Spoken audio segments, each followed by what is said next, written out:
Hello, welcome to number 3 in the 3rd series of the Ricky Gervais Show. With me, Ricky Gervais, Stephen Merchant. Hello there. And of course, Karl Pilkington. Alright. Had a good week, Karl? Alright, just boring. It's a boring week. Because that sort of kidney operation I've had, it's just affected my life in a big way. How are you now, Carl? Are you feeling better?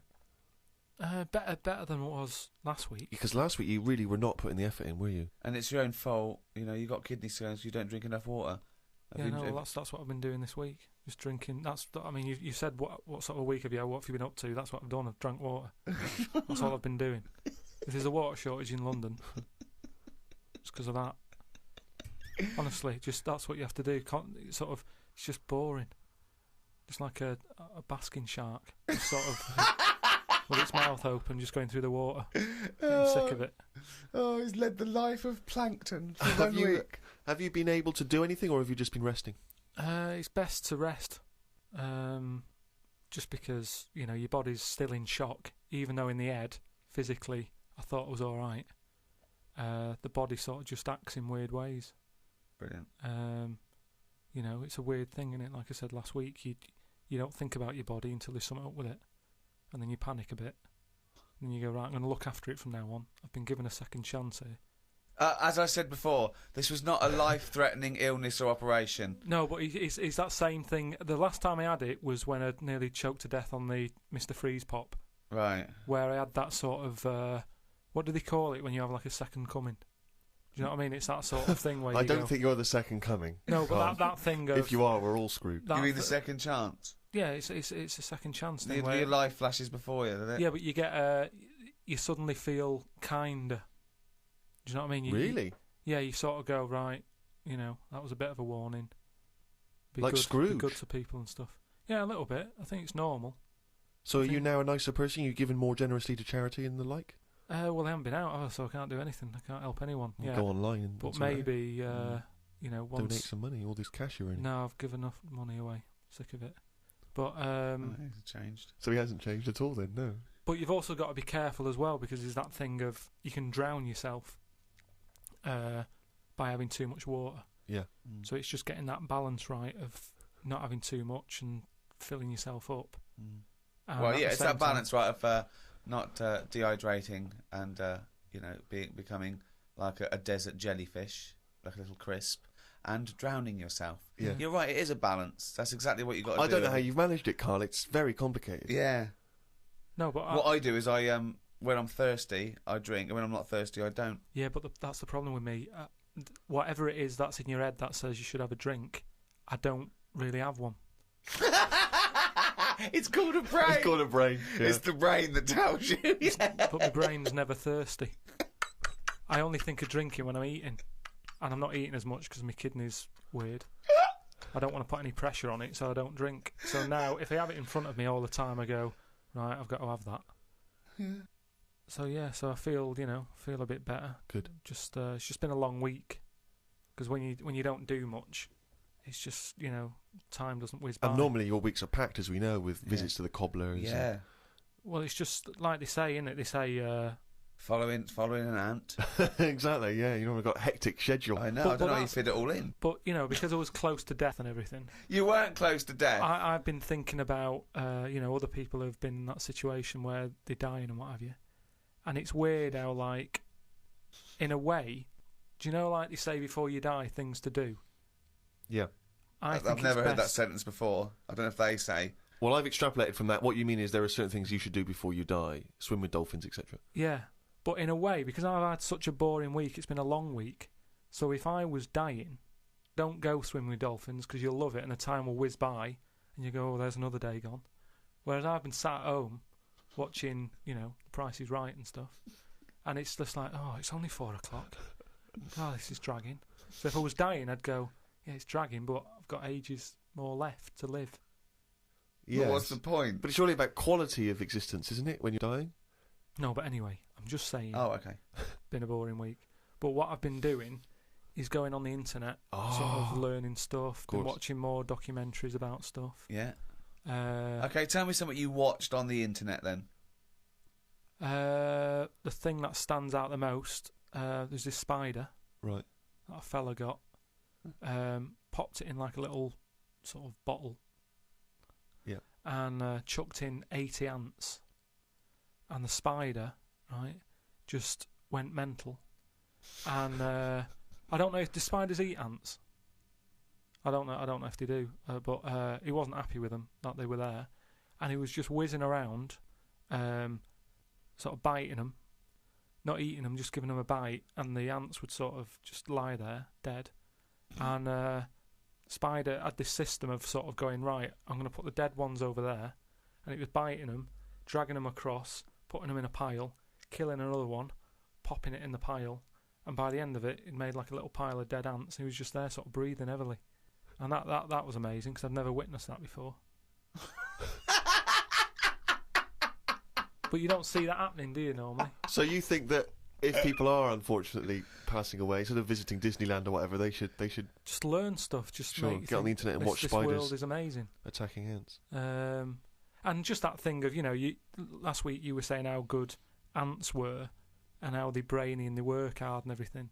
Yet none of them they didn't know what they were doing. There was panic going on. You watched them again; they were running backwards and forwards. And I remember like seeing a program about ants where they're meant to sort of work together as a team. Yeah. And if they climb up a person's leg, that person stood on their house, say, and they're all like, "Oh." There's a signal, and they all bite at the same time. They all bite at once. Now, if that had done that on that spider, they sort of all go on it, and when they're all in position, one of them sort of goes no, and it bites. And then it would do some damage, but there was none of that. But you've seen things like the Towering Inferno, where even humans panic crazily and jump out of windows and things until Steve McQueen comes along and saves the day. So, yeah, but at the end of the day, when you're in a Towering Inferno, you were there relaxing on holiday. So of course you're going to be relaxed, and the shock of it's going to make you go, "Oh, I wasn't ready for that. I was sat here in my trunks." Whereas that ants should always be alert. Well, yeah. Any insect's life should always be... Well, so for a human scooping up 80 of them, putting them in a bottle with a giant spider. Yeah, but I'm just saying that's what insects do. Their life, they never relax. That's what's weird with an insect. There's no downtime, is there?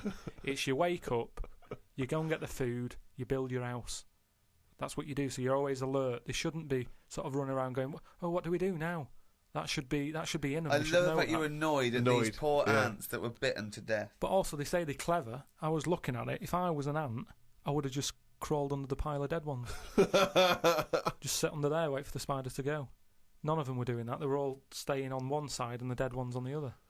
So I'm just saying that, you're always sticking up for insects, saying they know what they're doing. They don't. What do you mean? Where's this come from? When have I ever stuck up for insects? It's you that's follow them and saying they're brilliant and that, and ladybirds are right-handed and Christ knows what. No, but, so I'd learnt that.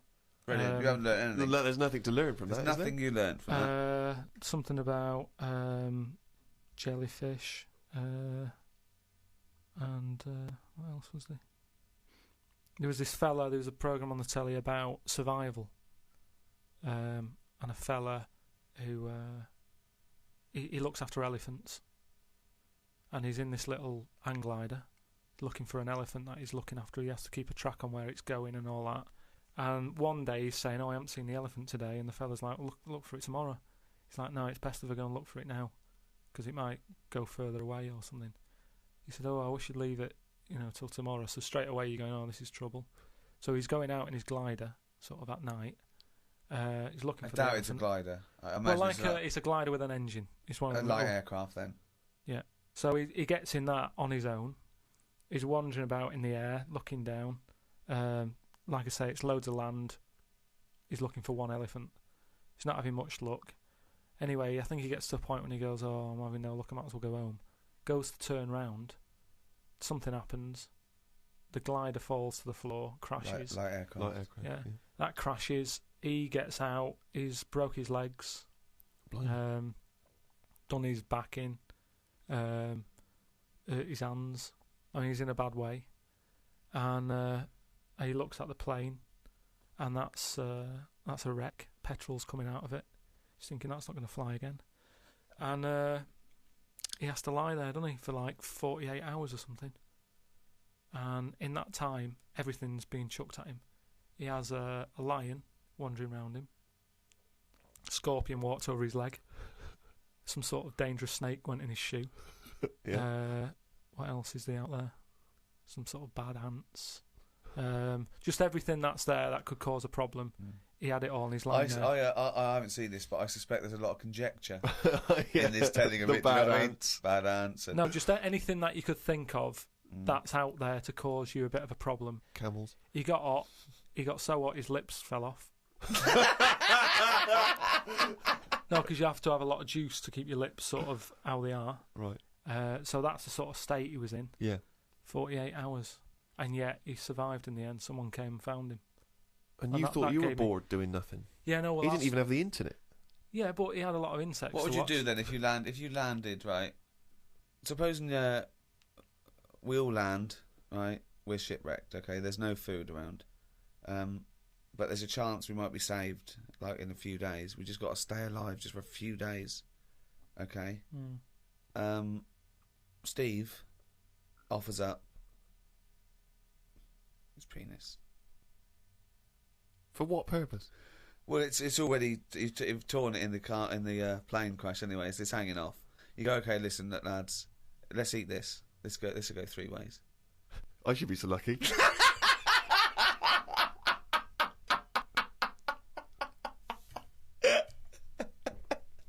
Okay, fine, yeah. I'll look for something else.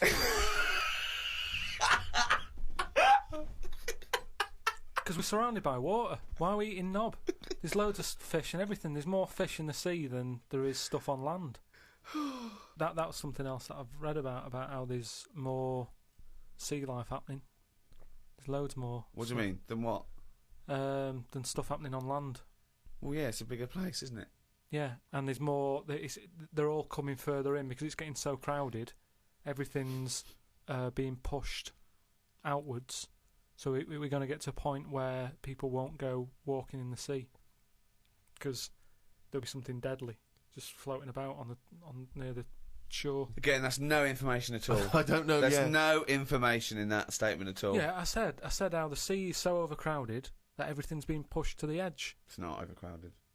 It is. You mean things that are in the sea are being pushed to the edge of the sea? Yeah, because there's new stuff happening all the time.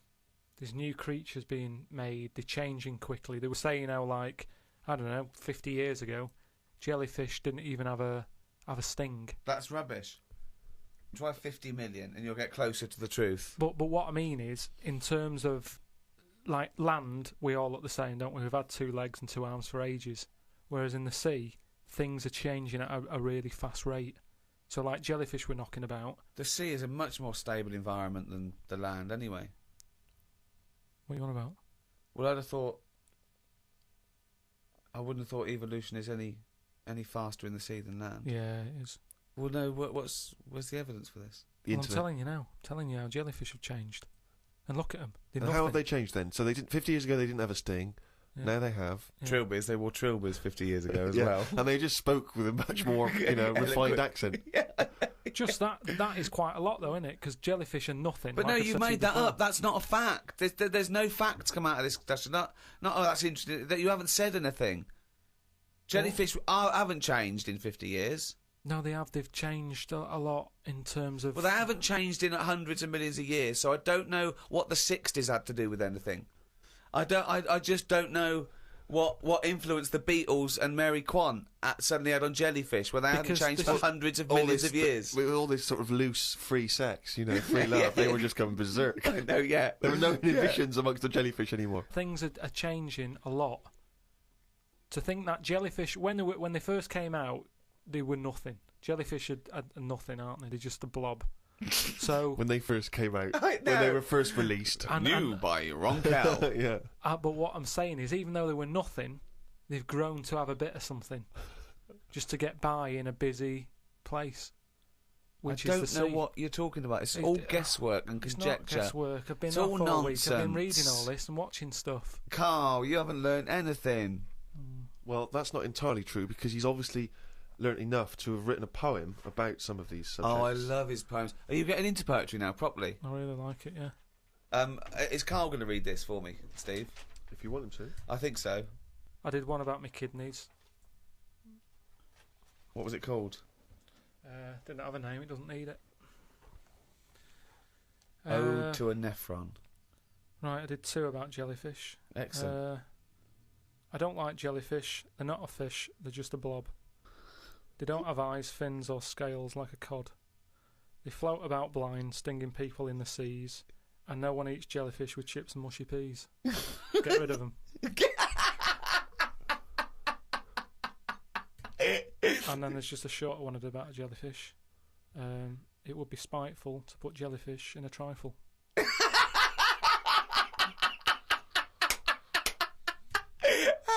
Yeah, it certainly would. So. That's great. That's really good because it's jelly. He's done us there, Steve. Yeah. That's a really good poem. It would be spiteful to put jellyfish in a trifle. Yeah. A little half rhyme. Yeah. Do you want the one about my kidneys? Yeah. For God's sake, me belly ache. The doctor said it's me kidney. He said he's got to stick a tube up me knob. I said, you got to be kidding me. For God's sake, knob ache.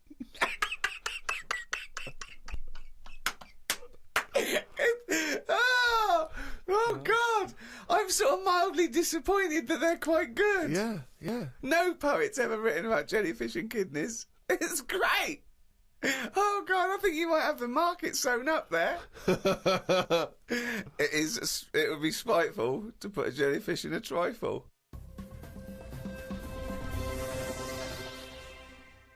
I mean, I'm both impressed and fascinated and worried by Karl's new literary outlook. Yeah. You know, we've said to him, we've tried to make him appreciate the arts and poetry and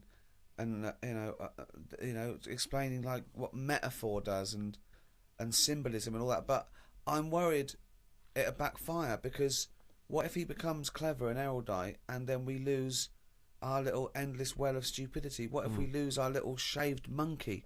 I mean, these podcasts without, It's almost like you were evolving into a human.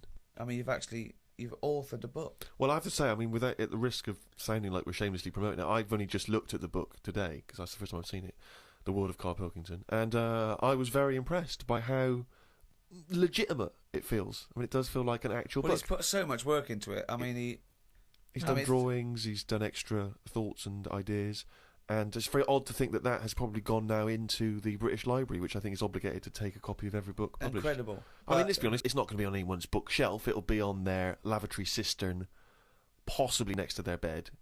But nevertheless, it's hardback and it's got pages. It's a real book. Yeah. Will you now read some great works? Will you read poetry at all? Or? Probably not. I don't like reading made-up stories, because Fiction. life's interesting enough, innit? Right. If I'm going to read someone else's lies, I might as well make some of my own up and save me money, is what I mean. But you do read lies and made-up things. You just take them as the truth. Most of the spurious facts and apocryphal tales and ridiculous stories that you read on the internet are, fiction. Yeah, but as long as it gets you thinking, then it really doesn't matter. Say, like, I was telling you about the sea being full up. Yeah. Right? How there's too many fish in it and they're all being pushed out. Then, it was saying about how the jellyfish is changing. Yeah. From a bit back, just being a blob, to now being a blob with stingy bits. You go, oh. And then... No, I don't. I wonder what he read. And wonder what he was reading. Then I'll think of what other things are in the sea, how are they changing? And then that's when I might do a poem about an octopus with 2 heads. Because it's got me thinking. So no longer am I just reading someone else's story, spending a full week reading some other story. I've read a little paragraph, and that's got me thinking about and it's inspired you to make great art. With an octopus with 2 heads. And you just think, yeah, that would work. That's a good way for them to evolve. They've got all the arms. Give them 2 heads. They've got all the arms. And, you know, it would work because, like I've said to you before, it is one big head to make it two smaller heads. So it's just looking at science, looking at how things can move. It's not looking at But it's science. not looking at science. You then speculating on an octopus having two heads is of no value, is it, to anyone or anything? But there's people out there who are bringing out books who are writing stuff like that for sci-fi stuff. And I think, why am I reading But that's theirs? entertainment. Everyone knows it's not true. They're doing it to... But they do more than just say, wouldn't it be great if there was an octopus with two heads? They then paint a world in which this octopus exists I and can do presumably that. causes some kind of narrative interest. I can do that on my own, though, without... So what's the story of the octopus with two heads? It's happier in the end. Everyone likes happy ending. It's got company. But that's not a story, Carl. What? Tell us the story. What, you made up a story about an octopus with two heads? No, I'm just saying... I've thought about how the sea's changing. Right, what else is in the sea? Octopus. Right, what's an octopus like? Well, it's just a big head with a load of arms. Right, how would I change that? I love this thought process. But it's not a story. This is not a story. It's not anything. It's just some thoughts you've had. It's not... But a story is there to make you think and have thoughts. But what is it that you've thought? You've not... I don't see what you've thought here. I've just thought, yeah, that'd be all right. I know, but... Well, like King Kong, then. That's only someone who's gone, oh, monkeys are getting better at stuff. Yes, but it has a story, doesn't it? They go in search... No, it isn't. It isn't saying monkeys are getting better at stuff. That's not what it's saying. There's lots of themes, but that's not one of them. Monkeys are getting better at stuff. No, they're getting better at stuff. The way they try to he tried to go out with a woman. That's them moving on, isn't it? It's the monkey going, do you know what? I quite fancy her. And you know from the beginning, I mean, that is a story that you go, well, that relationship ain't going to work. Do you know what I mean? I mean, I've not gone out with women who I've quite fancied, but then they smoke. And you go, oh, that's enough to put me off. Yeah. So, when a monkey's that big... the thought wouldn't even pass my mind to go on a date. This could work out. Sometimes it's just, you know, relationships are made for each other. Now, that for a story, you wouldn't think it'd go past page 1. Yet you're having a go at me because an octopus has got two heads, which isn't that weird. When you look at them anyway, I mean, it must be the weirdest thing knocking about on the planet. I'm not kidding you. I've never seen anything so weird. And yet... He's angry because he's not seen anything so weird as an octopus. So but it's not yet a story. What's weird about it? What's strange about an octopus with all the things that could... Why is it any weirder than a dog? Because it couldn't be further away from us. A dog has got human eyes. If a jellyfish had a pair of eyes like ours, I probably wouldn't worry about him that much.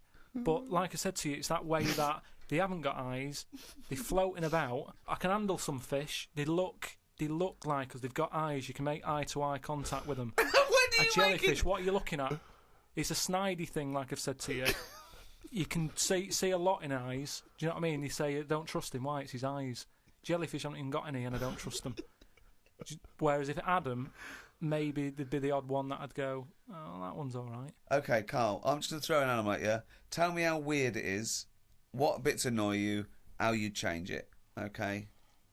A crab. How would I change it? Yeah. Does it annoy you? Do you think it's weird? They are weird, but they're at that size where they can get away with it. Yeah, it suits them. Okay, good. Would I change anything? In a way, you know, what you're saying about things not working, he can't walk forwards. So why hasn't something happened? Why haven't they said, you know what, these arms are too clumsy.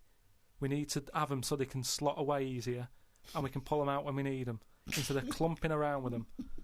Because they do struggle. You see them struggling with their arms. Yet they're still here, they're still doing that, they're still designed that way. What's the weirdest animal? So you think the octopus is the weirdest animal on Earth? Yeah. In terms of design and everything, and if you lined everything up, say if I'd come from another planet and everything was lined up in a row, and they said, right, we're going to give you a crash course in what's knocking about on this planet. Yeah. And you go, right, go on then. And you go, this is man, here's woman, here's a dog, here's a cat. here's an octopus, I go, hang on a minute, what is this? Oh,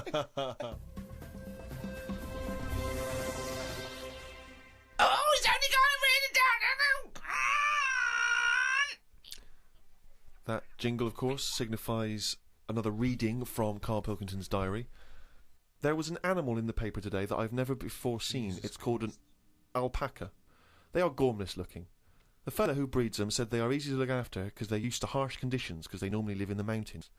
The problem with this is they will turn useless eventually, and then if we tried to bung it back on the Andes, they won't like it. It's like how people win these live like a star for a week competitions. They're not good for anyone.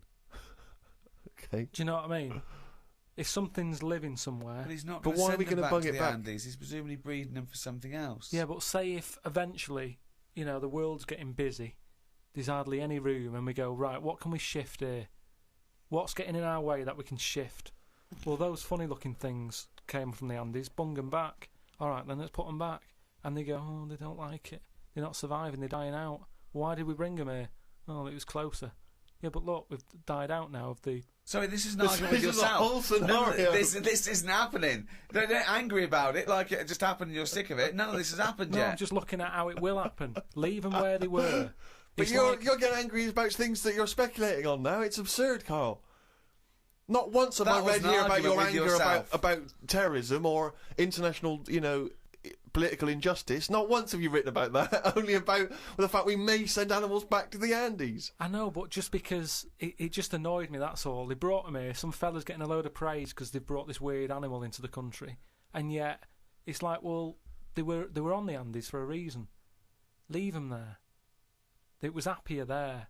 I mean, I feel guilty when I open a bag and a fly flies out of it and I think, where's that come from? What bag are you opening with bat flies? What bag? No, just when, like, you know, the bag I took the computer home in, a fly flew out of it and I thought, when did that get in that bag? Where have I brought that from? And it's the same thing. It doesn't want to be somewhere else. It was where it was. And that's the same with this Polaco or whatever.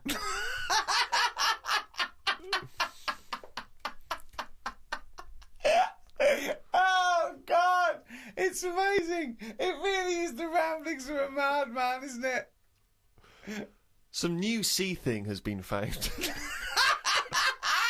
That's the headlines on the news. It wasn't found by sea experts. It was found on eBay. Someone was selling it for £5. I don't see the point in buying something that you don't know what it is. What do you mean? What do you mean? It was... Someone's found some sort of shell with a thing living in it. Right. They thought, oh, I've never seen one of these before. I can flog it on eBay. Someone bought it and then wanted to look after it. Went to some sea expert and they said, oh, I don't know what that is. That's the story. It's just weird how stuff's being found on eBay. No, it wasn't found on eBay though, was it? Yeah, but that's where the specialist people sort of picked up on it. It's just weird that... I mean, all I was saying is I wouldn't want one. If you don't know how to... If it's a new creature, you don't know what makes it happy. When you get a kitten, you go, stroke its head. Loves it. Right? And you can do that knowing that it's liking it. If I had a little seashell and you go, does it sit in water? I don't know. Do you know what I mean? You could end up doing more damage. So that's why I wouldn't want it. It's nice to have rules, isn't it? It's nice to know what you're doing with something. Well, as you write in the diary, it's like if an alien landed and wanted to live with you. As much fun as it might sound, it wouldn't be long before you got annoyed with it because it wouldn't eat the food you gave it. That's what I'm saying, but I couldn't have a go at it because it might not like pasta. It might not.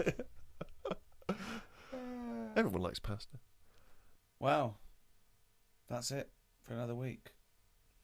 I hope you've enjoyed this half hour of drivel. I mean, some of the most stupid things ever said. I mean, it's like he's got a contempt now for the world. Like, he doesn't care what comes out of his head. Learning can be frustrating, can't it? You know, you maybe I'm getting you thinking. Maybe on your way home today, you'll be going, yeah, octopus with two heads. And if you do that for 5 seconds, I've done my job. Good to have a job in it. So, for me, Vicky Gervais, goodbye. From Steve Merchant. Goodbye. And from Karl Pilkington. All right.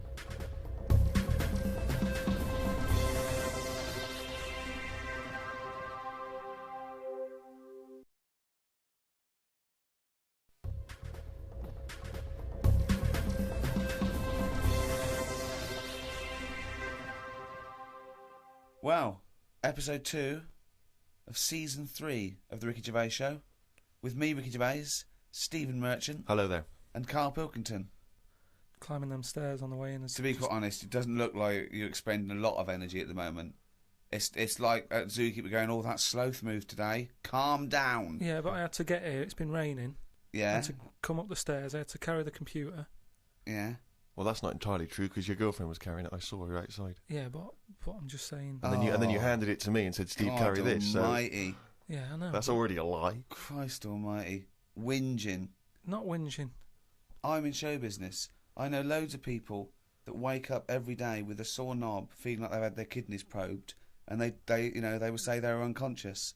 So they don't whinge about it. They get straight back onto it. They, a lot of them are on TV now. Yeah, straight back to hosting game shows.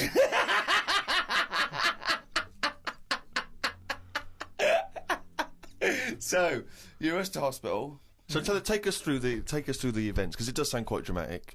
You started feeling a bit of pain, did you initially? I felt a bit of pain, and I thought, maybe I just pulled a muscle or something when I've been wrestling with Ricky and that, because you don't know what damage is being done. So I just think, it'll go in a minute, and then it didn't. It got a bit badder. It got badder, did it? So then I thought, I was crippled. I was lying on the floor in agony, looking on the internet, looking for sort of still solutions. Looking at monkey news. No, I just put in like bellyache and stuff, and they were saying it can be loads of different things. And what I used to do when I was a kid, I used to always just get a cold ashtray and put that on my belly, and the coldness used to get rid of the badness. Amazing. The coldness got like a witch doctor. yeah. This is like a witch doctor happens to work in a pub. It's like some sort of 5th century remedy written in mud. Coldness doth get away with the badness. Why specifically an ashtray? Just because they sort of old cold. They're old cold. What? I don't know what this is. I love this idea that he had the operation and he comes round and they're talking to him and his girlfriend gets a phone call and they say, Mr. Pilkington's maybe complications. He's just talking rubbish. She goes, oh, good. Yeah, he's back to his old self. What? Why specifically an ashtray? Sorry, because it's old cold. I understand it's old cold. Yeah, we understand. Everyone who's done a medical degree understands old cold, but old cold belly badness. If you want to buy that book, Old Cold Belly Badness, it's the history of abdominal surgery by Karl Pilkington. No, it just but you put it in the freezer or something first. You can do if you want, but they're normally cold anyway. It's sort of thick glass, and that holds the cold. But we don't smoke in our house, so I had to use a plate. Oh, well, that's madness. A plate's not going to work. Famously, a plate doesn't work. Oh, my God, no! So you put a plate on your belly, but that didn't do any... That didn't work. So called Suzanne and said, I'm in agony here. She said, go to the doctors then. Good advice. So a lot of people have done that straight away, as opposed to going through the plate ashtray. So he went to hospital, and he said, "Have you got an ashtray?" They went, no, especially an ashtray. This is no smoking. So anyway, then we get in a cab and what have you. Go there. I have an X-ray. His voice is even more boring than usual, isn't it? Yeah. Fuck me. And they put me on a drip and everything, give me some morphine and stuff. And found out that I had kidney stones. So that's why I was in hospital. And they get them out by... I don't know what's gone on, to be honest. I've got some tube inside me. From my kidney to my bladder. That's helping me stuff get about. And so there's a little tube up the end of your knob into your... Yeah, it's not there now. It's high up. Right. So it's high up between my kidney and my bladder. But why didn't you have the thing where they go in the side? You had the choice to... Because I said to the doctor, I'm not a doctor. I said, what do you think... He went, stop putting yourself down, Karl. He said, we need you in the operating theatre now. He just said, I said to him, what should I have done? Because he said, if you want, go home and we'll get you in again or something. Something like that. And I said, no, I might as well have it done properly. Have it done now whilst I'm here. Sorry, the choice was have it done properly or go home. It was something like that. He said there's something you can do, and I said, oh, flush it out. No, because it's too big. It's something like 7mm. And it's basically because you don't drink enough water. Yeah. So, anyway, I said, what do you think I should have done? And he said, tube up the knob. And I said, not my favourite one of the choice, but if that's what you think. So he said, yeah, have that. He did me little diagrams, which didn't help. He was like showing... How big did he draw your knob? Sort of normal size. Yeah? Was it? It was all right. You weren't offended by them? But he went into detail. It's just, more the tube and stuff in your bladder and your kidney. What was your ball bag like? Did he draw that? He didn't do that bit. He left that bit out. Okay, right. But he said, we'll just pop that up there. And then that's when Ricky turned up to visit. Came in laughing at me because we sat there in like my underpants and stockings. In stockings? Yeah. Why were you dressed He was there. No, he wasn't in bed. He was sort of out of bed with his little drip, right? He had his little boxer shorts on, just sat there, right, in his pants, right, and he had stockings on. Yeah, because they stop clots or something. They put them on your legs. It's like, when people have got big veins and they go on a plane. Right. Yeah. You said you're not a doctor. No, but I've seen it because Suzanne's mum did it, and she put them on ridiculously early, like 3 days before we were going away, and she'd never been away before, and everything was like over the top. Do you know what I mean? She's like, I best put them on. And so I put them on, and they I don't know what it is. It's something when you're under, your blood doesn't move about the same, right? And it can clot up in your leg. So you wear these tight tights. And I came in to cheer him up, didn't I? Yeah. Was that a nice cheery experience, him coming in? I had a headache at the time. I think I was a bit stressed out. Well, he's just the man you want at that point. Yeah. He reassured you, I imagine. Well, it's weird how it suddenly all happened quick. It was like as soon as he came in, it's like they got the finger out. And when I say not that, literally, I mean, suddenly I was being rushed down to have my stuff done, and I woke up and there was an Irish woman over me going, "Are you all right? You all right?" And I said, "Oh, it's stinging a bit." She said, "I'll give you some more morphine." And I sort of put my head up to have a look at my tackle because I wanted to see if it was still there. What was attached to it. Do you know what I mean? Because they said something about they might leave some string hanging out of it, so they can pull the tube out. It makes you talk. So, I had a look for that. Couldn't see any of that. Yeah. But as she put the morphine in, all the muscles in your body go funny. My head just collapsed. Your head collapsed? I sort of looked up to look at my stuff, but then she said, "Oh, you just need a little bit of morphine." And she put that in, and I just sort of went, oof. And then they sent me home about 2 hours after. But I'm in agony now. And are you in agony right now as we speak? Yeah, certain. Now, are you a man who's had this kind of hospital experience before? Is this your whole first time? I don't go to hospitals and stuff because I don't like them messing about. But it does make you think now, do you know what I mean? Like, life and everything. It's weird how it's all happened in the last month, from seeing that bee sort of die. No. Well, not really. No. This is not a near-death experience. You had a routine operation to remove kidney stones because you don't drink enough water.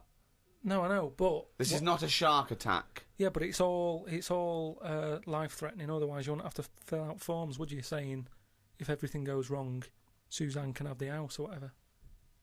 And then you find out more about the body as well, which has been sort of doing me head in a bit. You're more aware of stuff in your body, which I don't like knowing about. Yeah. They keep checking your heartbeats and stuff, and your blood pressure. I don't like knowing about that. I just leave it. It's happening. Don't be messing with it. Stop measuring it. Stop measuring it. No, do you know what I mean? That's the same with the knob. It's that thing of like, they put that thing That's what on. the anaesthetist was doing when you were under, wasn't it? Yeah. He was comparing the diagram to the actual thing. Oh, God. The fella across the way from me had the same thing as me, but he'd had it a couple of days ago when he was in agony. So that doesn't help when he's saying, "Oh, I've been to hell and back." Like, don't tell me that. Sure. I don't want to know. Just say it was all right and stuff. So it just the whole thing of a hospital is stressful. You know what I mean? They wake you up like every half an hour in the night, saying, "How do you feel?" It's like, "Well, what? It's 3:30. What are you doing?" I've got to have it done again in a couple of weeks because what they've done now, they've popped that straw up, but the stone's still in there because they didn't have the laser team in with them. Blast the stone, and then that time they're probably going to leave a little bit of string out the end. Then I have to go about 3 days later and they pull it out. Tell you what though, when you are sort of, because when you're in hospital, you've got a lot of time just to sit there and think about stuff. And what I was thinking about is, what is the closest, and then something happened and there was something. Do you know what I mean? But they were never nothing, were they? Do you mean what is the first and lowest and most primitive and most simple form of life? No, he's right here in this room, Rick. say like when you look at a stick insect, right? You go, right, there's a slight crossover there from a stick to a living thing. No, it's not. It didn't used to be a stick. No, it's not. There's no biological relationship between it and a stick. But there isn't much difference between the two, is what I mean. Of course there is. It's a huge difference. They just sit there looking like a stick. That's their skill. Yes, but there's nothing to do with being a stick. It's like camouflage. That's like saying when a soldier puts on combat gear, you're saying he's a cross between a human and a shrub. He's not a cross between a human and a shrub. No, but that's man-made from a distance stuff. You can't see him. That's the same as the stick insect. No, but that isn't what I'm saying. What I'm saying is, have you seen them weird things that just look like they sort of look like a leaf? Yeah, they're insects that have evolved to look like a leaf. So a bird thinks, oh, there's no tea there. No, that's not a juicy insect. It's a leaf. I don't eat leaves. Yeah, but Forget at some point, something has had it away with a leaf. No, what? At no point has something had it away with a leaf. No, to make it look that much like a leaf. No. At no point did a beetle shag a leaf. There's nothing on a genetic level or molecular level, anything to do with it having anything to do with a stick or a leaf. It's superficial. It's the way it looks. That's all it. That's like saying chameleons must have mated with green once. They are green. No, but it looks like a leaf. What I don't understand is it has evolved to blend in perfectly with its surroundings and fool predators. But then how does it have relationships? It will be going around sort of having it away with a leaf. No, it won't, because it doesn't know what it looks like. It doesn't matter. They do it with pheromones and attraction, and it's not like a stick insect will be talking to a stick for ages and go, "Oh, I've wasted my time here. This club's dead." Rude. I was chatting to her. She was foxy, but she was giving me nothing. But Dave, that's not a stick insect. That's a stick. What are you talking about? That's a stick. You've been talking to a stick all night. I can't believe it. I just thought she had a great slim figure. No, it's actually a real stick. But I've been reading a lot about, I like spiders and stuff. Just reading about them. And there's one, right? Mm. It's got big legs. Yeah. Doesn't use them. It goes around floating in the air on a bit of webbage. Like a he just took a gamble then, didn't he? He took a gamble. He thought, do you know what? I'm going to go with webbage. Don't know if it's a word, not sure, but I could just say web, and I'm going to go with webbage. I'm going to risk it. And it didn't pay off, did it? Webbage! But that's how it gets about. It's in the air like a kite. Yeah, and it's just floating about. I've seen one, yeah. So that's what I'm saying about weirdness. The way all that goes on, and this is what I can't get my head round. You have got your head round. But do they get ill then? He's just, for those listening at home, he has just bumped his head against the microphone. Trying to mate with it because it's perfectly round, this microphone. No, but when I was, this is what I'm saying, when I was in hospital and stuff, you do think about how others live, because insects don't have operations. Are they built better than us to survive in this world? The trap you seem to fall into again and again and again is you cannot conceive of the fact that insects and animals do not have consciousness and personality and communication. They do not function in the way that humans do. You've seen so many Disney cartoons, you believe them now to have a life and wear bowler hats and go to work. But just in the same way that the cavemen didn't have Flintstone-type cars and have a little house, but you can't seem to understand that animals don't work in that way. But what I mean is, you're saying that no animals or insects know anything, yet when you see them things on nature programmes where a load of ants are having a walk, there's always one at the front who's leading it all. So one of them's got to know something. First. Or there are leaders in. Yeah, but the other ants are going follow him. No, they're not. They're They're not vocalising that in any sense No, that they're you not saying understand it. follow him, but they sort of look as if to sort of say, I'm But going this way. Without cognitive speaking. reasoning. It's not made a conscious decision to act in that way. Yeah, but this is when If a raindrop falls on a bird's beak and it moves away because instinctively it's hardwired to be wary of things which drop on its beak in case it's dangerous. It's not thinking, oh crumbs, I better get out of the way. It just does it because it's somehow hardwired into it to act that way. But it doesn't stop for a moment and think, which we don't really, except we then are able to rationalise our fears and our actions. Well, I've been watching birds more than insects recently. Oh, okay, you moved on from in the insects. last week, just because I've sort of looked at the ant and the bee and that. And what I've found with pigeons is they've got wings, yet they walk a lot. I'd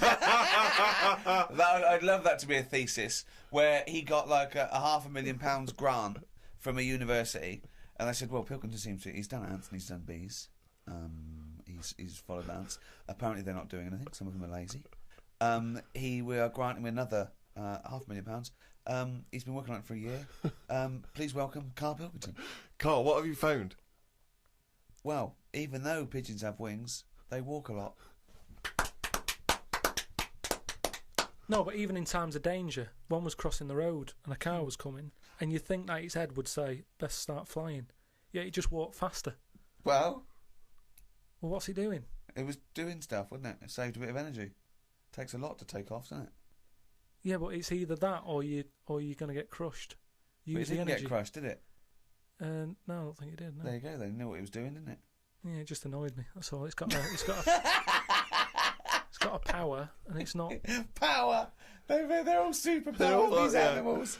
But that's why he thinks of the stick insect as like that. You mentioned earlier that's its power, that's its skill. Like Spider-Man was bitten by a radioactive spider, and now he can solve crimes and swing with webbage, using his webbage. Whereas, stick insects it's not a superpower.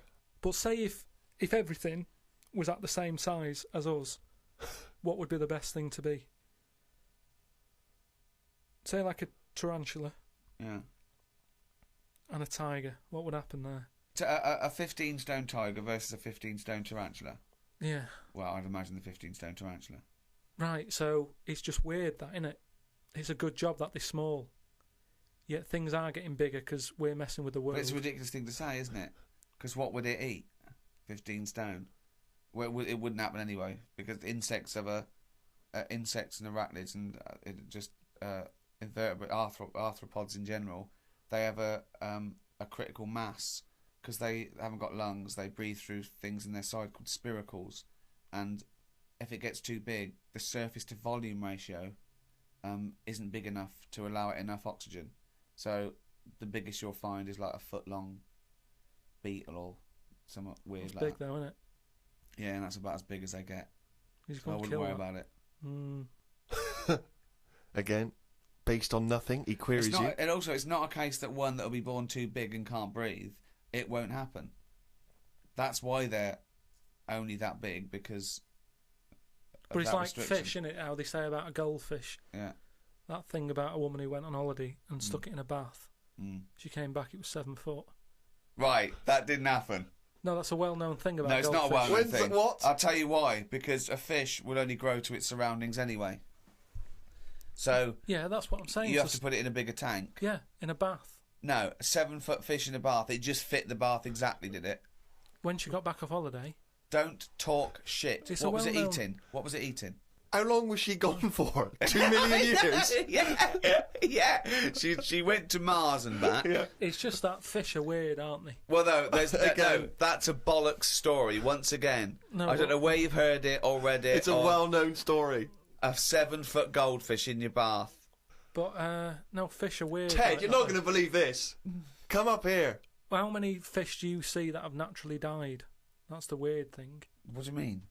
Just ping-ponging around these ideas in your mind. You just never see fish sort of just floating about in the water and you go, oh, died of old age. It's always been caught by a man or a shark's at it. You don't just see dead fish washed up, do you? I wouldn't want to live in the sea. Because you've got to Are be you on... sure you're not on morphine as we speak? No, but in the sea, you've got to be constantly sort of alert, haven't you? Yeah, amount but of that's stuff. true of all animals. No, worse than the sea. The sea is like full of... you've got an enemy round every rock. I love it! I love it! It's like a warning to crabs Exactly. and young squid. It's like the policeman that comes into your school. Yeah. What advice would you give? Okay, then. What advice would you give? Some plankton. Now, what advice would you give a 2-week-old octopus? And what am I? Am I an octopus? No, you're you. We've sort of set it up that it can understand you with some sort of one of your inventions to talk to the animals. One of your brilliant inventions is just a watch you strap on its tentacle and it can understand human talk. I'm sure you'll come up with that one day. What do you say to it? What would you say to an octopus, a young octopus who wants to set out by himself in the sea? Stay close to the rocks, and just let it know about the thing about it can get into a small space. You know, if you look at an hole, don't go, "Oh, I can't get in there," and sort of squash it and show itself. I can roll it into a ball and sort of say, "Look at that. Is that hurting?" I love the fact that the drugs make no difference. It's like there's no difference. Oh God! Because that's the only thing that's got in it. It's boneless, so That's its special power. that's what it can do. You can roll it up, and as long as it knows that. But that's the problem with a lot of powers, isn't it? That's the same thing about how people say don't have a go at bees because they're not like wasps. They don't sting you because once they sting you, they die. That doesn't know that, does it? It's also not true, but yeah. Do you know what I mean? It doesn't know, so it's not like the bees going around going, "I'm not going to sting you because I'll die if I do." What's your point there? I don't understand. I'm just saying we shouldn't dislike bees. Well, how do these creatures know what to do? Instinct. I suppose it's like that story you told me about the scorpion, isn't it? It's that, innit? What, the scorpion and the frog? Yeah. What, the fable? Yeah. What was it? It was a frog. The scorpion needed to get across a river, and it said to a frog, "Can you give me a lift?" And the frog said, "Well, no, of course not, because you'll sting me. You're a scorpion." And he goes, "Well, no, why would I do that? If I sting you and I'm in the water and you drown, I drown." And the frog went, "Good point." So the frog gives him a piggyback, going across the river. Halfway across, the scorpion stings the frog, and the frog's dying. And the frog's going, "No, I'm going to die, and you're going to die. So why did you do that?" And the scorpion said, "Because I'm a scorpion." What do you think that was meant to point out? Just sort of be careful who you help. No. It's meant to point out that you are what you are. You are your nature. No, but it's also that thing of like... I'm telling you, it's nothing to do with if what you're the frog was... driving and no. someone's hitchhiking, No. don't pick them up because... No, it's nothing to do with the mentality or the reasoning or the anything to do with the frog at all. The point of it. Well, I don't know. I think Aesop was thinking a lot about the hitchhiking problem. It wouldn't happen. That's the problem with a lot of them fables. They're putting animals together that wouldn't meet. Oh, whereas insects go around shagging leaves. Well, insects are with the leaves, whereas I don't know where a scorpion is knocking around with a frog. I mean, there's that weird one I remember He's watching. annoyed. I remember hearing something about this lizard that sort of gets pally with the scorpions, even though they're not mates. They don't get on, but they've kind of got this agreement that the scorpion can live in their house if they guard it. And there's the local people used to stick their hands down these holes and get the lizards to make slippers out of them. And the lizards were getting sick of this. And I think somehow something happened where the lizards thought, "Look, enough's enough. We'll let you sleep in our den if you stand by the door." So the scorpion used to like stand by the door and stay awake at night whilst the lizard's having a kip. Fella comes along wanting to make some new slippers, puts his hand down the hole, scorpion gets him. Now that's what's weird with that two enemies have worked together. It's called a symbiotic relationship. But at no point did they sit down and go, "Right, what are we going to do?" I'll tell you what, I'll give you shelter. You give me that sting in case there's a fellow who wants to make slippers. Because all this happened way before people were making slippers. But isn't it weird, though? Because people, there's nothing that happens like that in people, is there? Of course there is. What, like that, where you don't get on but you work with them? Of course there is. What? Loads of business relationships. What do you mean? No, but Team up normally you even though stay... they're What I mean is you essentially stay enemies. away. If someone's being a bit weird... Well, there are loads of examples where you might go, well, I hate to do it, but my only option is to go with X, Y and Z. But what I'm saying is, though, let me just finish. Go on. I live in an area where, you know, I sort of know a lot of the locals, and there's a local woman who's a bit mad. Yeah. Now, I know her, but I choose to sort of stay away because it scares you a bit, doesn't it, when something's like that and it's unpredictable. So, you know, when I was in the little corner shop, she came in, right? She screams a lot, just screams for the sake of it, and you don't know if she's upset or if she's just doing it for attention. Then the scream will go from screaming to laughing. So you're like, oh, what's going on? And it was like rush hour. It was like rush hour time in this shop, and she chose to go in then, and she doesn't work, so it was like, why is she coming in now? She's had all day to go in. Just picked the busy time. And she was like about 3 places in front of me, and she was only buying a Yorkie and some earbuds, right? And I thought, A Yorkie and some earbuds? yeah, and I thought, what's the rush? You've come at the wrong time, and you bought stuff that could have waited. You should never have to rush out for a Yorkie or an earbud, is what I'm saying, right? And I ended up sort of going, oh, I can't stand this, and I left. Now, that was me being like I would expect the scorpion to be, or the lizard. I don't know what you're talking about now. I have I no don't know where idea. Okay, what do you mean? No, I'm just saying how, like, I chose that woman could be dangerous, so I'll leave her to it. And that's where nature kicks in. And you go, I don't want to be here. I don't know what she's going to do. She's unpredictable. I'll pop back later. And then, I look out, I can see the shop. I saw her go, and she was, like, laughing to herself again and trying to climb up some ladders. And I thought, once she's gone, I'll nip back. I don't know what my point was. I don't know.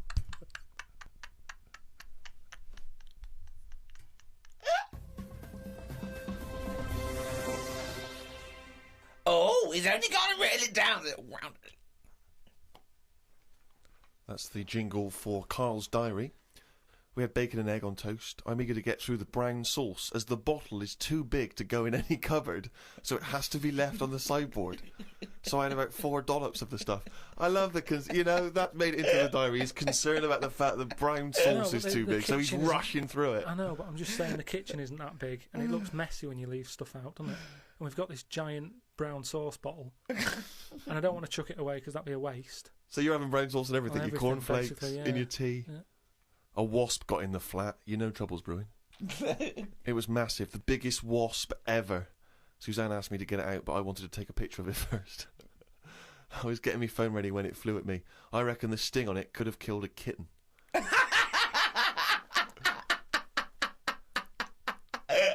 So specific. It ended up flying out the window on its own. Drama averted. Oh, God.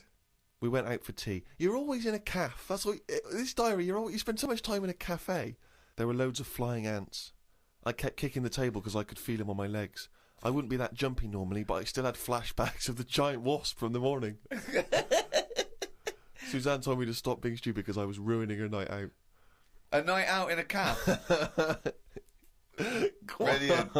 Oh, what was it, her birthday? And flashbacks from an incident. Yeah. Like he's some sort of, like, war veteran. What is it? It's the wasp. It could have killed a kitten. Bought some wallpaper. We got back and got on with it. The wall that we've papered before has got a big mirror under it. We papered on top of it again. I ended up reading my phrase book while Suzanne did the rest of the tidying up. Now, what's your phrase book? This is... Good night, isn't it? That's what it said in the book, did it? A bit of frog. Got up and checked the wallpaper out. There are loads of air bumps and it's buckled on the joins. I wish we'd never done it. Suzanne said the washer was broke and it's out of its warranty. She called up the people who made it and they said it will cost £150 to fix. I don't know how they know that when they haven't even seen it. I want to smash it to bits and see what they can do for £150. So much anger. I want to smash it to bits. That'd be great, wouldn't it? 150, you sure? Come round. Yeah. And it's just like a cube that's been through one of those car crushers. Yeah. 150 quid, there's 150 quid, fix it. I watched the news and calmed down a bit because there was a story about some Siamese twins who are having an operation. They've got 2 heads, 4 arms, 2 legs, 1 liver. The doctor said they will have 1 leg each. I felt bad worrying about the washer when people have bigger problems like the Siamese twins. Ricky and Steve asked me to do a poem about 1 day a week, so I thought I'd do one today. I can't obviously do it justice. I should let the master read it. You've done another poem? Yeah, you said, just do one. If you have a day where you've had a lot of emotions. Well, I loved the poem, and so did the listeners, and I knew they would. So if you can do that every week, that'd be a joy for me. You can't force a poem, though. No, I know. So diary's easy to do because you just write down what you're doing. But you've got to have some really meaty subject matter to be able to write a poem, Rick, as you'll discover. I know. Right, so, you've heard what problems I had that day. Go on then. Bubbled wallpaper. What a mess. Washer dry and knackered. What a mess. Siamese twins separated. 1 leg less.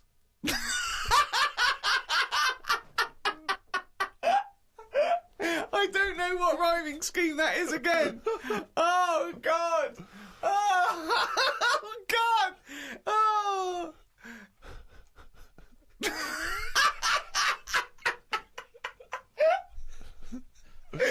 Oh, fuck me. Oh. Well, there you go. That's the end of episode 2 of series 3 of the Ricky Gervais Show. More next week. More drivel, more diary, another poem, I hope. Maybe. Just more news and stuff from me, Ricky Gervais, Steve Merchant. Goodbye. And Karl Pilkington. Right.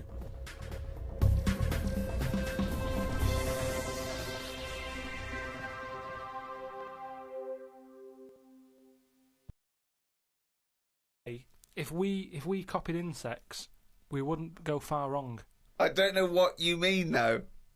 1 minute you're saying they're great, then the next minute you'll slag them off. Yeah, I'll slag some of them off if I don't know what they're doing, but because I've studied them a bit longer, I just think they do. You haven't right. studied them, though. He thinks he's like Darwin. But you just slagged them off when you go, don't you think that insects are doing stuff? They're not. It goes there, ants, then it goes back again. The ant was messing about, but only that one. The others were carrying stuff. That's what I'm saying. There's snidey ones in everything.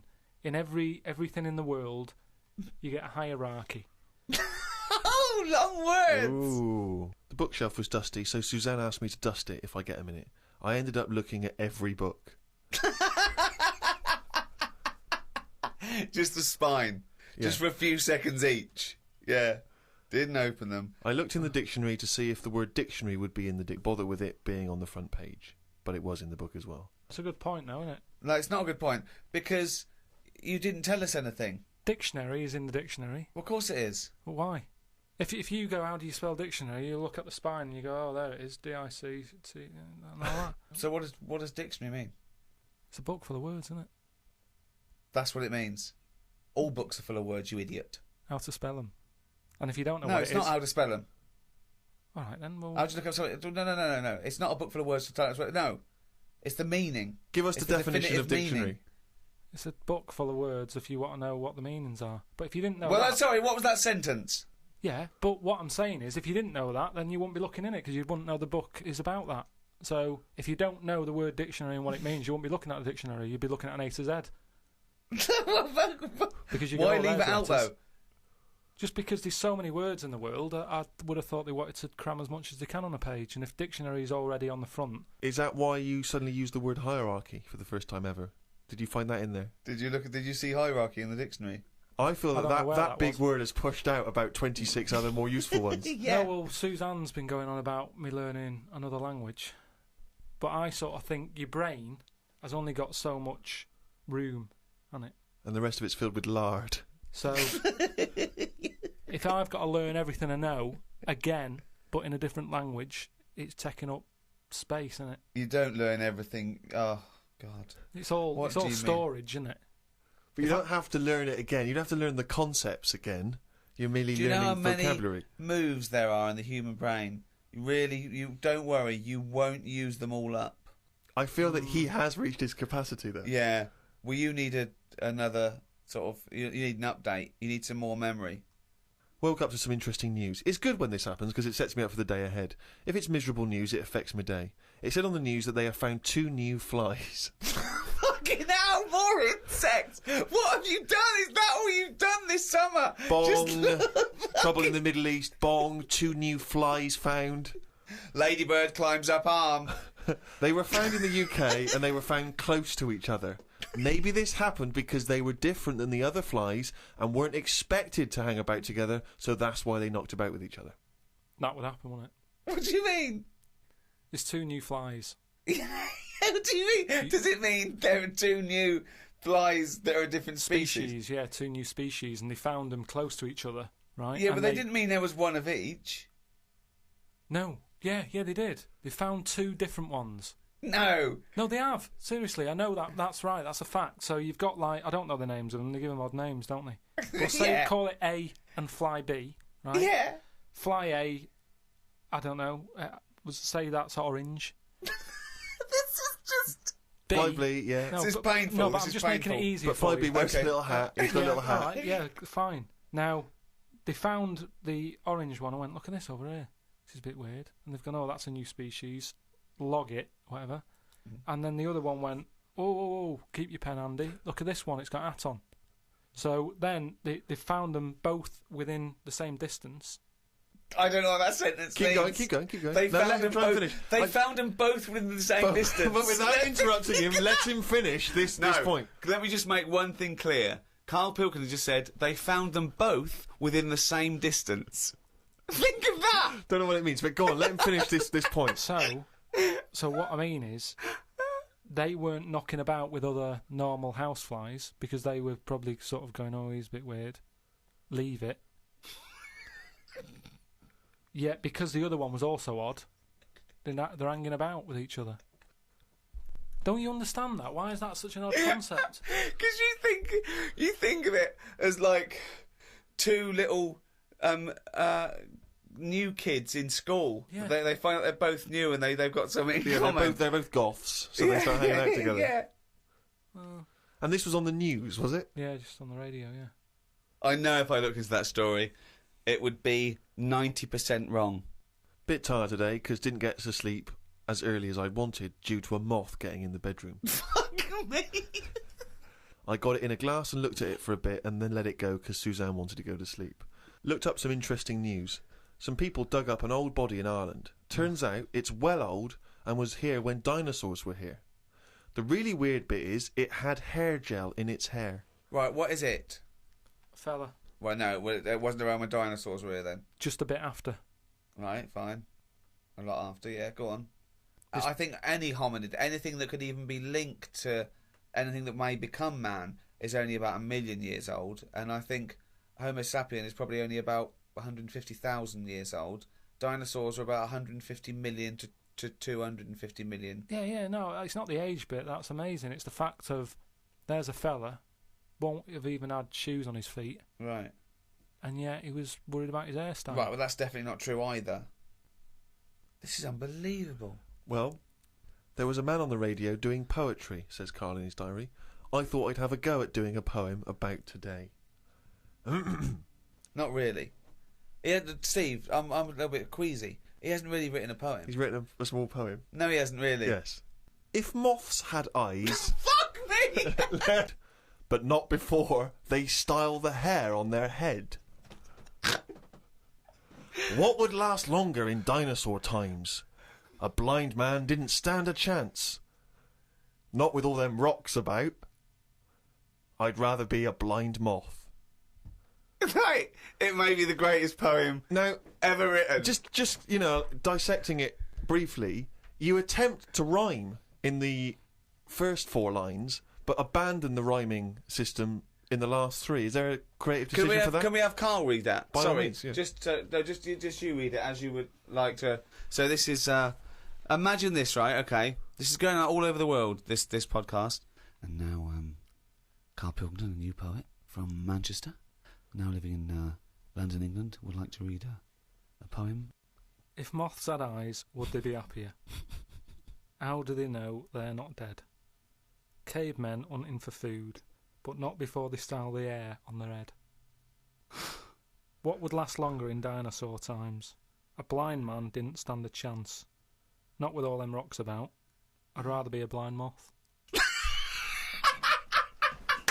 said it as though the last bit was going to rhyme. He said it like it was going to rhyme. Oh, God. No, it's amazing. But I think he feels as though the final line, "I'd rather be a blind moth," is going to be one of those great, a summation that somehow the moth is a metaphor. The caveman. No, but there's no metaphor in that. He really does mean he'd rather be a blind moth. Yeah, well, I'm just because I've looked at the day's news. Can we always do that, Carl? Can we always find a day, right, and always sum it up in your thoughts, a poem, just like that? I love that structure. I love that structure. If there's any English students or professors or novelists or poets listening, please email us what I thought of that poem, why it's good, why it's bad. So, give us your thoughts on that. I mean, we would love expert opinion, poets, English professors. Just email us at podcast@rickygervais.com. Now, Carl, apart from being a poet, you are an author now. You've written a book, which surprised me and Steve, because as Steve said, we thought you'd read a book before you actually wrote one, but you've proved us wrong, and all your teachers wrong, and everyone in the world who thinks you're an idiot. It is actually a very good book. I mean, a lot of it is transcripts from, the podcasts, but you've answered some of your critics, haven't you? And you've tried to prove some of your theories. It's everything about Carl. It is like all the drawings. All the drawings. There's new stories, isn't there? I mean, there's so much effort. I can't believe it. He's been working on it for months, and it's out on the 18th of September. But you can order it now, can't you, on Amazon.com and Amazon.co.uk. What's that book called? It's called The World of Karl Pilkington.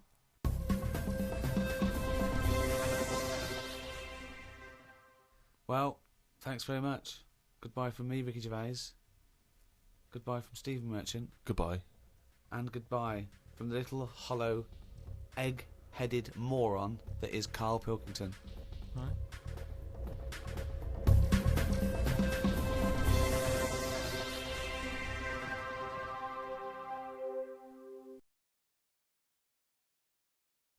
This is Audible.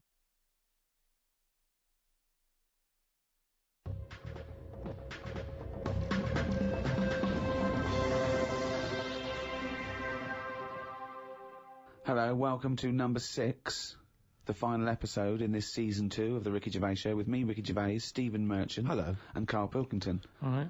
You can still go and get the archive, all 18 episodes we've done so far. That's available on iTunes and audible.co.uk. And there's a little video diary we've done, a little free podcast. We may go into free podcasting, but in video, Steve. And there's a little free taster up there. So check that out. Go to rickygervais.com to find out all news and everything. But come on, let's get on with this episode. We're here and now. This is right. Yeah, absolutely. Here we are. Good. Carl, go. I've got some bad news to start off with straight away. The world's oldest tortoise, a 250-year-old tortoise, died last week. Yeah. Did it? Yeah, in a zoo in India. 250 years old. So would that have had that thing that they say about how you get a flashback of your life? You mean your life flashes before your eyes? Yeah, they say, don't they? Just like on your last breath or whatever. You like see you coming out of the womb and everything. Well, one, I don't believe that's true. I don't believe your life flashes before you. I don't know what evidence we've got. People who die say, you never guess what's happening. No, but there's loads of things that have happened where people go, oh, that's weird. That goes to show that we've been around before, or no, it doesn't. There's none. I have no evidence for that. Of well, reincarnation. I told you that time when it happened to me when I was younger. Go on. Your life flashed before your eyes? Well, it wasn't like a flashback, but it was close. It's the next thing next to flashbacks. It was I was having a bath, right, and my mum had run the bath and that, and she said, "Is that too warm?" And I said something like, "No, it's all right. It's a lot better than when I used to have a bath in that wooden bath in front of the fire." Okay. And she was like, "What?" And I said, you know, well, it happened years ago. And she was a bit like, oh. And I can't remember that now, but she talks about it, and, you know, that just goes to show that... Because I was at an age when I wouldn't have known about wooden baths years ago in front of fires. No, but you talk rubbish now. So all you were doing, you were talking rubbish from an early age. Where's the problem? No, but you can only talk rubbish if you're aware of knowledge. Well, I didn't know about wooden baths, so why would I have invented But Carl, that? we've only got your mother's word on this, and she thought you might one day be a doctor. Yeah. So... She put a rock with a feather on it to keep a parrot company. Lest we forget. Yeah, but I'm just saying. Well, it's all bollocks. So have you researched this? You've tried to find out when little Karl Mark I and his wooden bath, when he was No, around? I don't want to go there, because that's when you start digging out all sorts of trouble, rubbish. innit? It's rubbish. No, it's not rubbish. Well, it is rubbish. What sort of stuff might There's you no discover? scientific evidence. No, but just like I've said about family trees and that, don't be looking at them, because you're only going to find stuff you don't really want to know about. It's the same as that, innit? Leave it, let it be. Do you know what I mean? If your granddad was Einstein, you'd know about it because your family would be shouting about it. If he was a bad un, you go, oh, keep that quiet. So don't look at family trees, and it's the same. Don't be looking back in your past lives. There's Because no God knows past what you've been up lives. to. Well, Karl and the wooden bath. Proof. If Karl proof be needed. Pilkington, live on air, talking shit again. but this taught us. So if that's... And also, its flashbacks would just be, you know, the same wall. I mean, it basically spent, I don't know how many years, in a cage. It was in the zoo, so, it died of liver failure. Which is a problem if you're a tortoise, because with us, they can cut you open and have a look at the liver. With that, it's going, forget it, we're not getting in there. It's like you when you didn't want the plumbers to knock through the tiles to check out the piping. It's around with the tortoise. If it's a liver, we're not going through that. It's not worth it. If it's your head or your feet, we'll have a look, mate. But we're not looking at internal organs with a giant tortoise. Why not? Because, what do you mean? Well, can't you drill into those things? It is only a shell. That is easier to replace than skin. Carl, I was joking. You can't do a liver operation on a tortoise. Why not? It's got all the same parts, hasn't it? All the same body parts and that.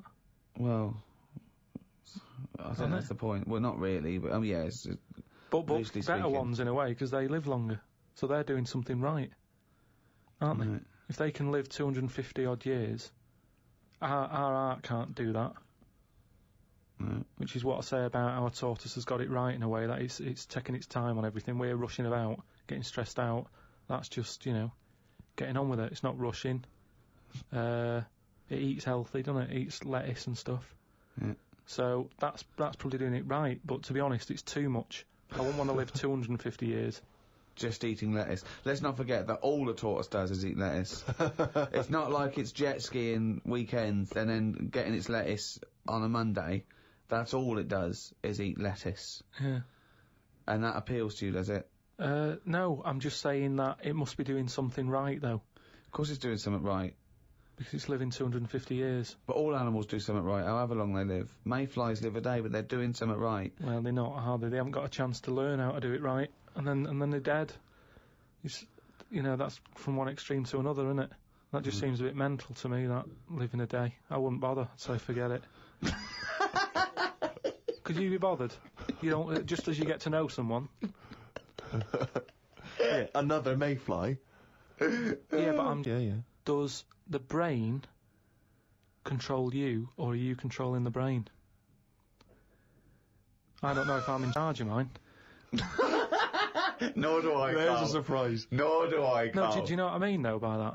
Does the brain control you, or do you control the brain? Like, don't you ever sort of think sometimes, say if you're making... But 'cause you I are was the making, brain. No, but I was making a shopping list, right?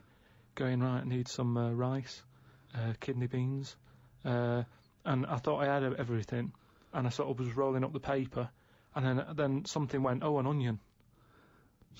Your brain did Something went an onion. Was it Suzanne? No, well, my brain sort of went, you forgot something. Yeah. I didn't think I'd forgot. I was No, putting you that- are your brain. No, but don't you understand?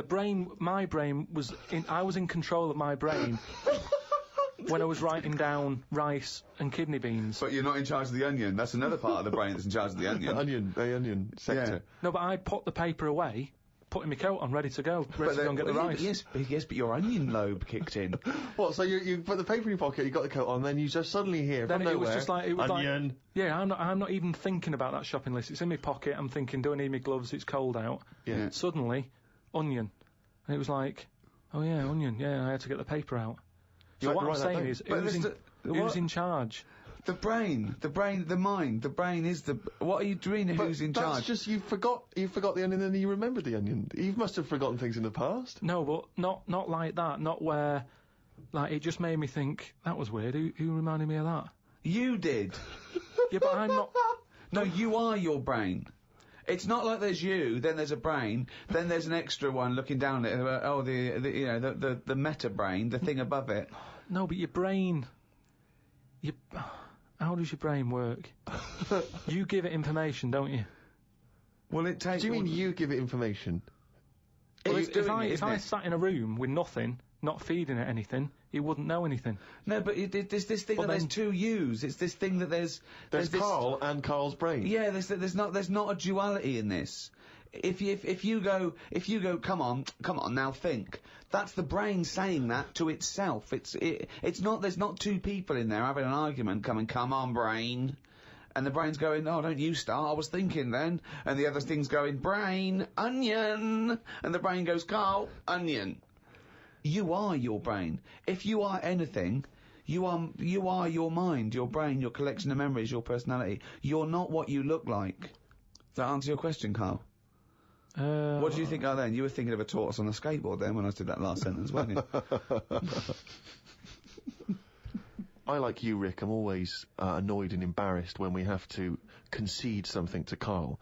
And it seems though each week I look on the emails that we've got, and once again someone has found some evidence to support some of the nonsense that Carl has come out with. Now, you may remember we were talking about his concept of putting a giant mirror on the moon, because why should we have to go into space? Then we could just look up at the moon and we'd see the Earth reflected back at us, and we'd think, that's the Earth. Isn't it great? I can't see myself backing down on how ludicrous this is. No, indeed. Although, someone, I think they're really being very picky. They were picking you up on a technical point, because I think one of your criticisms was the idea that the moon is moving and thus the mirror would, be absent from view for some time.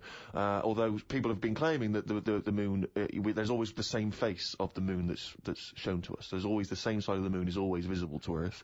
That's when they talk about the dark side of the moon. It's not just light. It's the fact that we can't see it. It's the other side of the moon. No, but we move, so it's not always present. Well, no, but it would always be present to someone on Earth. Yes, I know. Wait, this is the thing. These people don't know what I know. I know that Carl is thinking of looking up there and seeing himself looking back. That's what he's hoping. Like when you're going along in a car and you see a shiny building, you go, oh, that's my car. And you wave. That's what he's hoping to see. He's not doing it to gauge the speed of light and think and change like that. He's not doing that. He wants to look up through a telescope and wave. Yeah. That's what they don't realise. I know what he's thinking. Do you want to respond, Carl? He's got... the problem with the moon is... Here's a statement. The problem with the moon is... ... Yeah. The problem with the Earth is there's too much water. Yeah. No, the moon... It's been around ages, hasn't it? Yeah. But it's got no history. It's got nothing to show for it. Just a load of old rocks and stuff. Yeah. And for me, history is created by stuff happening on it. So really, the moon, even though it's old, in a way it's new. Because it's untouched and that. But we don't go to the moon to visit museums or arcades. No, but say like Henry VIII, right? You watch Antiques Roadshow or whatever, and some woman goes, "Oh, this plate you've got, this was Henry VIII's." And as you can see the knife marks on it. Oh look, there's some chicken on it, right? And you go, "Oh God, yeah, that's amazing." Then someone goes in and goes, "Here's a plate of Henry VIII's, but it hasn't been used, it's still in the box." You'd go, "Well, it's not as good, that." It's got no history. No, because very often on the Antiques Roadshow, they have Henry VIII's plate with a bit of chicken on it. They kept that. Don't throw that away. Why? Arthur Negus are like that in a few hundred years' time. No, but do you understand what I'm saying? Things are only good if stuff's happened on it. The moon, you're up there, you're having a look, you're going, no one else has even been here. But you go to the moon for research purposes, for scientific research. There, Steve. What do you mean there's nothing there? They're examining the soil and the environment and the air. It's just a long Well, they're way not to doing go that, for are they? nothing. They're just not doing that. Well, they're not, are they? Because last time they went up, they were playing golf or something. There's golf balls up there that they've been whacking about. What sort of research is that? That's what I'm saying. There's nothing up there, so why else would you go all that way and go, oh, nothing here. Fancy a knockabout? Why are they knocking golf balls about if there's really important stuff to look at? You don't see people in museums going, fancy having a knock some golf balls about? No, I'm looking at this vase. Oh, right, that's interesting.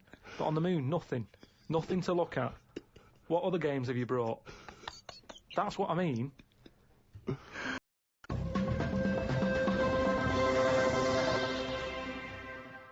Carl, have you ever seen the programme Inside the Actors Studio? No. James Lipton interviews famous actors and gets words of advice about, how they work and how they act. But at the end, he always asks a series of questions, which is based on a French series of questions that a guy called Bernard Pivot used to give people when he interviewed them. So I'm going to ask you some of these questions. Many people will be familiar with them. Just interesting to see what your response is. And, answer them quickly. You don't have to think about them too much. What is your favourite word? Don't think I've got a favourite, because you only use them when you need to, don't you? I don't just go about saying the same word. So, Well, alright. Yeah, it's not my favourite, it's just that it does the job. It does the necessary job for that time, doesn't it? It's like, how are you? I'm alright. It's a greeting. What about, I think serendipity was voted England's favourite word. Never used it. No, stupid word. Who decided that? Don't know, it was a poll, but I will suggest things. I can't believe people coming up going, favourite word, serendipity. Thanks for asking. So, Yeah, but the thing is, say if it meant, I'm fed up, would it still be the best word? Is it based on how it sounds and how it's put together, or what it means? I think everything. But then loads of words are being left out on, which are probably brilliant words, and they're not getting a look in. Such as? Well, like that one, fed up. I'm fed up. It sums it up, doesn't it? Well, two, it just sums it up. When someone goes, how are you? You go, I'm fed up, mate. Sick of it. It's another good one.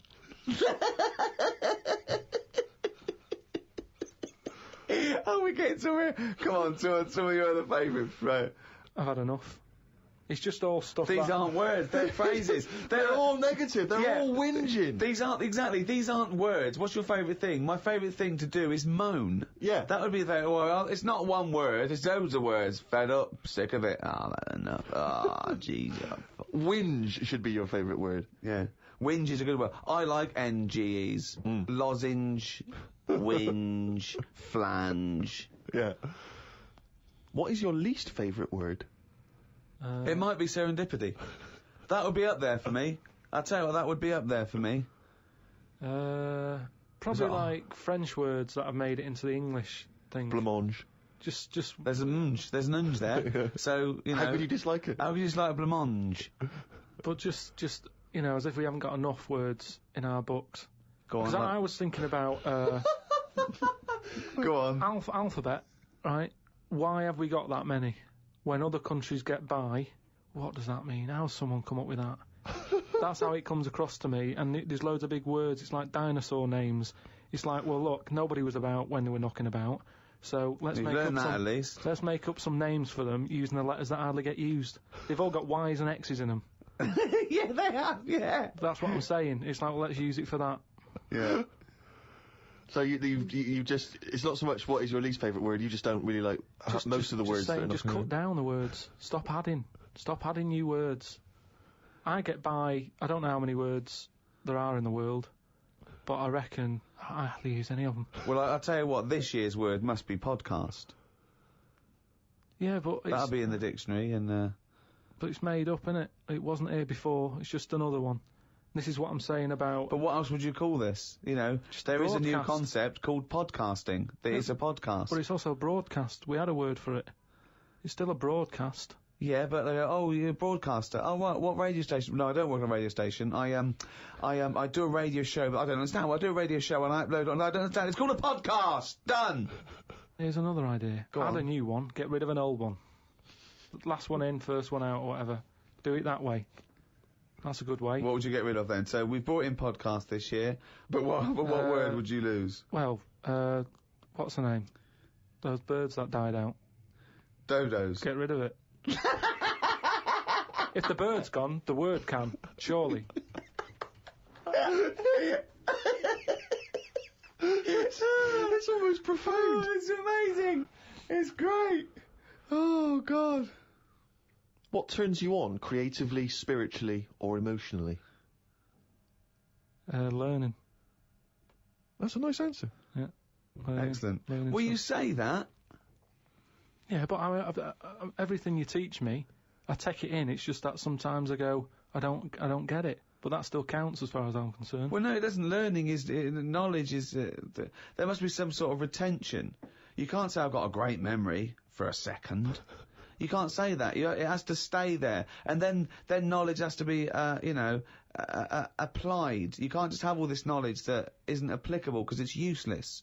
I mean, trivia is useless to a large extent. It's not real knowledge because it doesn't really help you in practically. No, but there's a lot of that going on. You're always reading stuff that you go, I've just read that. It's got me thinking for a minute. It's not going to help me in any way, but it gets a reaction, doesn't it? Well, that's good, yeah. That's what art does, and yeah, sometimes education's good for its sake if it really does inflame, but then sometimes, like I've said before, you can know too much where it gets you down. Go on. I just was reading something about an octopus. That's like a killer octopus, and it annoyed me that this was knocking about now because I didn't know. I thought they were quite friendly. Whenever you see them in cartoons and that, they're always happy, aren't they?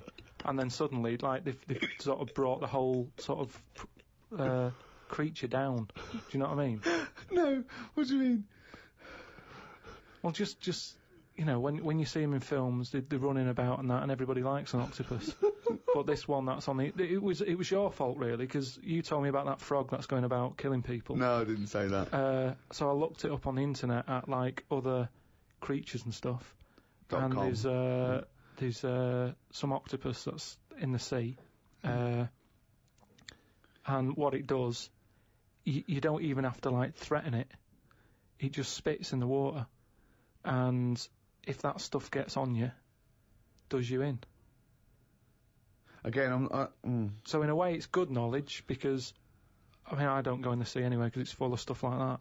But that's just reassured me that I'm doing the right thing. If they're knocking about, just gozzing everywhere, you don't even have to be near one. You don't even know if it's been spitting and stuff. It can kill you. It just seems unfair. I haven't harmed it. I haven't gone near it. Why is it getting annoyed with me? Doesn't seem right. So that's where a knowledge has not helped that octopus out. Because now, when you eat them, I just think, yeah, have another one. Do you know what I mean? Get rid of them. Another conversation with himself. Another conversation with himself. What is your favourite curse word? I don't think I do anything like that. I think people can tell by my face when I'm like fed up. Well, they know you're fed up because you're always whinging. I don't think I've got one. Knobhead. That sums everything up, and I think it's... But you wouldn't call your nan a knobhead, would you? What would you call a nan?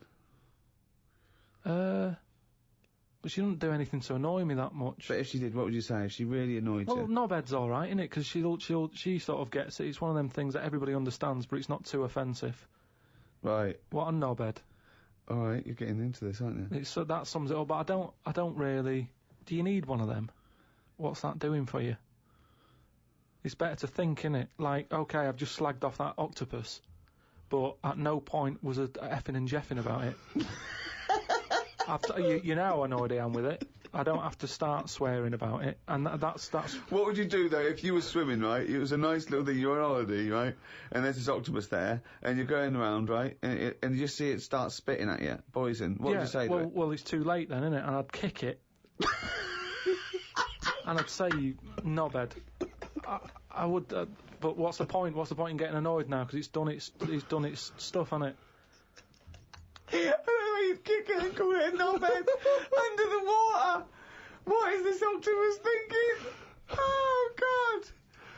I'd go, you fucking eight-legged shit. I'm not bothered. I don't know what you're saying. Fucking cunt of a mollusk. I'll just spit at you again. It's not bothered. You slimy little fucking boneless wanker. This is why the face Are you is still good. talking to the octopus?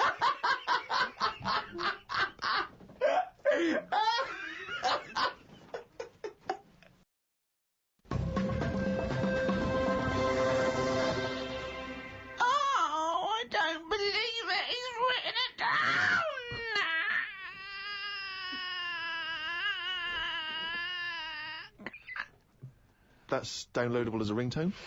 And it's also the jingle for Karl's diary. Just reading excerpts of Karl's diary. Went home and looked up Freud on the internet. Didn't find him that interesting, so looked at some other philosophers instead.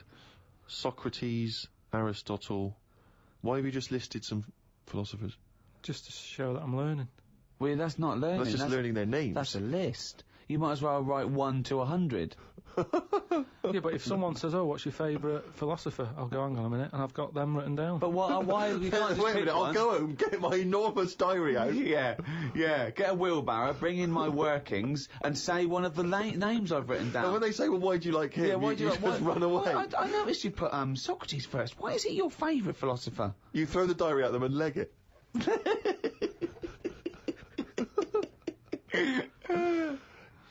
Oh, and then you go on to say, it's weird how names have changed, but then there's no other point there.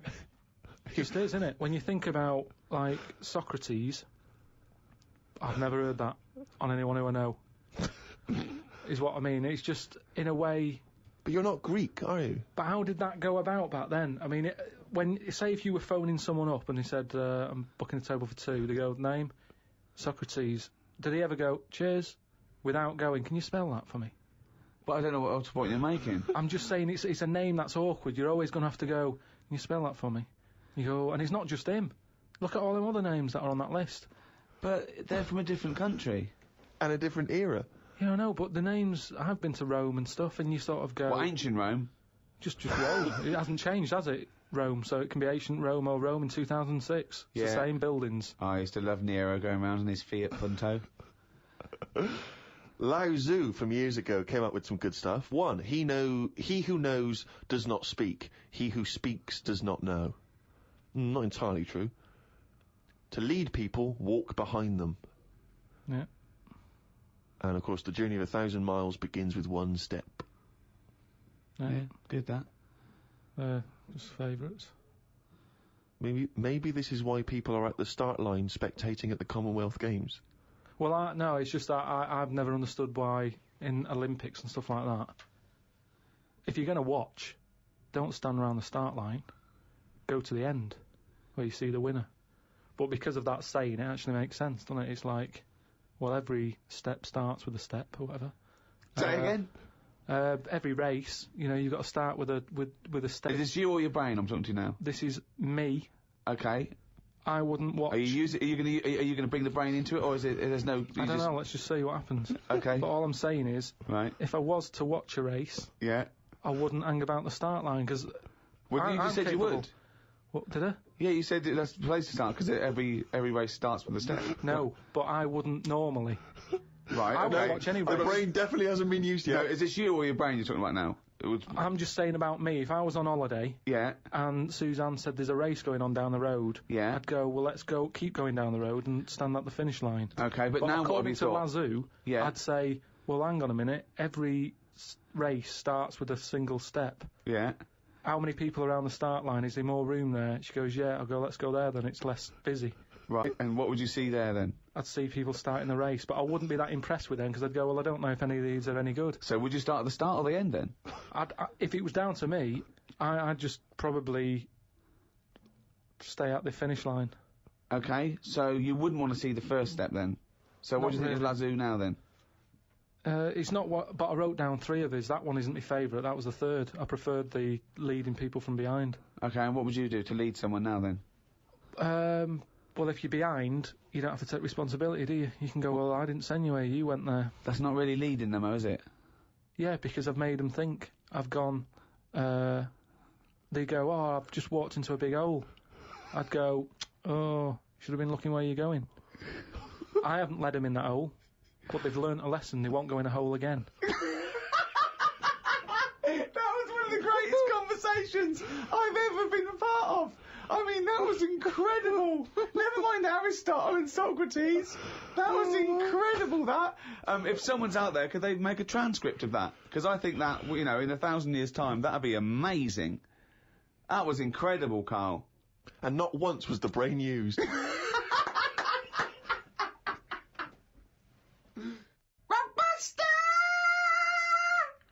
That's the jingle there for Rockbusters, the one of the most hated quizzes in the history of mankind. Joking, aren't you?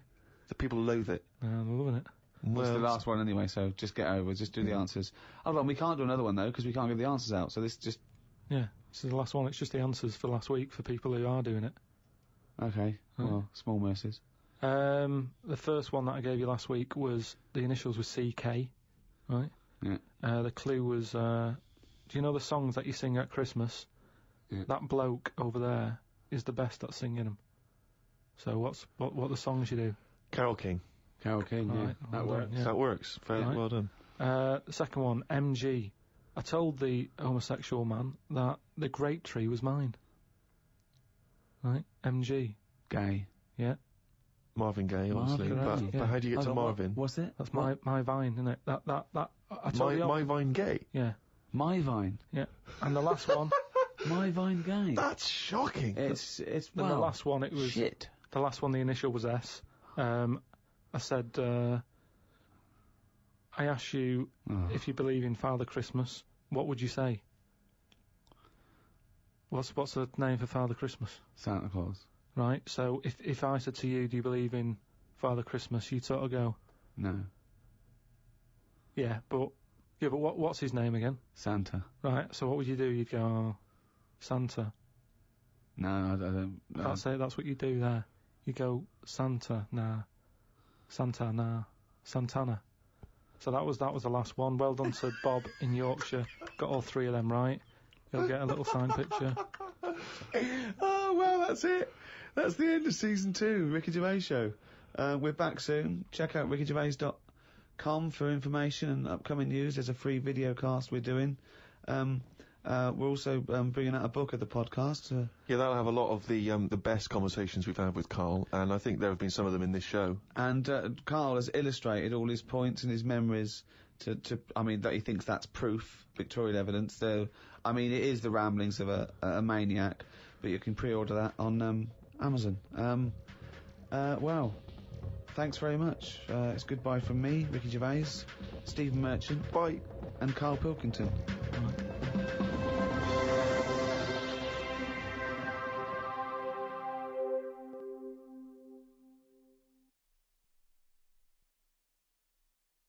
Audible hopes you've enjoyed this programme. This is Audible.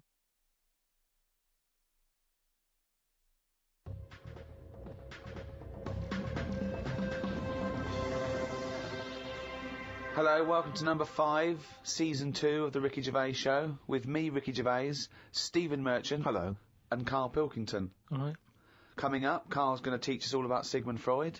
No, we're not doing that. Well, no, Yes, we we are, are. because last week we promised people that you'd research Sigmund Freud.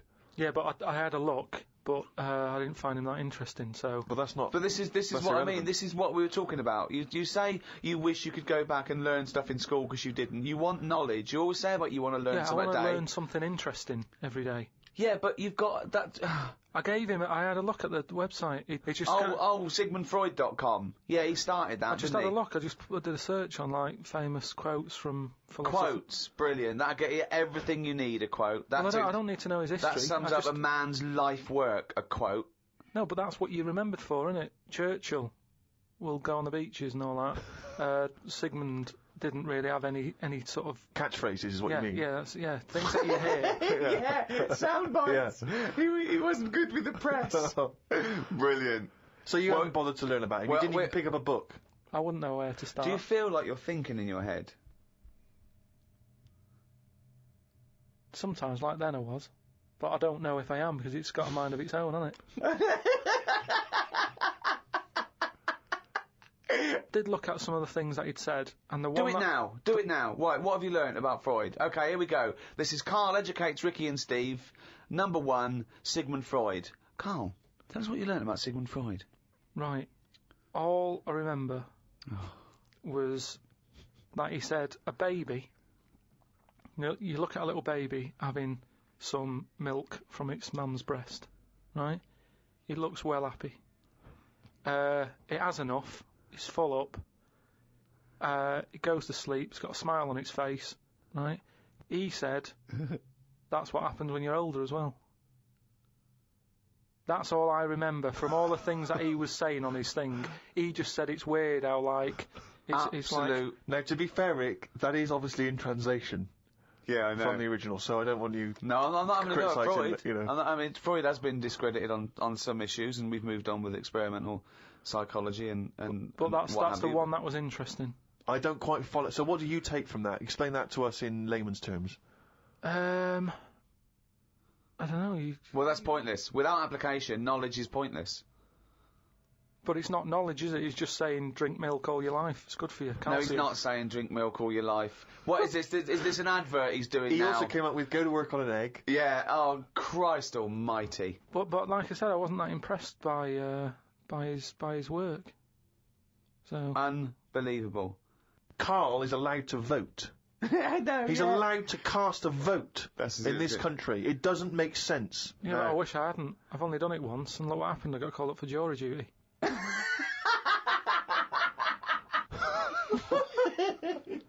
Not doing it again. People do what they do anyway. I think they only let us vote, so we feel like we're having a say in what's going on. But really, it just carries on, doesn't it? I haven't seen a big change. But that's exactly why you vote. No, the best thing you can do is look after yourself. Get on with it. Brilliant. Okay, well, I hope that's a quote. I hope someone out there who's, maybe making a dictionary of quotes or an encyclopedia, and they've finished with Freud, they've done Pavlov, he hit a dog on the head with a stick. Next, Karl Pilkington. Karl Pilkington, what do you say about the world? Just get on with it. Well, we're not in charge of it, is what I'm saying. That's nearly as good as let's go to the beach. Winston Churchill. I spoke to my dad about it, and he called up saying, I'm sick of hearing about this. Some quality thinking here. Go on. Go on. No, he was saying about global warming and that. Yeah. He was saying he's sick of hearing about it. Right. Because at the end of the day, that's just the world, innit? We're all getting old, and the world's getting old. That's the end of it. Brilliant. What another amazing quote. Well, it is. What we're trying to do.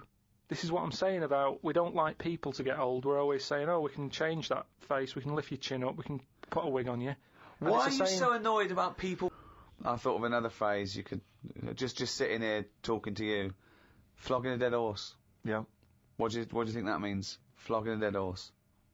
A number of people are still amazed by your complete lack of understanding some of these famous sayings and phrases. So... Well, that's an easy one. Yeah, that's like, get a new horse or. No, he hasn't got it. No one's going to buy it. No, it doesn't mean that sort of flogging. When you're hitting it. Yeah. Right. So what's the point in hitting it? So it's dead anyway, so don't bother hitting it. It's absolutely, not feeling it's pointless. anymore. It just means it's a waste of time. Yeah, but it depends what that horse has done to you. No, it doesn't. No, it does. It's that thing, innit, of like if a bear attacked you and you managed to hit it on the head and it went down, you'd go and you'd be annoyed. You'd still have built-up aggression. You'd give it an extra clout. Unbelievable.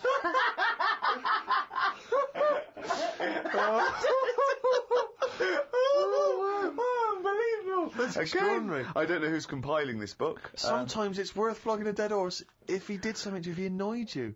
Karl, I've got a couple of little facts for you, just to try and inflame your imagination. Go on.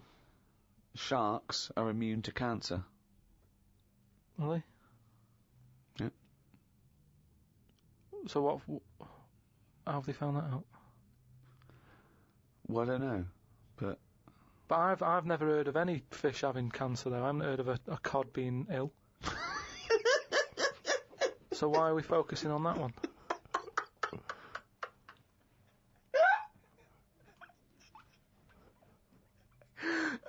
Good point. Okay. Stroking a spider can cause its hair to fall out. What? Because it's he doesn't like it and he gets stressed out, or is it just that some people are rubbing too hard? No, I don't think it's they're rubbing too hard. I think it's something to do with... I mean, what sort of maniac is stroking a spider anyway? My mum did it once. Really? Yeah, not to a spider. Right. It was just a little bee. She'd been out, sunny day and that. Got the washing off the washing line. She was bringing it in. Little bee sat on the top of like the bed sheet or whatever it was. Yeah. And she's in the kitchen with it, and she goes, "Look at that little bee there." She started sort of stroking its head. And it loved it. How did it make it clear that it loved it? Well, it wasn't struggling. It was just sat there like, because it must have been like a bit dozy. They get a bit dozy, don't they, in the heat and that. Mm. And he just stayed there on the sheet, and she sort of stroked its head for a bit. And she had to put it out. It didn't go out. It didn't try and escape. It was like, "You've had enough now." And that was that. She sent it out. She loved all that. She loved little flies and stuff. And we had Harry the housefly. What? Harry the housefly. What do you mean? It's just a fly that always seems to knock about in one corner of the room. Right, it's the same fly, was it? Yeah, it was the same fly. Yeah. How do you know it was the same fly? So whenever she saw a fly, she went, "Oh, look, it's back." Well, we weren't letting him in. It's just that it stayed in. Carl, what makes you think it was a pet housefly as opposed to a different fly every day? Because it was always in the same place, in the corner. But it could have been that something about that particular place that attracted flies rather than it was the same fly. Well, I'm never worried about it. It wasn't harming us. It just always hung about.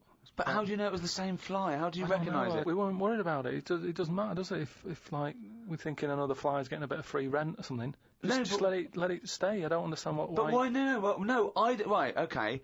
You're in a house, right? There's flies, okay? Not flies, fly. Why do you think it was the same fly for all those years?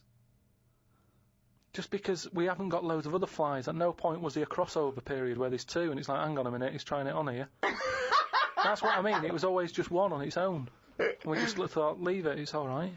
I don't know why are you suspicious? Why you always think someone's out to do you? No, I'm not. I don't know why you assumed when you see a fly every now and again that it's exactly the same fly. It just In fact, was. it's Harry. The one in our house was the same one. How do you know? Well, all right, I don't, but at no point did I feel suspicious. Speaking of flies, though, and that, they've got one, right? I was out with Ricky, right, and he was reading the paper. There was a story there about a fly that its eyesight was bad or something, and they've made it a pair of glasses, and it had a picture of a housefly wearing. Okay, this is incredible, glasses. Steve. Can I take over? Hang on, let me just need to finish a couple of questions for that. So there's a small fly and they've made it a pair of glasses. Yeah. So that it can see better. Yeah. And your concern is what? Well, again, it's just that thing of we're looking after everything now, aren't we? Sorry, I've got to come in here, Steve. All right. I showed you the You story. saw it, you saw It was it. a picture of a housefly with a pair of glasses on. Yeah. Right? It was about a one-sentence thing.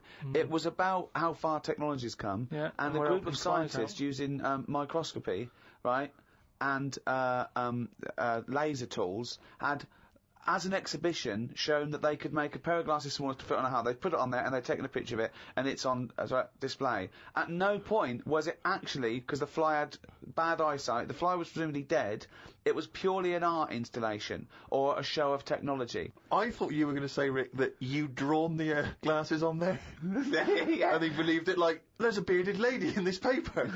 No. My God, Tony Blair looks like Adolf Hitler. No. What do you think of that, though? But they did Well, it as an flies out. experiment. Yeah, but all things start as an But experiment. why would they make a pair of glasses for a fly? How would they know he had bad eyesight? How would they know it was the same fly? Bumping into stuff? I don't know. Bumping into stuff. But why would they bother making glasses for it? And they've got a compound eye. They'd have to make about 1,000 pairs of glasses for a fly. It's just that thing, innit, of human nature is something's wrong with something, let's fix it. And they try and help people out all the time, don't they? When you know, we're always doing it. We're always trying to help people out instead of just going, you've been dealt a duff card, cope with it. We're always fiddling, always fiddle about. It's like that bit about what was it? See, this is technology going mad and that. They're doing operations on people, right? and instead of injecting you with stuff that knocks you out, they're going to hypnotise you, and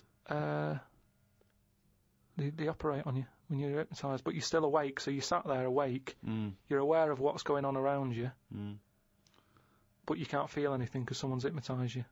Why are we messing about with that when there's nothing wrong with the injection? Well, there are. I mean, it's not healthy to constantly give someone Very anesthetics. dangerous. Yeah, Very but dangerous you just said it yourself there, constantly. If Yes, you but if you keep do coming in multiple having stuff operations done, on someone, don't be doing multiple operations. well, sometimes you need to. Why? Because of Knackered, whatever the forget complaint it. may be. Yeah, but no, not multiple. Give them 1 or 2 max. After 2, it's like, enough's enough.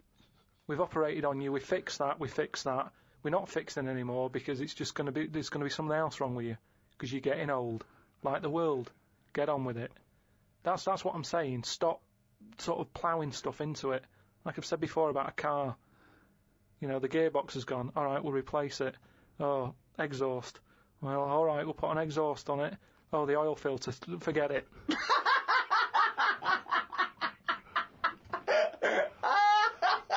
Came up with a good idea. We'll be the judge of that. I'll do it now. It's not a good idea. Okay. Okay. I'm sticking my neck out here. I think this isn't going to be a good idea. Okay. Thoughts? Well, I'm going to agree with you. I'm going to second that motion. Okay, let's see. Let's see if we're both right. See-through skin. High five, Rick.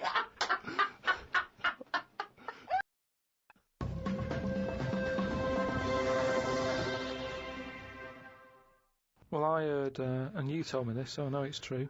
What? Do you know when I talked about replacing blood with ink? Yeah. They can do it, not with ink.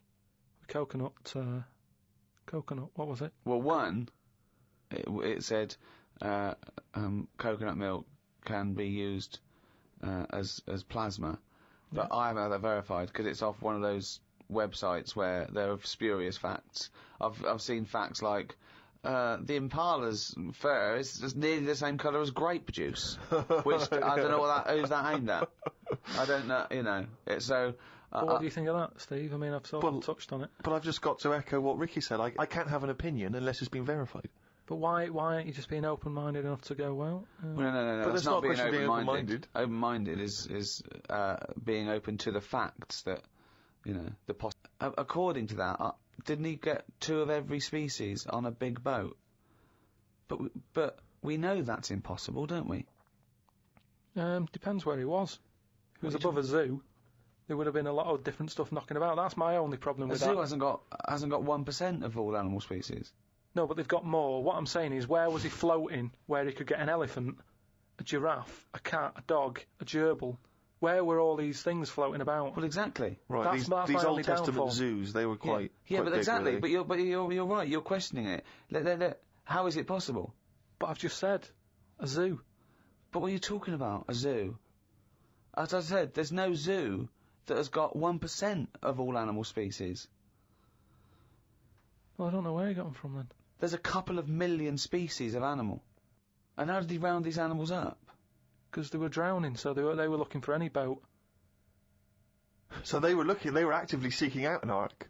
Well, they would have just been looking for anything to get hold of. Yeah, and where did he keep them all? How did he keep them all separate? How did he... At that point... Oh, no, the lions at the otter. No, because at that point, it's that thing, innit, of how you all pull together in a bad situation. Talk shit. You all chip in, they're all like, oh, God, you know, let's be nice to our neighbours. Right. So there's spiders talking to flies and... Well, they would have just gone elsewhere, wouldn't they? They would What do you have been mean? on another bit of the boat. The spiders don't have to knock about with the lions just because they're all in it together. They get their own little area, don't they? Well, I don't know. How big is this boat? It's big. It's a big boat. How long... What was the warning he got from God to make it? I don't know. It was a couple of weeks. He probably had the Extreme Makeover Home Edition team. They all chipped in. Probably had Queer Eye for a Straight Guy helping him out with some of the Interior design elements. Yeah. Two of every species, Carl. How big would this boat have to be? Yeah, it's big. You can't just keep saying it's big, because I know in your mind, you're imagining this ark, there's a boat with Noah up the front with his wife, 2 giraffes behind him, then next there, 2 elephants, and it just, and it's just like elephant, giraffe, hippo, dog, cat, weasel, couple of frogs, and a spider talking to a fly going, let's get on. But when we're off here, you're dead. But what would you have done then? Are you saying that you wouldn't get on there because it's too noisy? It's not a question of what it didn't you've happen. done. It didn't happen. To be honest, I'm not bothered. And they got through it, didn't they? They got through it. They're here now. We're not short of them. If anything, like I said, he didn't do us a favour because he saved too much. You can't move out there for stuff.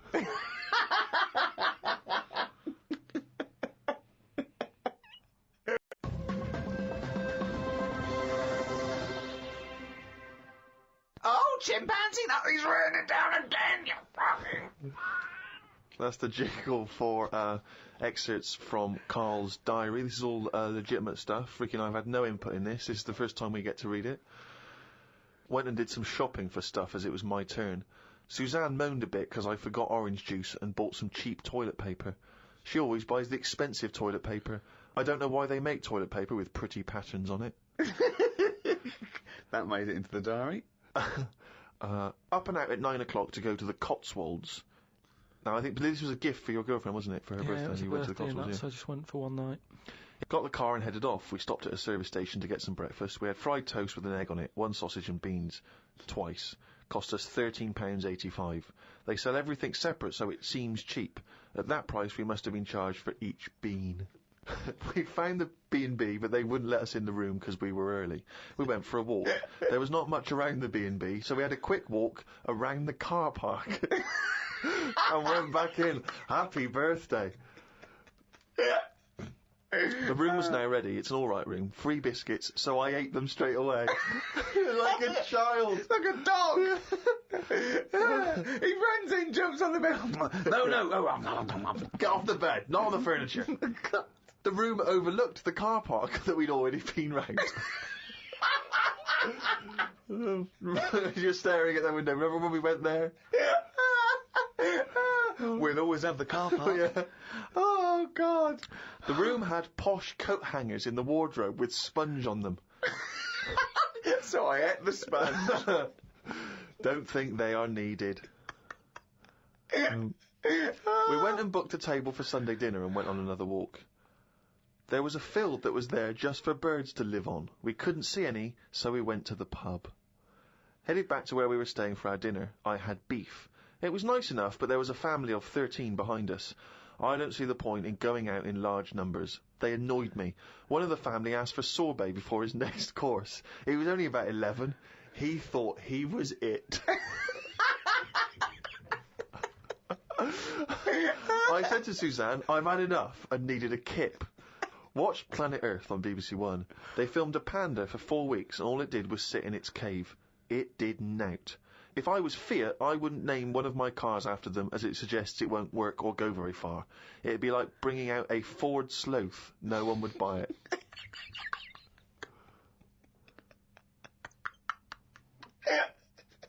A Ford Sloth. I would love that ad campaign. Oh, that's amazing. Oh, God. The new Vauxhall Slug.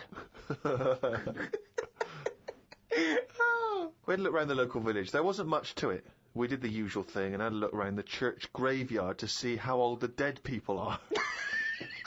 Suzanne's had a hell of a time so far. She's gone to the Cotswolds, the room wasn't ready, she's seen the car park, an empty field, and now let's go and play how old the dead people are. I like the fact that you mentioned we did the usual thing of having a look round the church graveyard. Do you make her do that every time you go away? I like the fact, I want to know what she did for 2 hours when you slept. Did she just like... She went to a club, had a whale of a time. No, she just looked out at the car park, just like, memories. But that's what you do, though, isn't it, when you go to these places? There's nothing else, unless you want fudge, or, you know, you walk round a church graveyard and have a look. There's nothing. We went home. It took 3 hours to drive back. People say they go to the country to see the wildlife. I saw rabbits, pheasants and a fox on the way home. They were all dead in the road.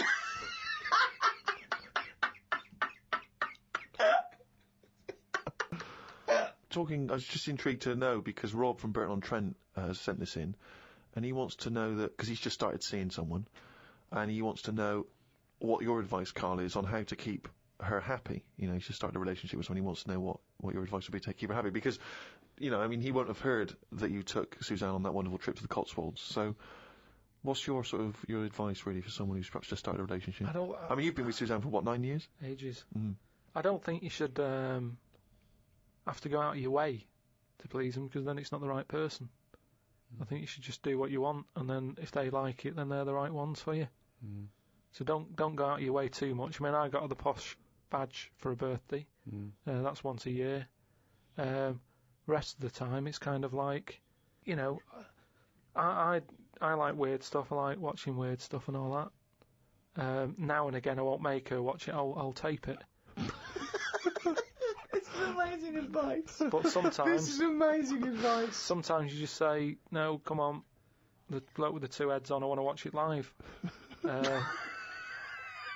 So, give and take is what you're saying there. That's all. It shouldn't be hard. As soon as it's hard, it's not right. So just go about your business. See if she joins in. Brilliant. Another quote for the book. Woke up to the Commonwealth Games on the radio. Now, what are you making of the Commonwealth Games? Is that something that interests you? Are you a sports fan? I'm not really. I mean, Suzanne's sort of been getting up early, especially to watch it. You know how I feel about a lot of it. It just seems to be sort of wasted. If people are running fast, use it. Do you know what I mean? Rather than just trying to beat your own record or someone else's, do something where you do have to run. If you're a good swimmer, be a lifeguard. Don't be messing about going up and down. I was swimming recently. I do a lot of swimming, and I've never quite mastered my front crawl. Just never quite nailed the breathing, because it's quite tricky, isn't it? You know, you've got to breathe at the right moment. And so I'm in the swimming pool in the local gym, and there's a guy bombing up and down, really doing a great forward stroke. So I waited till he came up, and sort of went, excuse me, mate. I was just watching you when you were doing your front crawl. I was really impressed. Could you just watch me when I do mine and tell me if I'm going wrong? Why would you go to a man? I know, and that was what that was the problem. Is only as I was saying it did I realise what it sounded like. I've just been watching you swimming up and down. I was really impressed. And you're both in Speedos. Both in Speedos. You know, I'm got the goggles on. Oh, you got a special orthopaedic. When I asked him, can you just watch me and offer me any tips? And he just looked at me like I was just mental. That is such a strange thing to say. Can you just watch? I don't know how you had the nerve to do that. Well, it was innocently motivated. Well, I know it's innocent, but what a strange thing to go up to someone and... But what civilization are we living in where we can't just ask our fellow man to help us out with our forward crawl? But we're in a society where we can't. But you know that. It's a strange thing to say. But sometimes it's nice to just think, no, do you know what? I'm not going to fall into the trap of thinking he's immediately going to think I'm gay, or that I'm chatting him up. I'm just going to ask him to do me a favour.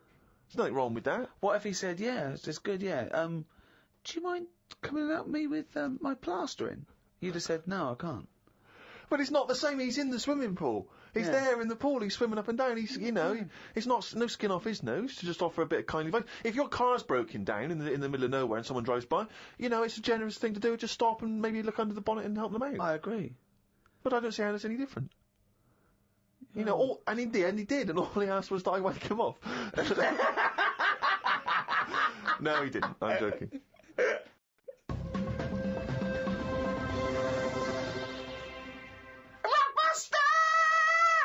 That's the jingle for Rockbusters, a quiz which I don't think anyone enjoys. I mean, Karl doesn't enjoy writing them, we don't enjoy listening to them, the listeners from the emails are just not interested, so don't know why we bother. But anyway, here we go. Last week's clues, go. The first one, it's cryptic clue, just in case. No, it's the stop first time saying you've heard cryptic, it. because they're not cryptic. Clue with initials of an artist or a band. You work it out, you know, you send in the answers. Right, the first one, the initials were SC, right? And the cryptic clue was, I went into the restaurant on Monday, Tuesday, Wednesday, Thursday and Friday. The fella making the food, he was there each time. Okay. Right? So you got to think about it. This is what I'm saying. Yeah, just tell us the answer. What is he? He's a cook, isn't he, if he's making the food and that. If he was there on Monday, Tuesday, Wednesday, Thursday, Friday, it's the same cook. Right? Yeah. So what have you got there? Same cook. Same cook. Sam Cook. You said same cook. Yeah, but if I went, the way I look at it is, if I worked in a record shop... The way you look at it is, if I worked in a record shop, someone came in and said, have you got Sam Cook? I'd go, yeah, sure, he's in the jazz section or whatever. Right, the second one... Bollocks, that is bollocks, that one. Go into that woman's store and rip her off, right? So what's a store, Shop. right? If you're ripping someone off, what are you doing? Stealing. Another way of Conning. right? Okay. And what is it? It's a shop. It's a woman. So what am I saying? What's the initial? C, Con shop. right? It's a woman. Corner shop. Corner shop. There Corner you go. shop. So Steve worked that one out. Well done there. The last one. I'm stunned. You've had a go at laying down a track, but it Yeah. ain't perfect. Go on then. Mm. What's that? So a track is Yeah, what's the initial? E. Okay. So you've had a go at laying down this track. Yeah. So when you're laying down a track, it's like it's a mix, isn't it? Yeah. You've had a go at doing it. You've just it ain't perfect. Yeah. So you could say it's what's another word for not perfect? It's a bit of a Shit.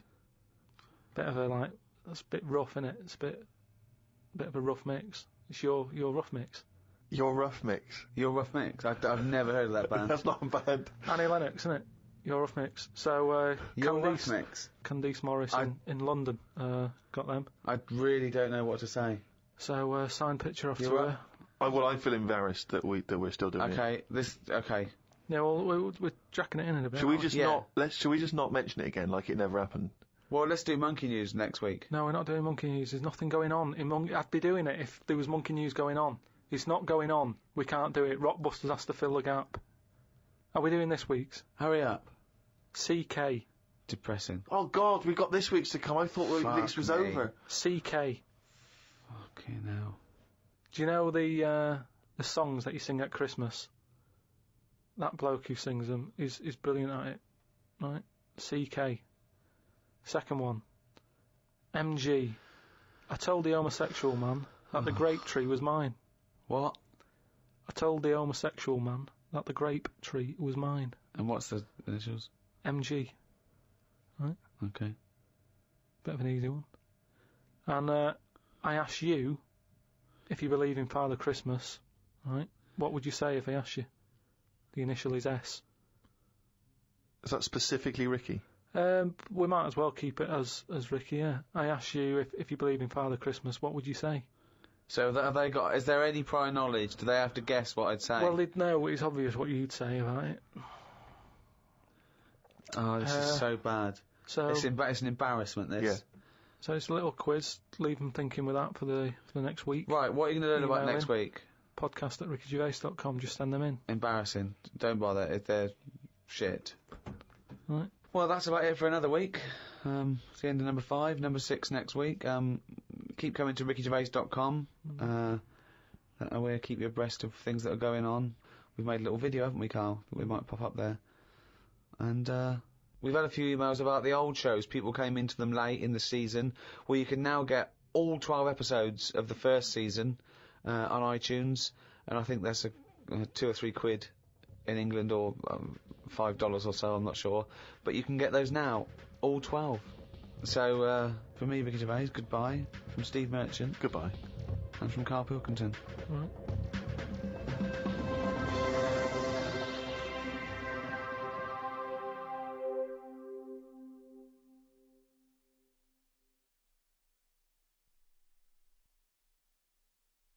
Audible hopes you've enjoyed this program. This is Audible.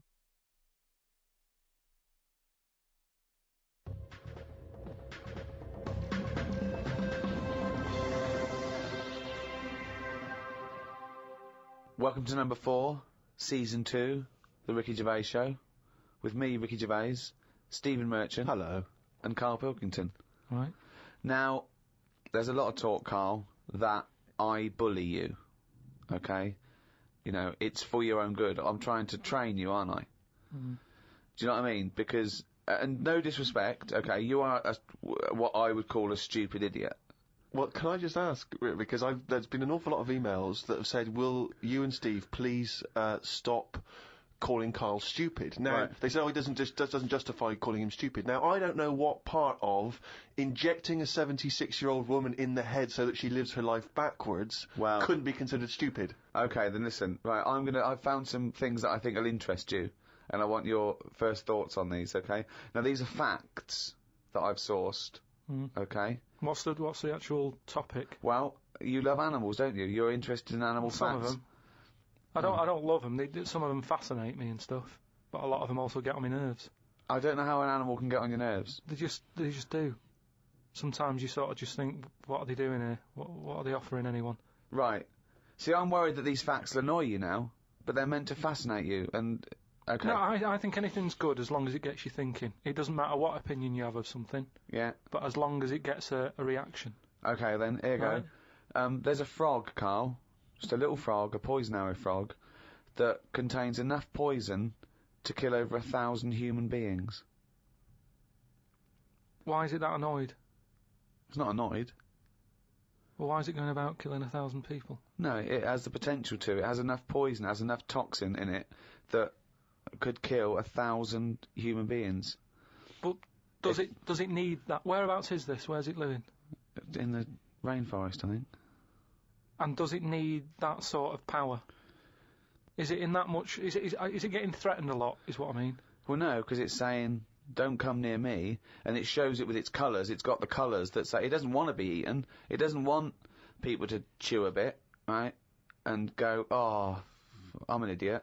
It's saying, look at my colours, don't eat me.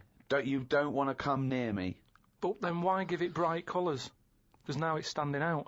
Yeah, and it's going, don't eat me. Yeah, but make it a colour that fits in, like camouflage. Why make it orange? Of course it's going to stand out, and then they'll attack it. And then it'll turn around and bite them and kill 1,000 men or whatever. No, it doesn't bite. It's the fact that if you were to eat it, you would die. Yeah, but who's going to eat it? Well, things that eat frogs. The French. And they go, sacre bleu! You have killed me and 999 of my friends. But why is everything, like, surviving like this, though? I thought it was all about survival of the fittest. No, so it's of no danger to me. So I could still kill it, and there's no chance, at no point am I going to lick a little frog's head. Not when it's alive or when it's dead. I love the fact it's all about you. It's all about how it relates to you. And he's annoyed that they're getting away with something. He doesn't like any sly animals. He doesn't like animals hiding. He only wants them to hide. He doesn't want animals killing things. Then he wants them to kill things. He doesn't know what he wants. When they say survival of the fittest, they don't mean that, say, lions have been working out in a gym. It Do you means understand? It means the fittest gene pool, and the fittest gene pool is a gene pool that's still around. That's all it is. Yeah, if it's here, it worked. I was trying to explain to you the other day. A slug is as evolved as us. It's not, though, is it? It is. It's not. You think evolution is aiming towards Miles being away human? from where we are. What? It's nowhere near what we're like. But you're looking at it in terms of, this evolution has a will. It doesn't have a will. It's chosen or it's not chosen by nature. A slug got it right. A slug has got it as right as... What do you mean it hasn't? Well, what was it like before it got it right?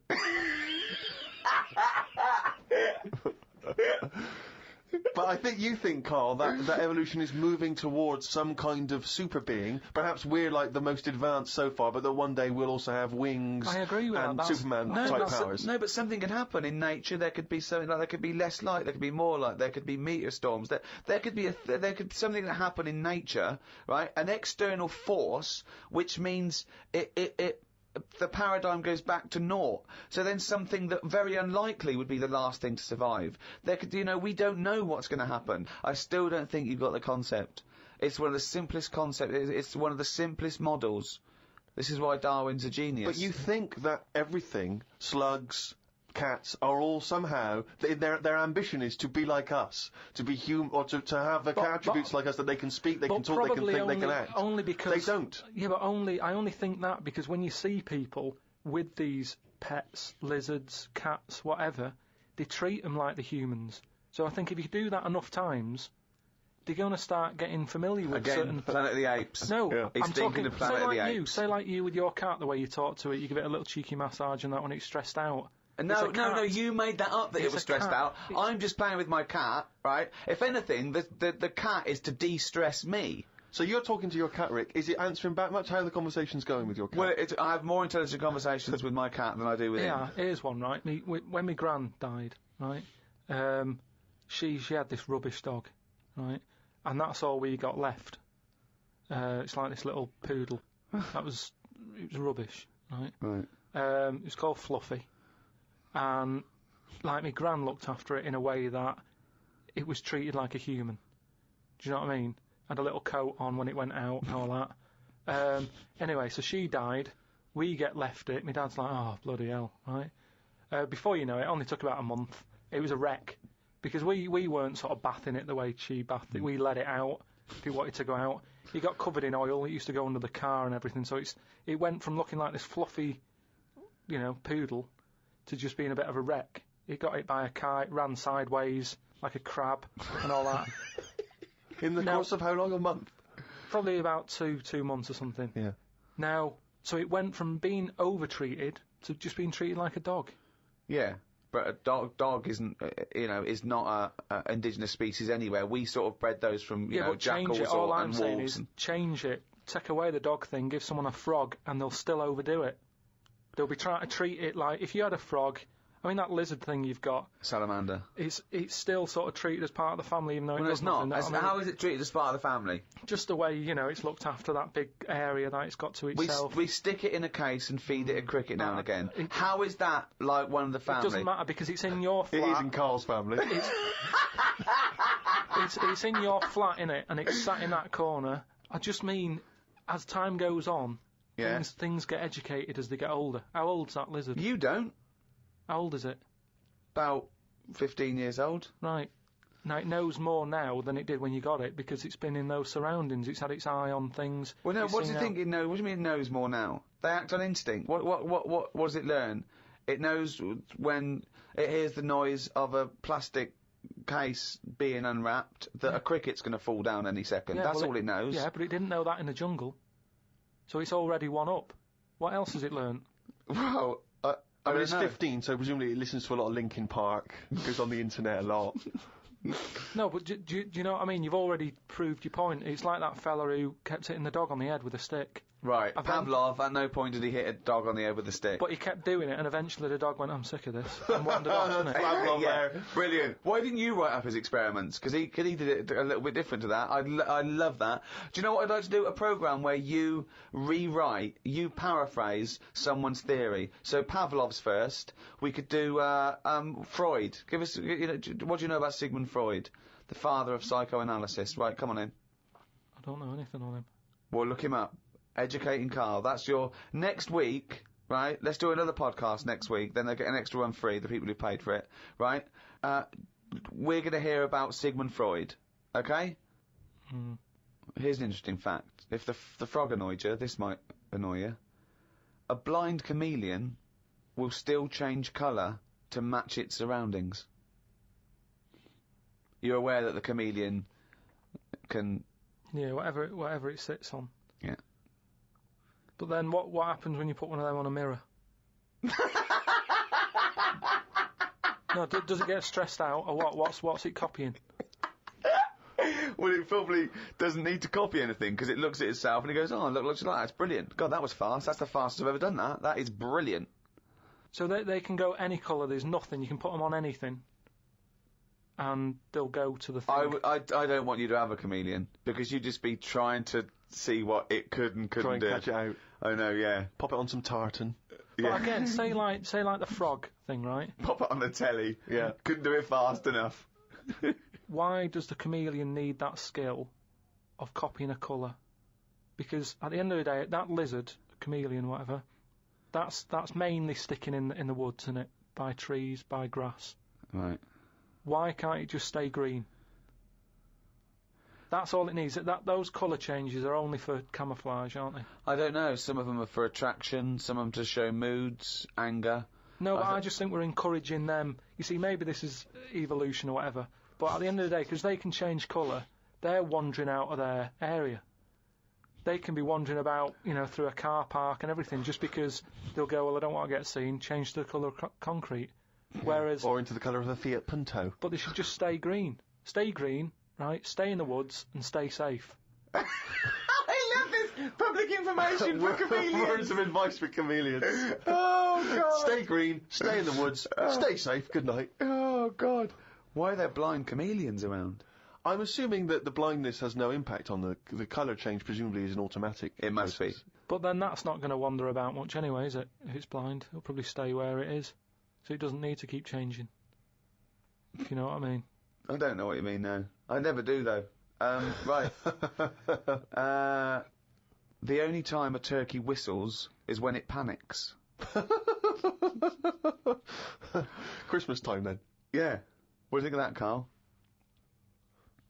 It goes from one extreme to another, doesn't it? You've got a frog who's going mental, It's not going mental. killing thousands of people. No, that's not. That's got that sort of power. Then you've got a turkey who's whistling for help.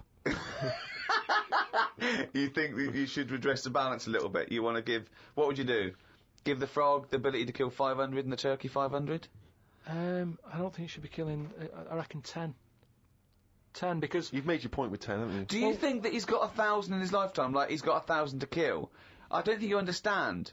I just He think... doesn't really kill 1,000 people. That stat is about that if you were to boil up a frog, decant the poison, there would be enough poison to split between 1,000 people and kill them. It doesn't mean someone goes, "Frog, you have the power to kill 1,000 people in your lifetime. Choose them wisely. But I just think if it needs that sort of power... It should be fighting evil. Well, it's not... it's knocking about the wrong area, isn't it? If it's under that much danger, move.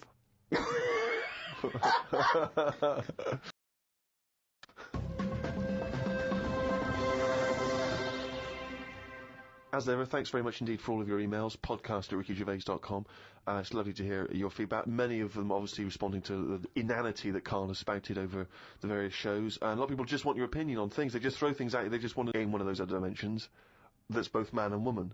There is a Karl that's got hair. There is a Karl that's got a penis growing out of his face. There is every conceivable Karl.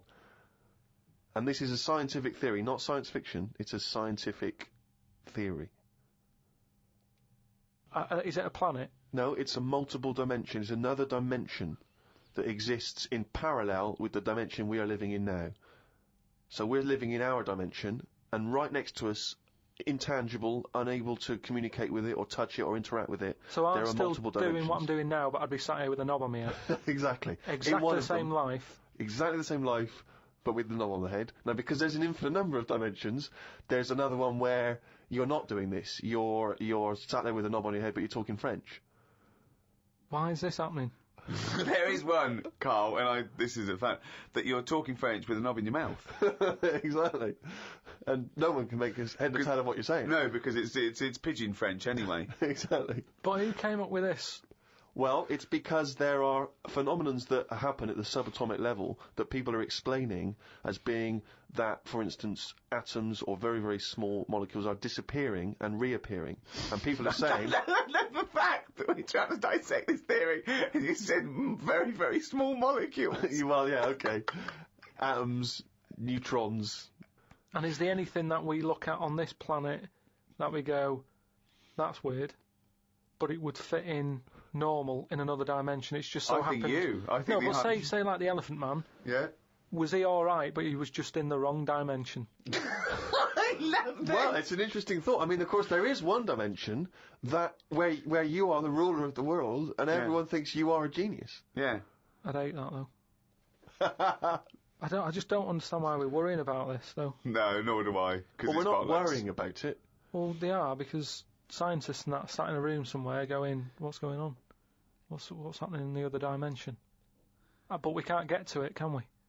So Well, that's why I don't worry about it. I agree with Karl. It's largely pointless. It's academic. It's like when a person does philosophy, and the first lecture he ever goes to, he comes out and he goes in the student union, he goes up to someone who's doing English or science and goes, "Oh, you right, mate? That table's not there." They go, "What?" They go, "The table's not there." He goes, "What? How do you notice?" They go, "What? What are you talking about? The table's not there." They go, "Isn't it there? Can you feel that? Is it there or not?" And his beret falls off. Yeah. It doesn't. It's not a big chat up line as well when you've got a little bit of philosophy and you try to spout off. Because of course I told you before, haven't I, when I was doing a school play, and there was a girl, and I was trying to crack onto her, but I was going through my sort of fifth form phase of sort of reading Catcher in the Rye and all the rest of it, rebelling against the system, and I thought, well, she's gonna find me appealing if she realises how smart I am. So Can I just ask you one thing? Yeah. Is this before or after the phase when you thought a bow tie would sort you out? This was before the bow tie phase. Yeah. There was a phase, I should say, for new listeners, where I, for about 6 months, wore a bow tie because I thought it made me look sort of like I was from a Jeeves and Wooster book. And I thought that was very urbane and sophisticated. But, yeah, we were doing the school play, and there was one point where everyone was hanging out in one of the rooms, music rooms, getting changed, joking, laughing, cracking onto each other, right? I was sat in the room next door, empty room, on my own, right, reading Zen and the Art of Motorcycle Maintenance, the sort of kind of, you know, populist philosophy book from the 70s, just sat reading that, in the hope that she would walk in the room, see me, think, my God, he's obviously wise, and presumably, you know, get off with me.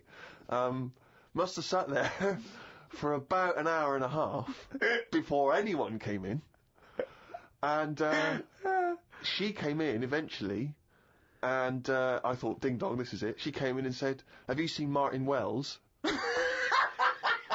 I said, I think he might be next door. She disappeared again. I gave her another 15 minutes on the hope that she'd come back. She didn't. I went in the next room. She was getting off with Martin Wells. Oh, no. Because he'd been dancing around with no trousers on. So, all I'll say is, there's a valuable lesson learned. I think this was the same girl. I was at a party once, and I was with this girl, I was trying to impress her, and someone lit some joss sticks. You know, just gonna give it a kind of hippie vibe, right? And I didn't know what joss sticks were. I thought they were some kind of drug, like cannabis. So these joss sticks are like, and I started going, because I thought we were all supposed to be getting high on these joss sticks. I started going, whoa. Oh man, these joss sticks they're really doing me in, man. And everyone said, what do you mean? I went, oh, they're good stuff. This is good shit. And they said, what do you mean, joss sticks? They're not drugs, they're just an incense. And I went, yeah, I know. I'm just saying they smell great, is what I'm saying. Meanwhile, Martin Wells on the table, trousers down, everyone just throwing in money. Yeah, exactly. Oh. I don't know if it was, there was another party where I don't think it was the same girl, but there's inevitably a girl there that I'm trying to, you know, impress. And I went up to, it was a house party in someone's house, so I didn't know anyone there really. I was only Steve, you come without trousers. Well, it worked for bloody Martin Wells. And I went up to the toilet, and I had to do, you know, number twos. Brilliant. And I did them. There was no toilet paper. At the party.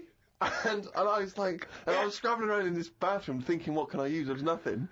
And I was thinking, oh God, what can I do? And as I recall, in the end, I couldn't make anyone hear. I didn't want to sort of go out into the hall and stuff.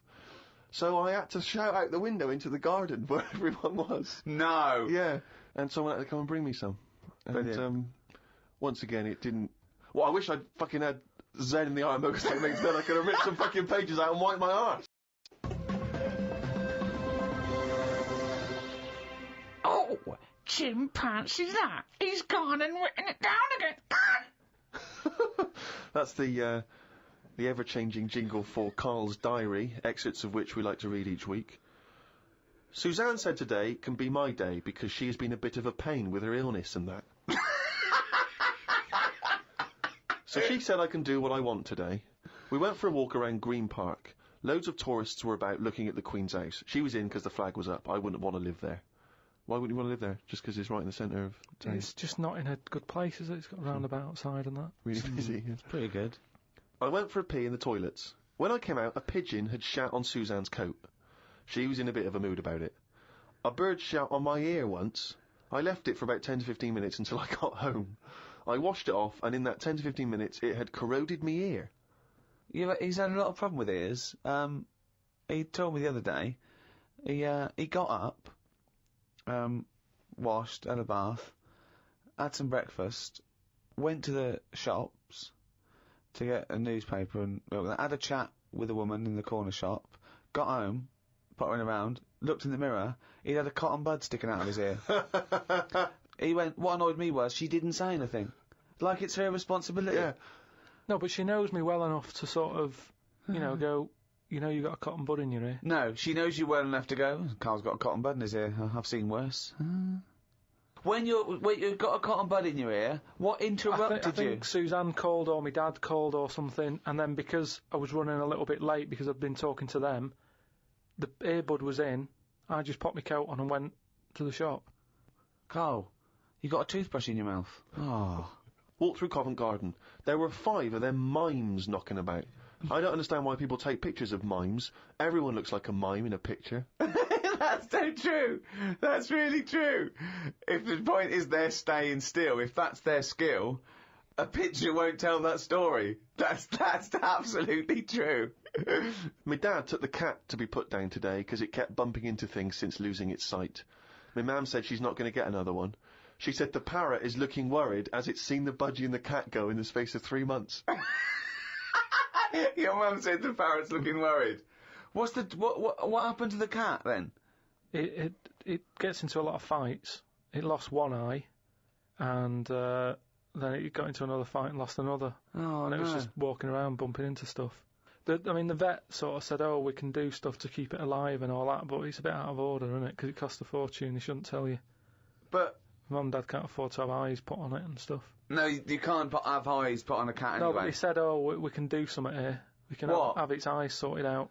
But I don't think you should be allowed cats. Dry wipe cat. A mate sent me a story on email about a bloke in China who has this weird illness that means he can't have his picture taken. That's not the weird bit.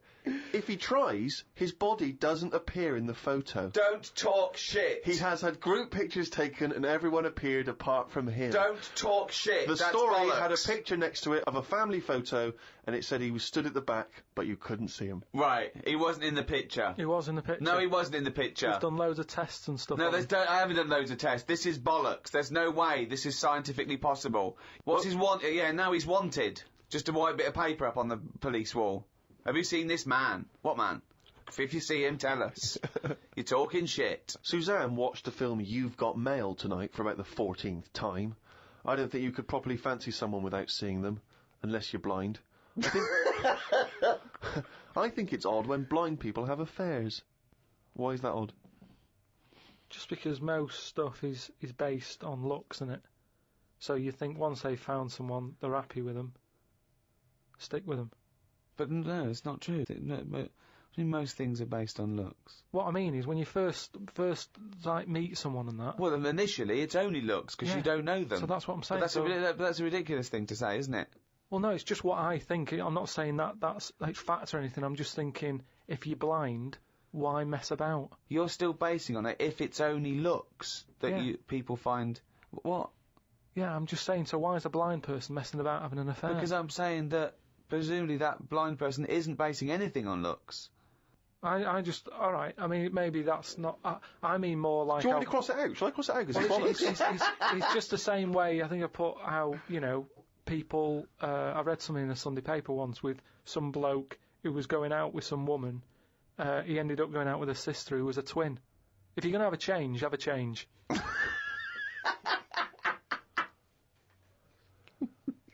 Spoke to Ricky about trips to the moon. He was up for going just to see what the world looks like. I came up with the idea of a giant mirror on the moon that would reflect the world back. He had a few questions, but I had the answers. Yeah. He changed the subject, I won. Right. My first question was, how would you get it up there? He said bit by bit. That'd be a good mirror then, wouldn't it? I said, how big would it be? He went, you'd still need a telescope. I said, how would you get it on the right side of the moon, always facing the right? He went, what? He went, does the moon move then? I went, yes. And if we don't like the mirror on the moon, we can always wallpaper over it. It's Suzanne's birthday tomorrow, so I've got to get her something. I sometimes think it would be best if we didn't celebrate birthdays. I think people would live a bit longer if they didn't know how old they were. Age puts restrictions on things. She said something about wanting one of them posh badges to put on her coat. I will look for one later. I love the fact that around the time that you've got to buy Suzanne her birthday present, you think that birthday presents are a bad idea. Got up early, it's Suzanne's birthday, gave her the card and present. She was well happy with her posh badge. She wore it to work. It's quite nice to hear a moment where she was actually happy for once in your company. They always say when you get someone a present, you should buy them something they wouldn't buy themselves. Daft rule. I want something I would buy myself if I had the money. When I was young, me Auntie Nora got me a present I wouldn't buy myself. It was a T-shirt with her face on.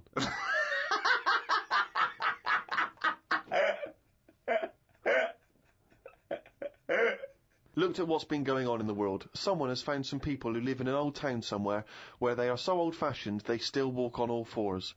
There is a picture of them and they use shoes on their hands. That's not old-fashioned. Why is that old-fashioned? That's some kind of regressive evolution. Yeah, really old-fashioned. Yeah. It's not true, is it? It is true. It's somewhere in... Well, I believe they have found a group of people that are living and walking around on all fours, but I don't believe they're wearing shoes on their hands. And I don't believe they haven't evolved to standing up.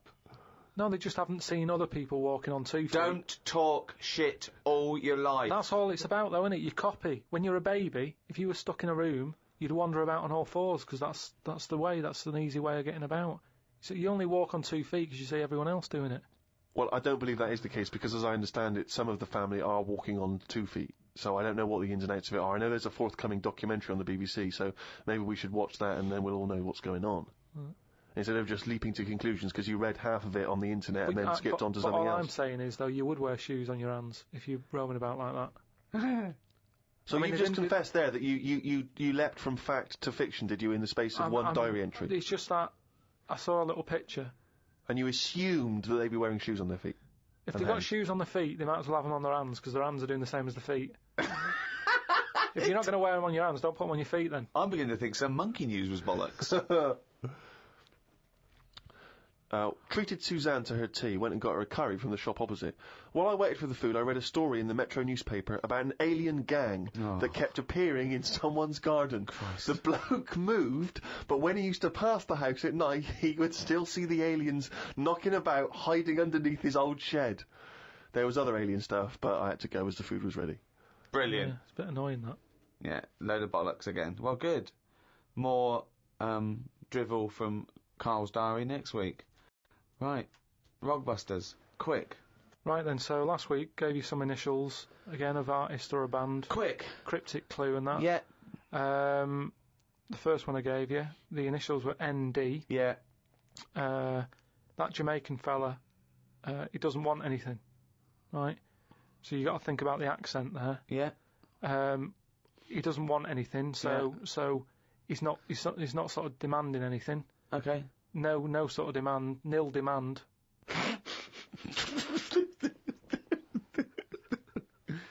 Nil demand. So it's like Neil Diamond. They'd say Neil Diamond, please. Can I have some Neil Diamond?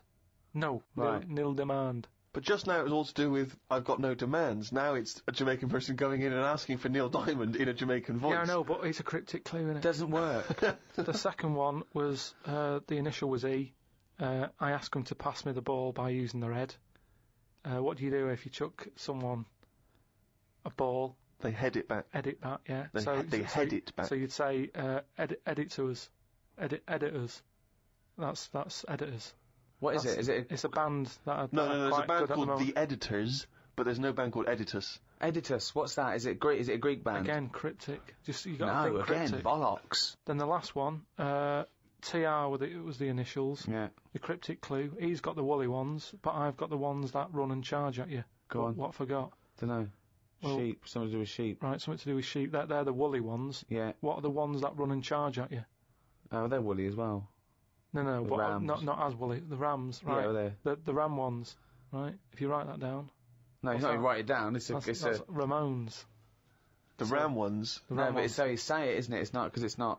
No, it sort of changes about a bit, just cryptic. But your understanding of the word cryptic is it can be anything. What am I thinking? Cryptic? Cryptic clues in a crossword have a logic to them, that's why people are able to answer them. Well done to Neil Fennon, who's in Canada. Well, I just don't know what that says about Neil. Bollocks, this. Right, do the next week's one. Right, then. Just get it over with. We've got to stop this. Monkey News is coming back. No, it's not coming back. There's nothing going on. We're not doing it. Right, SC are the initials of the artist of the band. Go on. SC. The cryptic clue. Just stop saying cryptic, because it's not. The clue is, I went into the restaurant on Monday, Tuesday, Wednesday, Thursday and Friday, and the fella making the food was there each time. right? SC are the initials. I went into the restaurant on Monday, Tuesday, Wednesday, Thursday, Friday, Saturday and Sunday if you want. The fella making the food, he was there each time.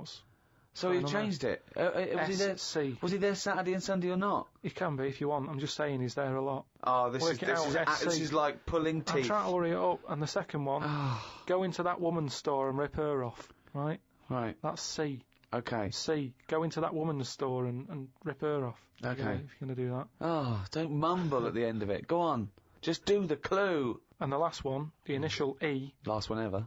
You have had a go at laying down a track, but it ain't perfect, right? So you're sort of making a track. No, just do the clue. You're making a track. Right, give us the clue. Don't just talk around it. Right, the initial is E. E. What's the clue? You have had a go at laying down the track, but it ain't perfect. Fine.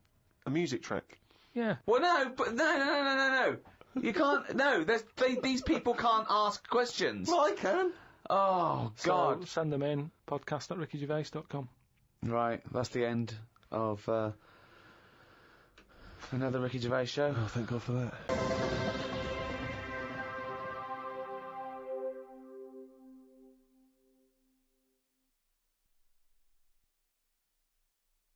Audible hopes you've enjoyed this programme. This is Audible.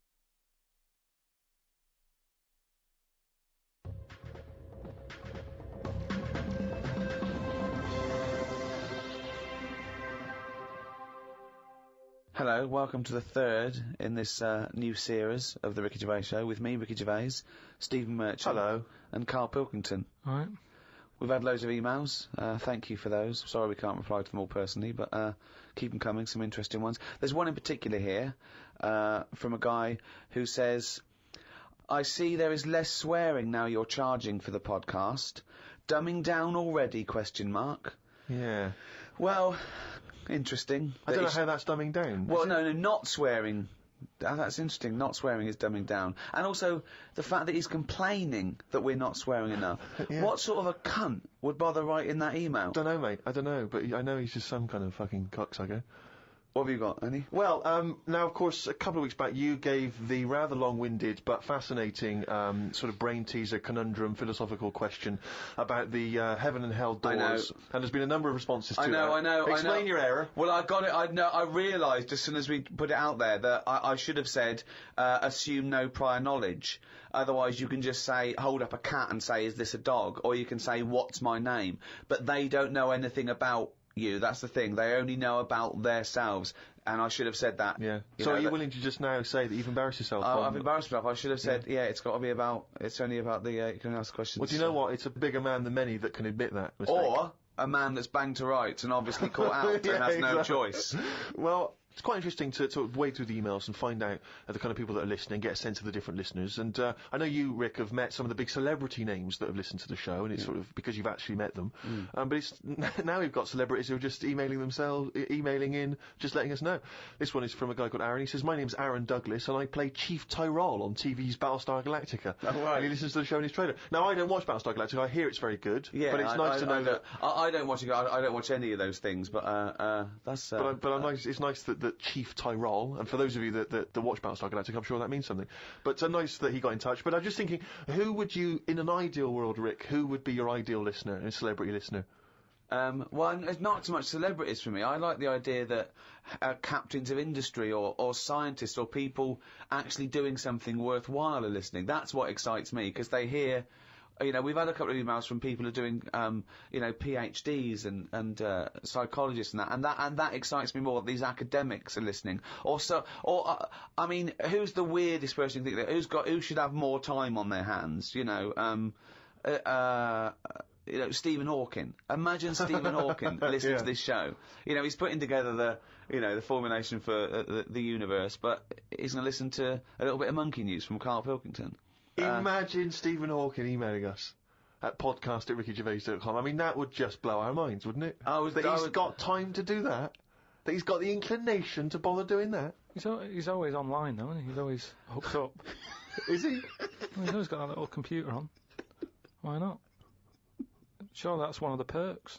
You can just bung an email out whenever. I'm not having a go. That's what I'm thinking. He's sat there with his little computer.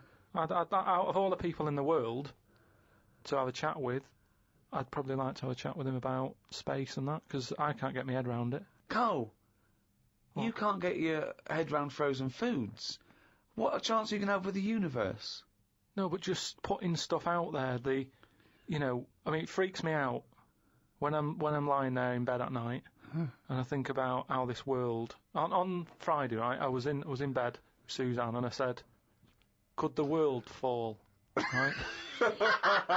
It's like something from Chicken Licken. Wow. That's a hell of a bit of pillow talk, that. Isn't foreplay hell? Oh, God. But I'd like to sort of have a chat with him because I reckon he could put it in a way that I could understand it. Oh, I wish an Inuit was listening. Did I not tell you this? We had an email from an Inuit. Really? Yeah. I thought I'd mentioned this. Have we not mentioned this before? No. No, it was an email from a guy who said, I don't think he lives in Canada, I think, or somewhere else. I apologize if I'm getting that wrong.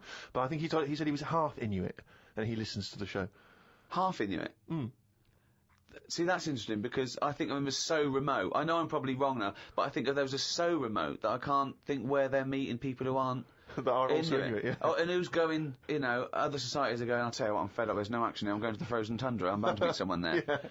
Where do they meet? Do they do online dating? What, Probably a lot of online stuff. what do you put as hobbies? Fishing? Yeah. Skinning stuff. Skinning stuff, yeah. What stuff to skin? Seals. Seals. Yeah, sure. That's about it, isn't it? Why are they hanging about round there? Why aren't seals going, do you know what, it's cold, I'm sick of it here. It's windy all the time, what have you, and I'm getting a club on the head. Do you know what I mean? Yeah. Because they're meant to be quite bright in terms of animals and that, aren't they? Yeah. So why are they knocking about them parts? I don't know. Say, like, if seals died out, right? Would that be a problem? We've done this. We've been through this before, Carl. Everything has a knock-on effect. Even a seal, that's sort of in between something already. It's between a fish and a dog, isn't it? I knew you were going to say dog. It's not between a fish and a dog. What do you think evolution does? Fish to I'll never dog. understand it. Maybe we What shouldn't do you talk mean about it. it's between a fish and a dog? I'm just saying it's. It was a perfectly evolved mammal that re-entered the water, I imagine, and then got streamlined and... I mean, it's between a fish and a dog. But why not have one and the other? Why not have, like, you've got a dog, you've got a fish. No, it's anything not in the between middle. a fish and a dog. It's not between a fish and a dog. I don't know what between means. I don't know what... This is it again about saving everything all the time. What is it doing? What's he doing? Everyone's feeling sorry for him all the time. Save the seal and all that. What's he doing? Why are we saving it? Let's just ask that question. What's it doing? I don't know what to say. It's between a fish and a dog. That bloke, the Eskimo who emailed in, Inuit. would he be in a igloo thing? Probably not, no. Well, no, not. I mean, I don't think many igloos have got internet capabilities. I don't know. I don't want to slag them off. But why aren't we saving them? Why aren't we Maybe helping? there's sort of, When you build it, leave a little hole. Yeah. That's where the... but there's kind of igloo internet cafes. They Yeah, they go there. They all go to one igloo, yeah. But why are they being left alone to live like that when it isn't great? What? Well, we're always eager to help everyone in the world, aren't we? We're always like going, oh, look, them people are fed up. Let's build the city up for them, give them a, coffee shop and all the rest of it. They're being left alone. For them. They're being left alone in igloos and stuff. Yeah. Why isn't anyone saying... But they're not asking for help. They're happy. Well, they're not necessarily happy, but that's the way they live. That's where they choose to live. But why hasn't anyone just gone over and gone, do you know what, we can make it a bit better for you? Well, they have. I've never had a leaflet through the door saying help an Eskimo out, or, clothing for Eskimos. The most remote people in the world, eventually someone gets them some whiskey and fags, and that's the end of them as a culture. It happens all around the world. There can be this idyllic world where there's no stress, and soon they're watching Come Dancing on telly, knocking back some whiskey and smoking 40 fags a day. But they're not moving, Surely are dancing they? on ice. Yeah. But what I mean is, like, Oxfam collects clothes for people in Africa where it's warm. Probably don't need a jacket. Nothing for Eskimos where it's freezing, where they'd be quite happy to get a jumper in the post. Right, okay. So what are you suggesting? To Africa we send parasols and sun Bikinis. cream. Yeah. You're an idiot.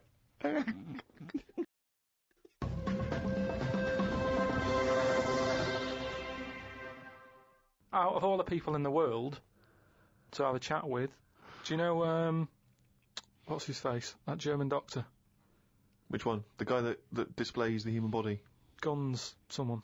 Guns Traven or something. Oh, right, yeah. He's pretty good. Mm-hmm. Just like the way, he cuts stuff up, shows you how the body works and that. Sure. And have you learned anything from that? Well, I don't. Is he a proper doctor? Because it's just that it's always. I mean, I could cut a body up. I never see him sort of put it back together. Is anyone keeping an eye on him? Sort of going, well, who is he actually? I'm sure he's a proper doctor. Well, I don't understand why the intestines have to be that long. I don't know why it just can't go from the throat to the belly, exit, straight dark line down, out the arse. You must know. Well, no, because the way he dragged it out and it was like miles long. Yeah. Pointless. No, it's not pointless. Just have a straight. Do you know what I mean? Straight down. It's to increase the surface area for absorption. So a foot long intestine, you wouldn't absorb much food, whereas you go down, Yeah, but just have more points in it where it has to go through some sort of filter. What are you talking about? Again, the evolution sort of worked this out for us. It really works. I don't think you're going to improve on it. In your mind, you some kind of Kerplunk style No, intestine. but what I mean is that's probably that long because years ago they were eating dinosaur, and that might have took a lot of indigestion or something. I don't know how chewy it was. It might have been quite fatty, dinosaur meat, and it needs to go through all that. Now we're eating like yogurt. So I mean, we don't need anything that is doing that much work anymore. All the food is mashed up. Auntie Nora, right? All her food is mashed. Right? She doesn't have to chew anymore. She's got teeth, but she doesn't need them. And that's how. She's got teeth, but she don't need them. No, but that's how we're she moving could have her on. intestines removed then. Well, no, but this is that what I'm would sort saying. out our other problem, wouldn't it? We're changing everything all the time, aren't we? I mean, there's some fella who I was looking at on the internet. Identical twins, right? They were sort of sick of looking like each other, so they were like, "What can we do?" Right? And one of the twins said, "You have my arm," right? And he had his arm taken off and stuck on his twin, so his twin's got like 3 arms. No, it's not true. It's on the website. No, it's not true. What, for a laugh? They were born So so what- they didn't have no, a but laugh. just like- What doctor's doing this then? Well, they're old enough to sort of say this is what we want, and No. Doctors don't go, well, if he wants another arm, and I'll take that. They don't. Doctors don't do that. What sort of practice is this doctor going around and go? Dr. Jekyll. I mean, Carl, think of what you're saying. but where would he have stopped? Can you put his head on my knee? It's up to you. No, but Sign You're this. paying. If you sign this, you may give my consent. but we, it is annoying. What do you think these doctors sit around doing? Playing Mr. Potato? Or what do you think these doctors are doing? Just to do as they're told. They don't do as they're told. They do if someone wants it, and twins sort of it can get you down, can't it? Being a twin, because it's like. Sorry, what would this solve though? I thought you said he gave one of them a bigger nose or a beard or 2 front teeth to make him look different, right? Not. I'll tell you what we could do. Go on. Would you like 1 arm? Go on. What are you thinking? Well, me 3, you 1.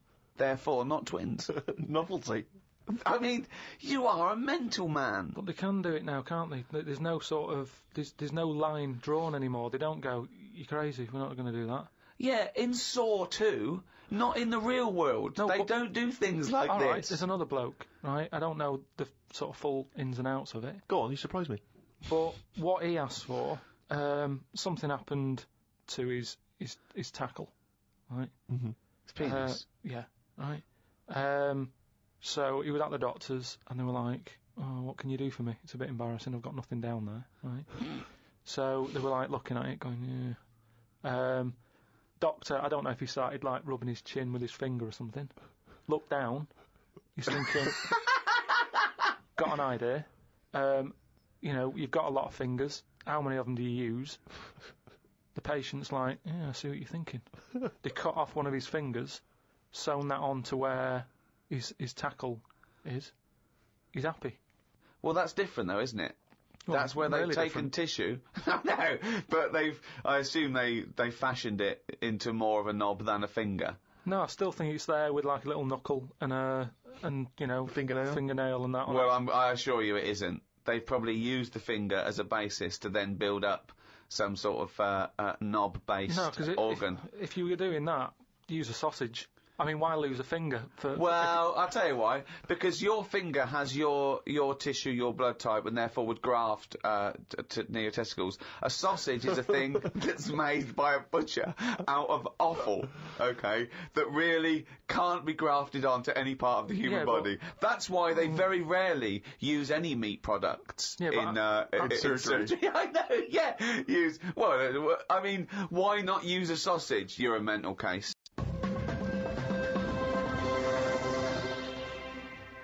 I saw some bloke the other day in a meeting, and on his desk he had a picture of his kids who were twins, right? And they looked alike, and he did that thing of dressing them the same, that sort of thing that annoys me, right?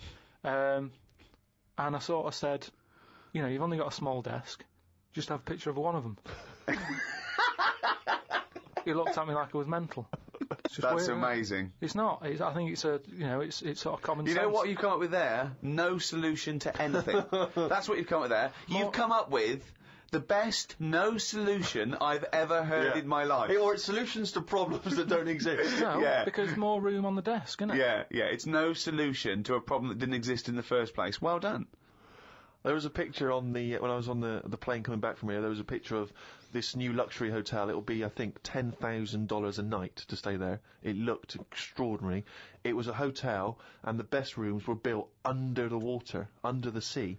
Wow. So it was the best hotel room we've ever seen, but surrounded on all sides by glass, and out of it you could see the sea, the sharks, the fish.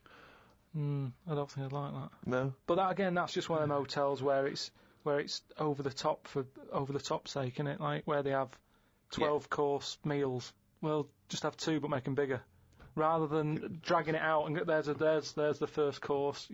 A couple of snails. Yeah, it's just for me all that is. Don't eat a snail. Don't have one snail. Eat one big tortoise. If you want slow food, don't have loads of little snails. Here, there's a giant tortoise. Tuck into that. Feeds 10. But it's what you were saying before. When you start having to take a risk with food, like the fish that can kill you if you eat it, don't bother. There's apparently a delicacy in Japan, again, someone could verify this, where they eat a live little octopus. And it can stick to your throat because it's obviously fighting for its life. I mean, good. Again, you don't need to eat a live octopus. What are you thinking? How cruel is that? Well, how fresh do you need your food? It's not, do you know what I mean? But I always remember this story when I was a kid about some bloke who, a bit sad, this story, but weird. He had throat cancer, right? And his doctor said, carry on with your life, right? It's not going to be that good, but just carry on, but don't eat meat. And he was like, I love meat. He's like, yeah, but just don't, have your veg, plenty of vitamins and stuff, keep yourself strong, but don't be eating that anyway. He was fed up because he loved his meat, and his wife was feeling a bit sorry for him one day, and thought, I'm sick of him looking fed up and that. All he wants is some meat, for God's sake, give him some meat. So she goes to the butcher's, gets him a big piece of like steak and what have you. He can't believe it. He's like, oh, brilliant, cheers for that. Anyway, he's got the meat on his plate, just about to tuck in, and the cancer comes out from his throat. What? No, I know, it sounds really weird, but it's something that I was told about years ago when I was growing up. What are you talking about? It was just some bad illness, some cancer thing, and it was coming out waiting for the meat. It was sort of dying. Again, a lot of your medical knowledge is from... It's from the film Alien. So this guy with throat cancer, okay, as opposed to it being a disease of the cell... It was like a living... The alien. It was alien. So it was the animal. It was the little animal cancer. That's why he wasn't allowed to eat meat. He wasn't allowed to eat meat. So it's sitting there. So it's actually sitting there and throat. Well, I'll tell you what I'd have done if I'd have had some cancer in my throat. I'd go, there you go, rid of that. What are you talking about? So what happened? He choked to death on this thing, and the wife was like, oh, I shouldn't have given him the meat after all. Just That's listen a to bollock story.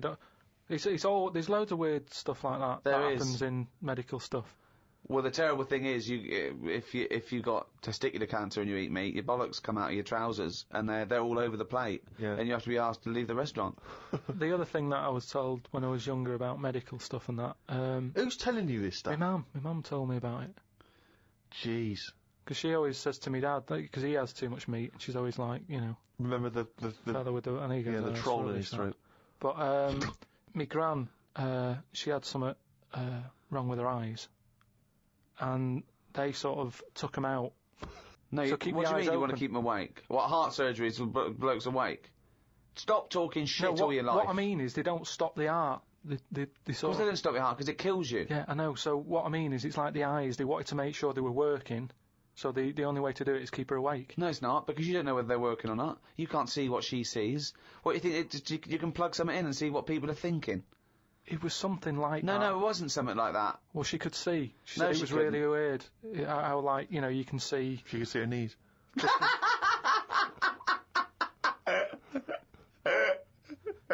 That is bollocks.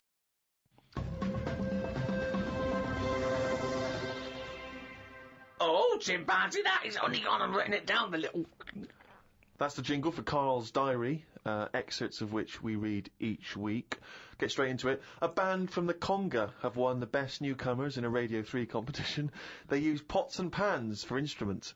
It says that the Conga is a poor, sad place. So why do people do that happy dance at the end of parties called the Conga?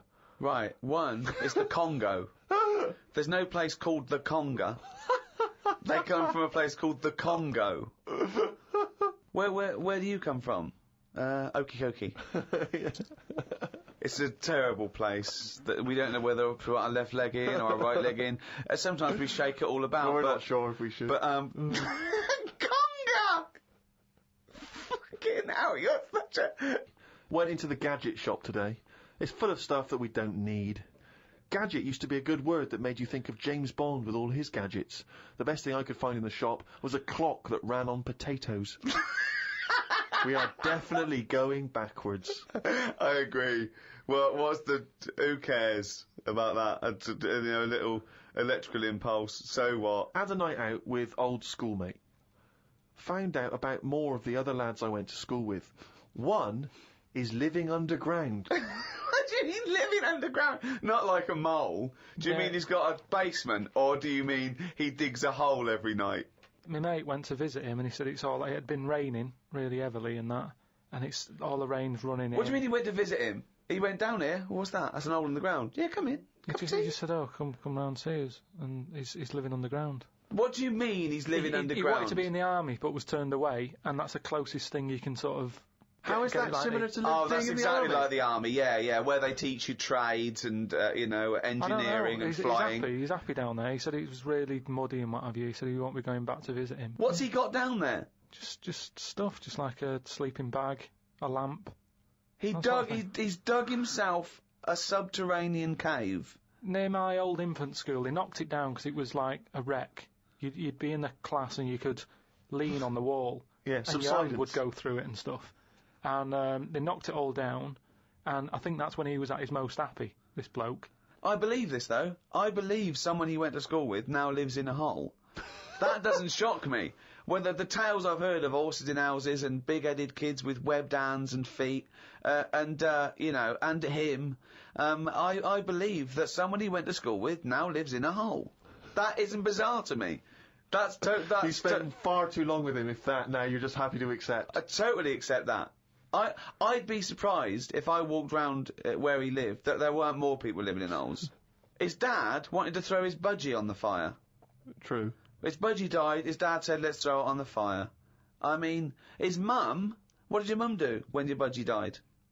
She just was worried about the other bird that was left, so she made it a bit of company by getting a rock, getting a feather off the dead budgie, sticking it on the rock, putting it in the cage. So, a man living in a hole is not that bizarre. Right, carry on. I read me science magazine. Some things I learnt from the science magazine. Number 1, space is running out of space. We should stay out of the sea because shark attacks are up. Yeah, probably 4 a year now. Well, he just says here, we should just stop going in the sea. Yeah. There's no need for it. Exactly. Why is there no need for going to the sea? Just because there isn't now, is there? We've got loads of land. So just, one or the other. We walked out the sea. Now, this is what I mean about going backwards. Getting back in it again. We came from the sea originally. Now we're going back in it. Don't go in it. Unless you're in a boat. The rules, according to Karl Pilkington. The rules of Karl Pilkington. Oh, God. Did the podcast and then went for a walk round Manchester Square. Years ago, a woman lived round there who had a head like a pig. She was known as the Pig Woman of Manchester Square. That made me think if there were other pig-headed women knocking about London. Do you know what I mean? Why was she nicknamed that? Why not just the pig-headed woman? That suggests to me like there was loads of pig-headed women, and that's the one of Manchester Square. Right. Well, no, it was more to do with identifying her, not amongst other pig-headed women, but go, have you seen the Pig Woman of Manchester Square? I.e., go down there and see the Pig Woman, it's in Manchester Square. What happens if she's walked off from there, though, and you go, well, no, but I saw one on New Cavendish Street? No, the same woman? She'll always come back if you rattle the feed. Watched a film about Hitler. Didn't watch all of it as it was subtitled. Can't be doing with that. Asked Suzanne if cinemas are full of deaf people when they're showing subtitled films. She said, shh, I'm trying to watch it. I said, what do you mean, shh? It's subtitled, I can make as much noise as I want. Yeah. She's a lucky, lucky woman. You must be a joy to watch a subtitled film. I mean, the concentration is up there already. I mean, it is hard to concentrate. It's not as easy as when you're hearing it, because, you read things, but, it's possible. If you had a buffoon going, I'm just going to sit here and make as much noise as I want, what's the point of that? Yeah. What is the point of that? I mean, it's possible, but why do that in a cinema? Just walk into a subtitled film and go, right, everybody? Let's all do the conga. Well, yeah, or during ballet. Ballet, they're just dancing. You don't need to listen to the words. Just have a conversation. We're having our bathroom done. The bathroom man was round at 9 this morning. We weren't allowed to use the shower because it all had to be bone dry before we could use his waterproof filler. Not that waterproof, then. Went for a brew with Ricky. We talked about monkeys and how they are closer to humans than they are to apes, and how bees will drink cider to get off their heads. Now and again there is a bee that lets the drinking get in the way of the work, and other bees sting it to death. Blimey. Yeah, well, there's bees. They love a drink, and they will drink pure alcohol. They drink 100%. They drink ethanol. I don't know why. They love getting off it, and they fall down and they're drunk. Right? A bee can take in the equivalent of 20 litres of wine. Right? But some bees get addicted in the same sort of percentage as human addiction. Like 10% of bees, they can't get enough of it. They take ethanol, they take cider apples and that. And then when they get back to the hive, they go in a bit pissed, and they've got guard bees, and they go, come on, we've all had a drink. Bouncers. Yeah, they sort of are, right? And they push them away, and they push them away again. Then the next time they go, right, I've had enough. And they give it a good hiding. And Karl couldn't get over this. I saw his face. But I knew that he was thinking of that bee with sort of like eyes rolling round his head, a little bit belligerent with his jacket on backwards. Yeah. And the bouncer going, come on, son, we've all had enough, let's move away, Yeah. move away. You're not coming in, right? You're wearing trainers. Yeah, you're wearing 3 pairs of trainers, Yeah, and I'm sick of it, But what I did find out, because I went home and went on the computer trying to find out about drunk bees knocking about, they're not actually meant to fly. It's only because they don't know. Fly. Well, no, but they're if they were told that you're not actually designed to fly, they wouldn't bother. No, this is that thing that goes around that aerodynamically, on the face of it, looking at the size of the wings and the body proportions and everything, that it's a surprise that they can fly. Okay, it's not that no one's ever told them they can't, and as soon as someone tells them you're not meant to fly, they all fall out of the sky going, oh, what are we doing? Like in a cartoon. No, but it's something about the confidence and that. At the moment, nobody's saying It's nothing to do with the confidence. There is no such thing as confidence in bees. A bee never loses its nerve. That's not why it drinks. Because what are you drinking for? I'm just not confident anymore. There's no point to turn to the bottle. I can't go up there again. You're an idiot.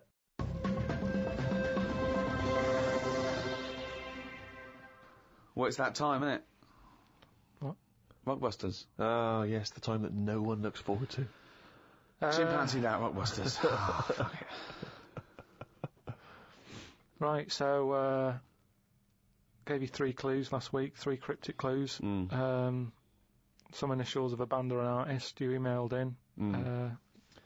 What again? Rob Harding got it right. Oh, nice work, Rob. So well done. The 3 clues. The first one was RP for the initials. and the clue was steal that woman's flower. Right? Yeah. So that was a cryptic clue. The answer there is rob her plant. Rob her plant. Rob her plant. I don't know who that is, though. There's no artist called Robert Plant. That's like Robert Plant. Robert. No, Robert Plant. Yeah, but is you his don't name. say that. That was B. That was Beat Oven. Beat Oven. I don't know who that is either. Is that a group? Beat Oven? Is that the Beatles? Who's the Beat Ovens? Classical sort of stuff. Beethoven. Beethoven. No, you said beat it. Again, though. they It's got it. bait. Hold on, wait a minute.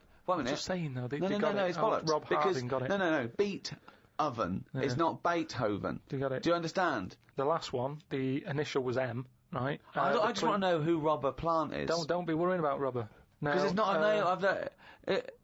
He's not the one in Led Zeppelin, is he? So M was the initial. The clue was Venice. It's all water, isn't it? How would you describe it? There's hardly any land, right? So canal. If there's hardly any land, right, it's more water. What sort of water would you get, right? Wet. And then what? Wetville. No, but just like water that in Venice. What sort of water is it? It's sort of Muddy. No. Muddy waters. No, but how would you describe Venice? What's the If there's more. But what's the initial again? M. If there's M. more. Muddy waters. If there's more sea than land, what would you say? Would you say? You'd probably say there's sort of more of it is sea, isn't it? More is sea. More is sea. More is sea. More is sea. More is sea. So that's the answer. I don't know who that But is. who is that? Morrissey. More is sea. Morrissey. So well done to. That's the worst one you've ever done. Well It's done ridiculous. to. That's It really the is worst you've ridiculous. ever done. It's ridiculous. More is sea. Right, if they're that shit, don't do it anymore. So well done to Robert Harding. He's in London. Right. This week's there's another 3. Oh so, God, we haven't even come to this week, so I'd forgotten that. Fuck, this is the last time we do this. Monkey News back next week.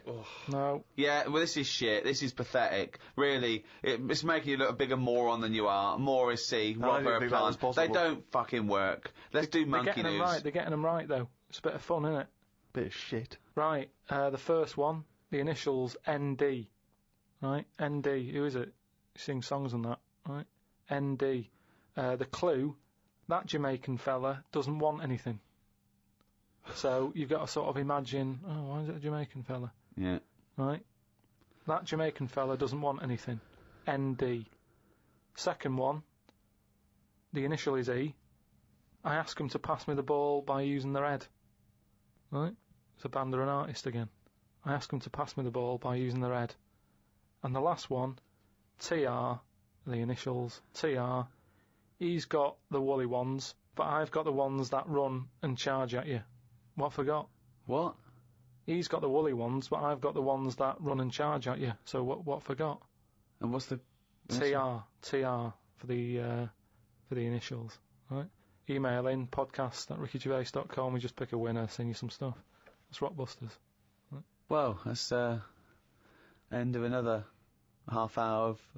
Could I just say this? Absolute drivel. Yeah, I mean, think. really more than ever. I mean, can I be honest with you now, Rick? I'm embarrassed to put my name to this week's show because of the amount of twaddle that has been spoken. it's my name on it, which is the embarrassing. But you know, let's take the village idiot that is Karl Pilkington. It's his fault because I realised not only has he got an head like an orange, he's got a fucking IQ of an orange. So it's goodbye from me. I'm not saying my name. Goodbye from Steve Merchant. Why are you mentioning my name? Don't mention But my mostly name. goodbye from Karl Pilkington. Mainly his fault.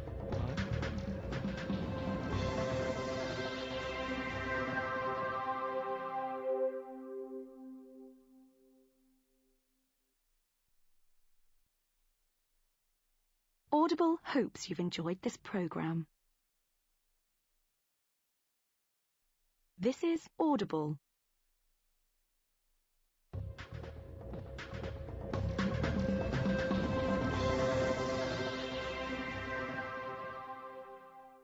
Welcome to number 2 in this second series of the Ricky Gervais Show.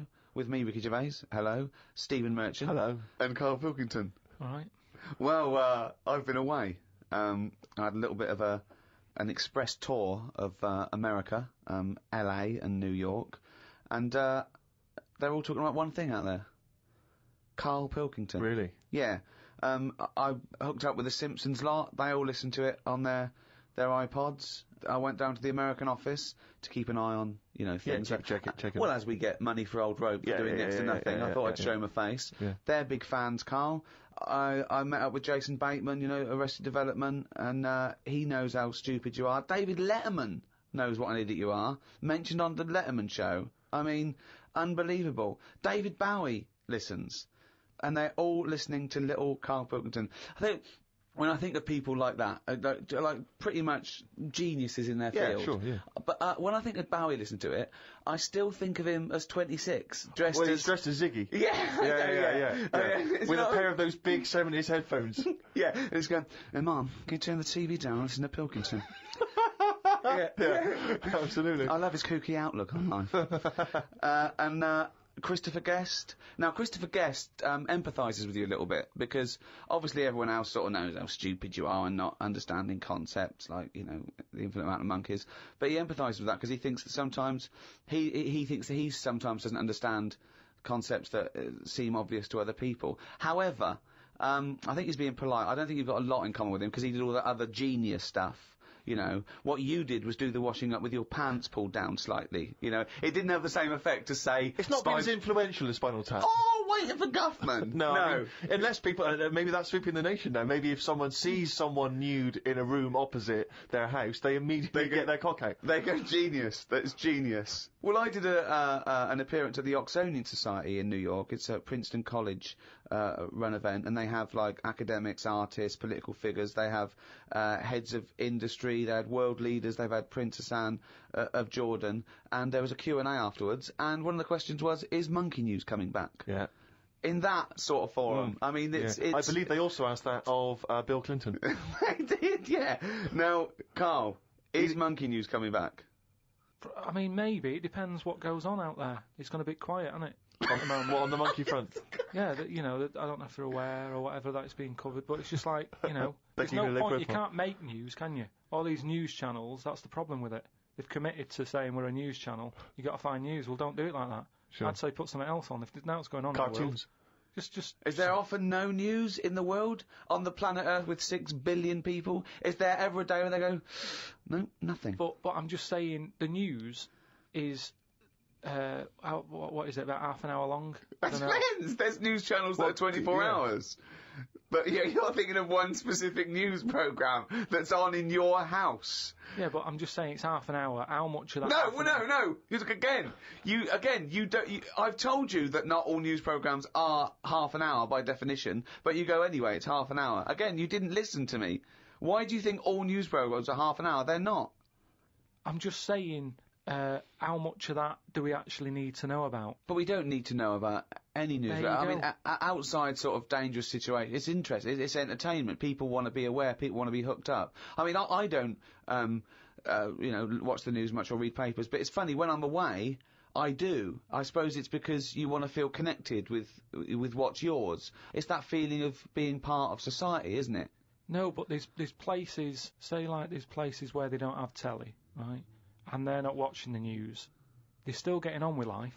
Yes, they are. And they're bogged down with their own problems, which is the way it should be. Say, like at the moment, I've got a leak in the bathroom, right? Have you? It's doing me head in.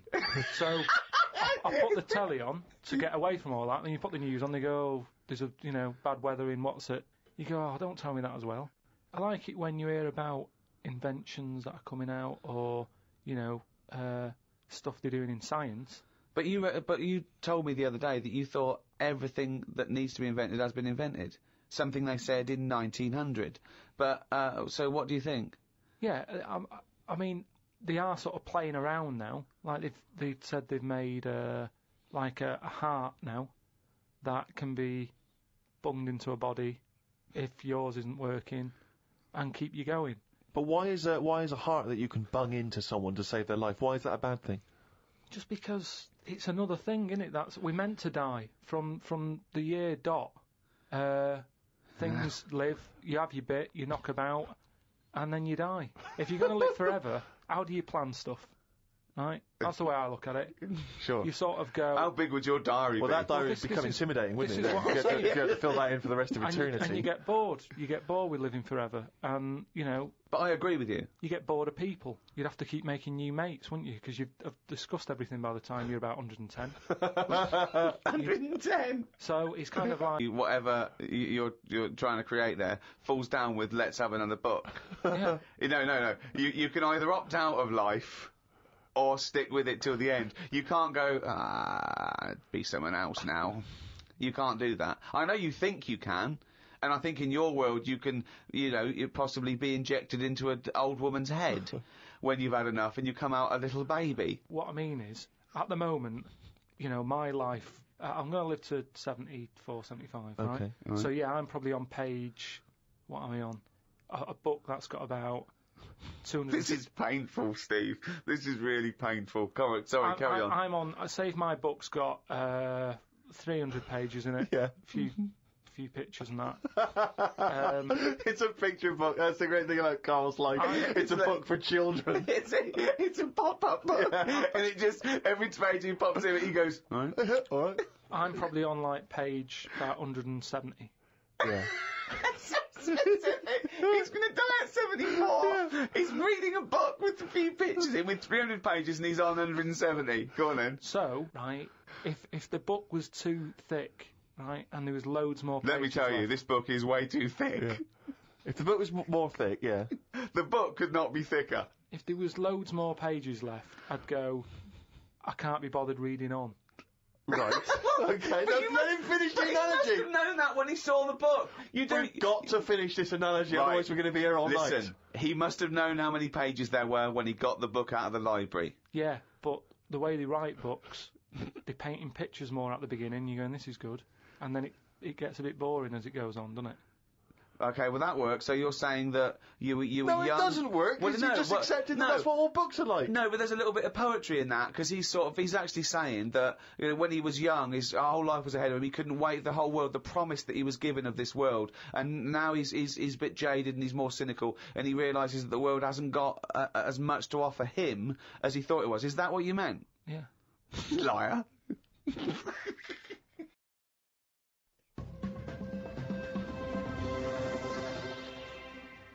Well, Rick, you're not the only one who's been away. I know you've been off working, but Yeah. I, at long last, have taken a bit of leisure time.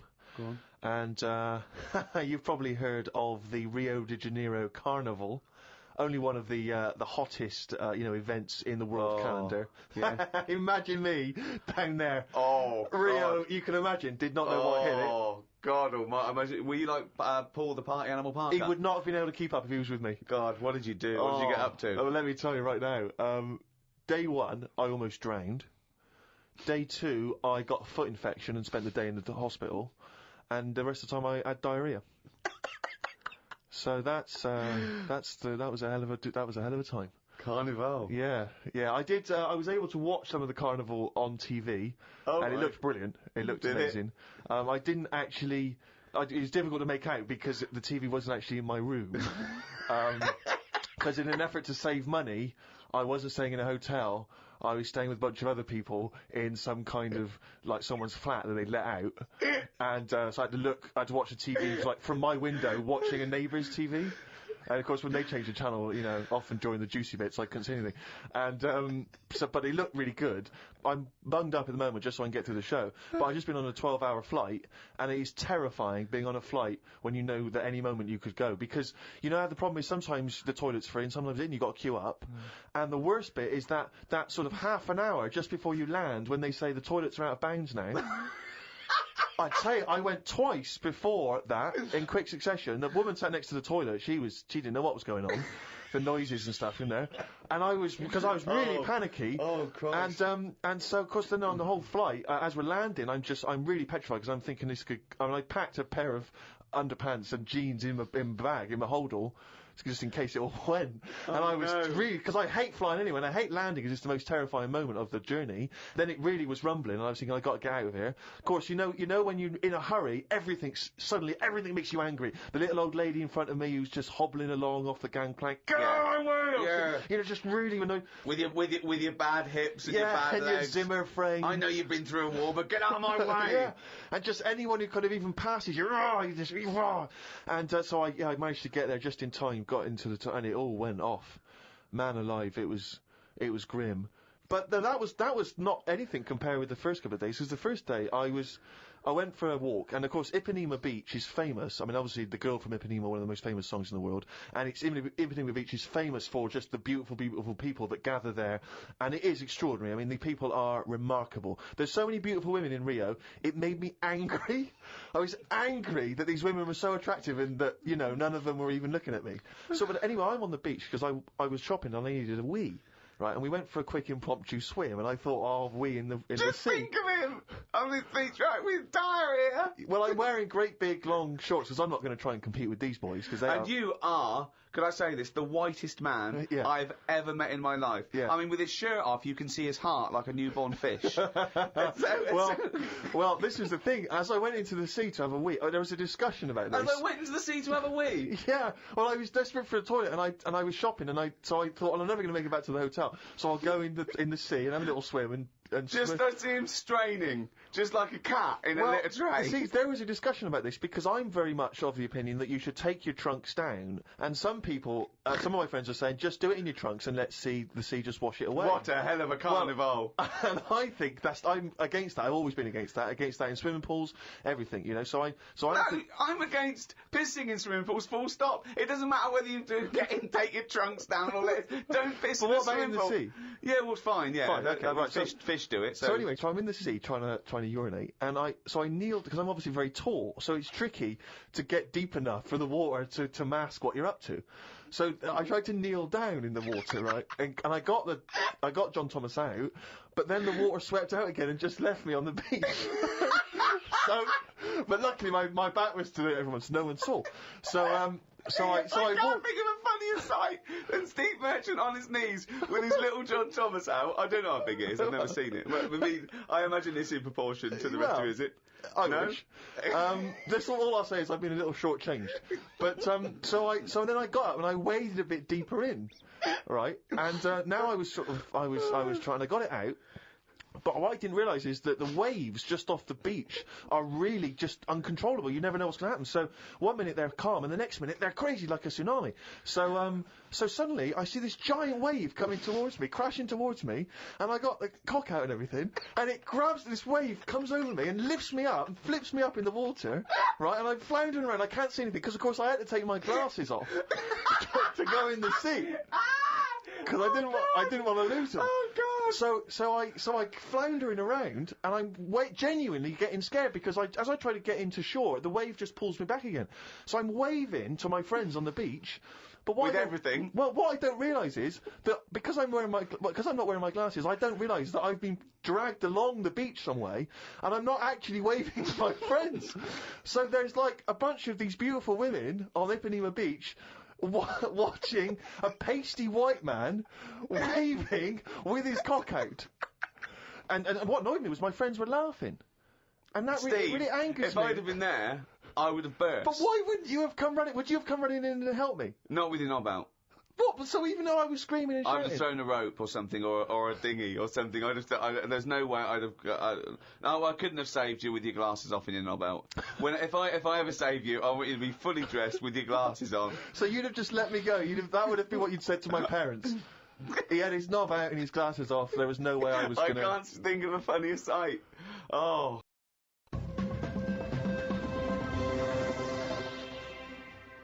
Oh, chimpanzee, that is raining down again.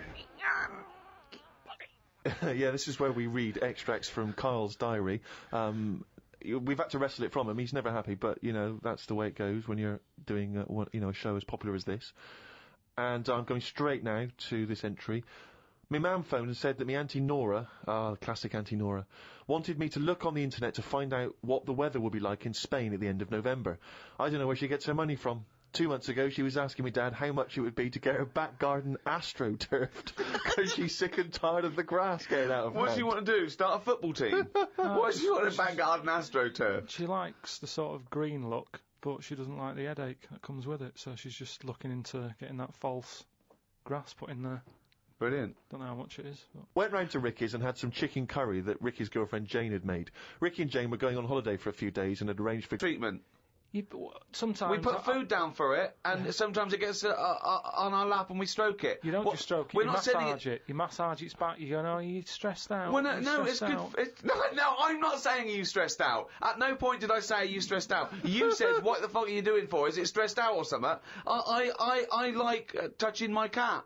To be honest with you, I don't like Ricky's cat. I can't believe Because every time I go around there, it goes straight for Magoolis.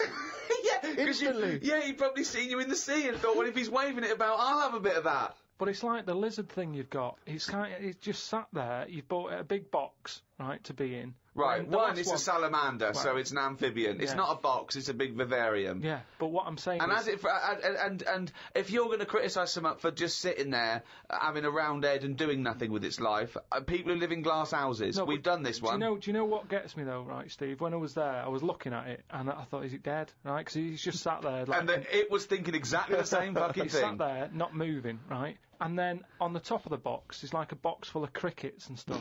That's it. It's its food. Yeah. Right? But they were more active than the thing that it was going to feed.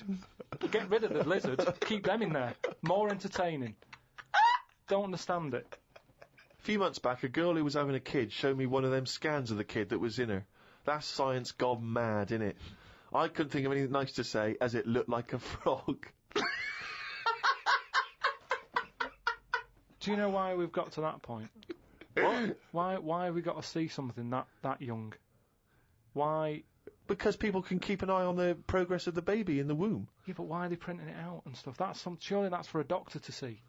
Well, that's just an added bonus for people who are interested in such Well, that's things. like saying, why do you take pictures of anything? No, because normally pictures are like, you in Brazil, sat in the sea or whatever. You'd go, oh yeah, I remember that day, it was a good day or whatever. But Wasn't. it's just kind of like, why have you got to see something? You might as well. Well, go you to the next... just listen, why have you got to see something that small? So why would you take a picture of Steve in the sea? No, but what I mean is, why? At what point are we going to stop? Are we going to start sort of X-raying the fella's testicles and saying, well, there it is at a really young age? Well, where are we going to stop? It's just horses for courses, isn't it? Some people like to have a record of their baby in the womb. They That's like right. to show their baby. They're excited about it. They sit down and they show the friends the slideshow. That's you the go. birth. Oh, that's the conception. Oh, look, Ron's going a bit mad there, isn't he? But why do I need to see this? This is what I'm saying. It was an awkward situation because she was happy with it. I was like, oh, God.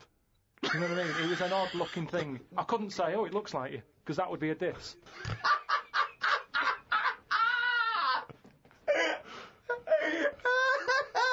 Oh, Christ. Met Suzanne at Euston Station. I said I would sort out the tea tonight, so I called the curry house. The fella couldn't understand me. I asked for 2 poppadoms. He kept saying, how many? I kept saying 2. He still couldn't understand. I said 1 more than 1. He understood. When we picked up the food and took it home, there were 5 poppadoms in the bag. Oh, God. Oh, God. There is a restaurant somewhere that sells knobs to eat. No, there's not. There is. No, there's not. No, there is. It says that women can't eat too many of them, and if you want a seal's knob for dinner, you have to book in advance. Right, it's gobbledygook. This is the ramblings of a madman again. It's a trend, he writes. It won't last long. It'll be like hummus. But hummus, when did that happen? What do you mean? It's still going. It's a Greek traditional food. I know, but there's a restaurant down the road that's all they do.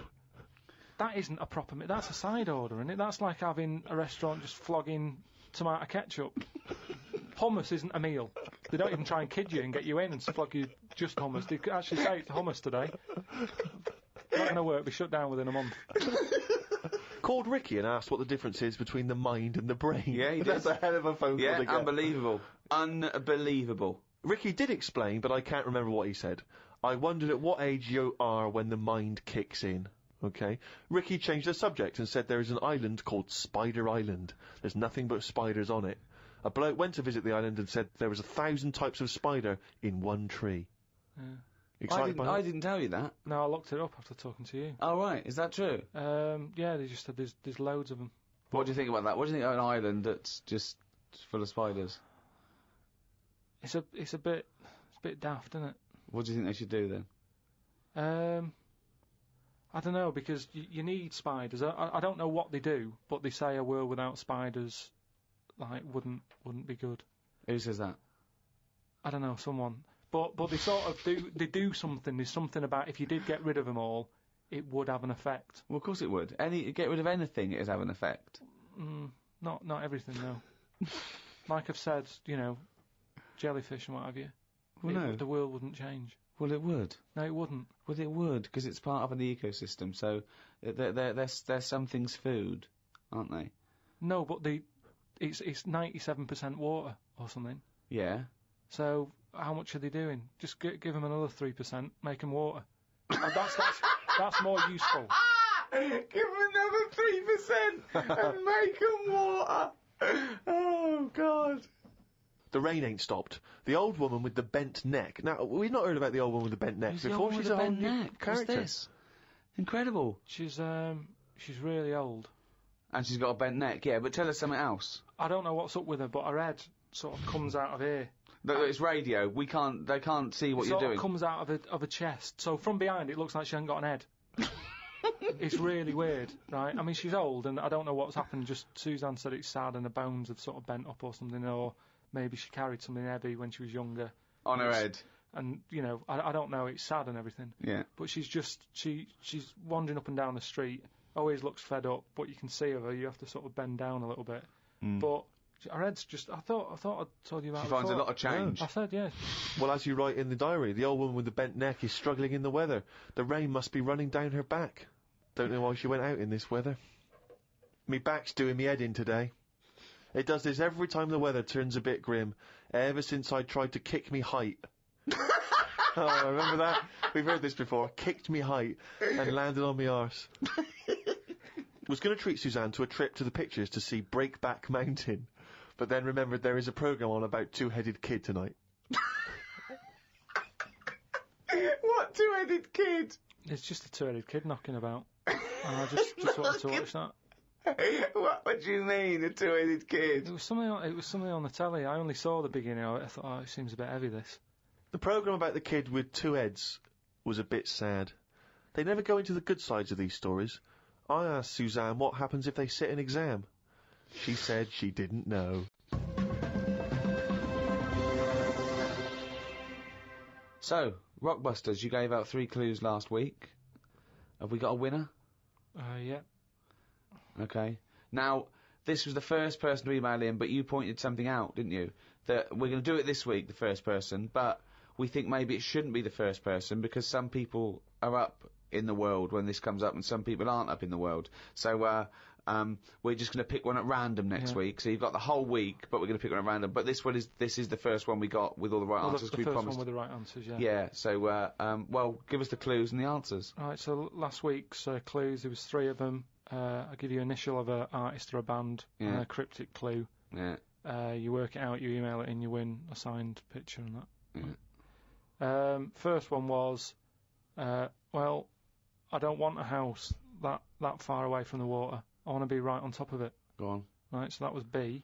Yeah. That was Beyonce. Beyonce. Like, yeah. Like a cryptic thing. You got that? Second one. I stand. Beyonce. That part of my leg is English. The initial was B. That was Britney. Right? Britney. Yeah, so it's like British. Britney. But so you're just taking the one half of her name, are you now? Well, she's known as that now. I think she's known more as fine. More as Britney than Britney Spears. They don't really call her that anymore. Yeah. Also, British isn't the same as English. Yeah, I know. I realised that, but it was too late. Brilliant. That's what you're up against. Just like that on Who Wants to Be a Millionaire. The last one was the initials were KW. Yeah. And the clue was the fitness teacher has got a speech impediment, right? So you've got to sort of think about that. You've got to think about a fitness teacher. Yeah. He's working out and that. Yeah. But he's got a speech impediment. So when it like comes to like finishing, well, no, you didn't say all this in the clue. So. But it was just that. He's very, very camp, and he's adding words. Okay, but apart from that, it works perfectly. So that is bollocks. You're an idiot. So that was the first three. Who won? It was Gwymlyn Howe Jones. Right, let me have a look at that name. There's no such name as Gwymlyn. What is Gwymlyn? Is it something from Lord of the Rings? Gwillem Hugh Jones. Okay, and a signed photo of us is on the way. Yeah. To him. Lucky you. I don't know why he wants that, but well done, he got the clue. I don't know if that's a good thing or not to get the clues, but there it is. Well, there you go. So are we going to do some clues for next week? Yeah, right. Again, same sort of system. 3 of them email in, and we'll pick one at random. Right, first one, the initials RP. Right. Right. And the cryptic clue. Not cryptic, well. Steal that woman's flower. Right? If you're gonna like nick a. Well, no, it's different now. What you did? If it's a cryptic clue, let him finish it. Okay, what is the clue? What is the clue, and stick to it? Steal that woman's flower. Fine. Okay. RP. Right. Okay. Right. Second one, B. Is that the clue or the initial? B is the initial, right? And cryptic clue. Keep whacking the cooker with a stick. What is it? It's a band or an artist. They kept whacking the cooker with some sort of. What is it? Keep stick. or kept? What's it? If it's a cryptic clue, everything matters. So. It doesn't really. Just think about whacking. Well, no. Give us the clue again. Okay. Just whack the cooker. No, with what is the clue? Do the clue. Okay, do the clue. This is the clue, and the only right. No, wait. The initial is B, and the clue is. Keep whacking the cooker with a stick. Right, fine. But it doesn't have to be a stick, though. It could be like an iron. It could be any sort of. Well, okay, then let's do the clue again. Okay, so the initials B. What's the clue? Keep whacking the cooker. Fine. The last one, the initial M, and then the clue is Venice. It's all water, isn't it? Right. How would you describe it, right? When Jesus Christ! Is this the what? Let him finish the clue. I want to go home. I haven't slept. I just come back from Rio. He might never finish the clue. It keeps going. It's full of water. Right? Oh, well, you don't need a stick, do you? Use your hand if you want. Well, no, it's B. No. I mean, he might never finish. Right. Not if you're going to interrupt him. What's the initial? M. What's the clue? Venice. It's all water. There's hardly any land, so how would you describe it? Okay. I think that sort of works. M is the artist or a band. Email in podcast@rickygervais.com, and we'll pick one at random. Win some stuff. Well, that's the end of episode 2 in this second series of the Ricky Gervais Show. So it's goodbye from me, Ricky Gervais, Stephen Merchant. Oi! And... Sorry, I just want to explain why that's a greeting in Brazil. Is it? You see someone, hey! Oh, okay. Yeah, I wasn't just a me. Why's your knob out when you're shouting and waving at me? That's why I did it. You see what was going on. I'm Karl Pilkington. All right.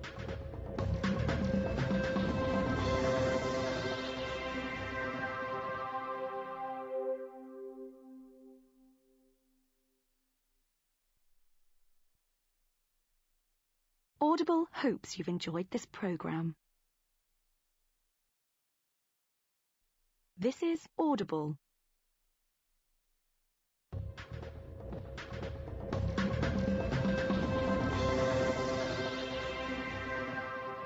Hello and welcome to the all-new Ricky Gervais Show with me, Ricky Gervais, Stephen Merchant, hello, and Karl Pilkington. All right. You say all new, Rick. In what way is this all new? I mean, it seems very similar. It's me and Karl. I suspect we're going to be talking bollocks. I'll tell you what's new about it. This time you have to pay for it. Well, that is a nice new development. Yeah. But what about within the content of the show? Any of the classic features, Monkey News?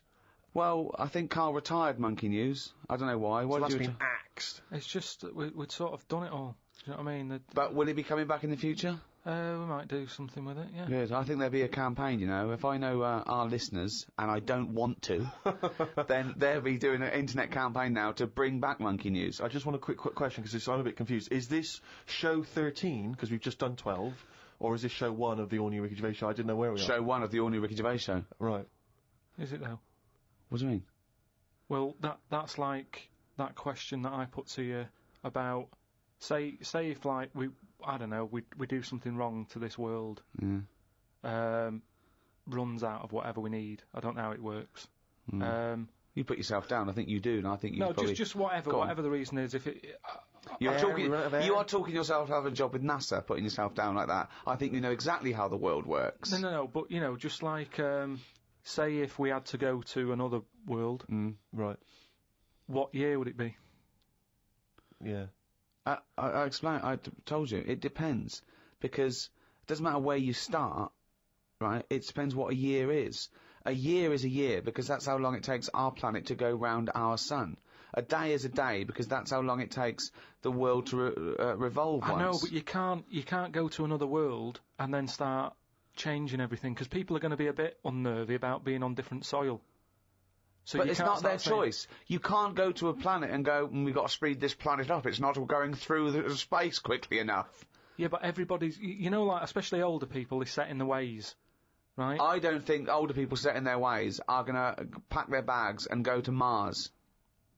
No, but if they have to.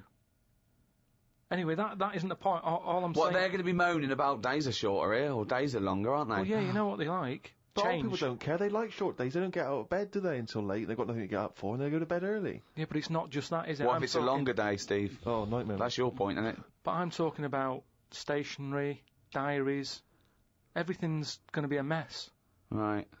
So what do you do? If I was in charge, go on. I'd just say, yeah, carry on. It's 2007, it's September, it's a Thursday. Get on with it. Brilliant. I think because people 26 hours later, with a new day, and 480 days later, it's another year, 2008. I was trying to explain to him yesterday, in a cafe, about telescopes that can see back to the Big Bang. Why did you do that? Well, I was trying to explain what a light year was. Then I was explaining to him that, you sit down, you put your telescope on, you're looking at a star, the star explodes, that star exploded 1 million years ago, and he couldn't have it. I was going, you're literally seeing it explode 1 million years ago, because that's how long the light... And I started telling him that, someone on another planet far, far away could be watching the 1980 World Cup final, if they had a strong enough telescope, because that's how long it took to get... look at his face. I can see his head bleeding. I just don't... So are you saying... Why did you start doing this in a cafe? Was it a 24-hour cafe? What were you thinking? But are you saying, then, there could be an alien fella? No, I'm not saying that at all. I'm saying that, just like we can see things happening in on other planets, other solar systems, that happened millions of years ago, there could be a little alien fella with a telescope watching the Battle of Hastings, if he was far enough away. Do you understand the concept of what Ricky's saying, that light is travelling at a certain speed, which means it hasn't necessarily arrived here yet? So we could all relive history, though, is what I mean. No, we couldn't, because but whiz backwards. Well, no. One, you'd have to travel faster than the speed of light. Yeah, I know, but say if we can do all that... Well, that's the big thing. You can't. No, I know, but, it's only a matter of time, isn't it? Why haven't we? No, but we're not in a rush to do it, because we can just go back in time. Well, but if time travel's possible, right, eventually, then it's already happened and they've come back. Yeah, no, but what I mean is, it's one of those inventions that we're not in a rush to do, because... No, what I'm saying is, if it's possible, then it will happen, and if it will happen, it has in the future. Yeah, but we don't know about that yet, do we? No, but you see my point? Not really. Okay. Yeah, but it's not that great just because you're seeing that far, because there's nothing in the way. You're looking at nothing. Space is nothing. What are you looking at? They say. What do they say? I don't know. But if only you had a saying there at your fingertips. What I mean is, the universe, they say it's non-stop, there's no sides to it. No, they don't say that. Scientists have never said that. Heaven forbid.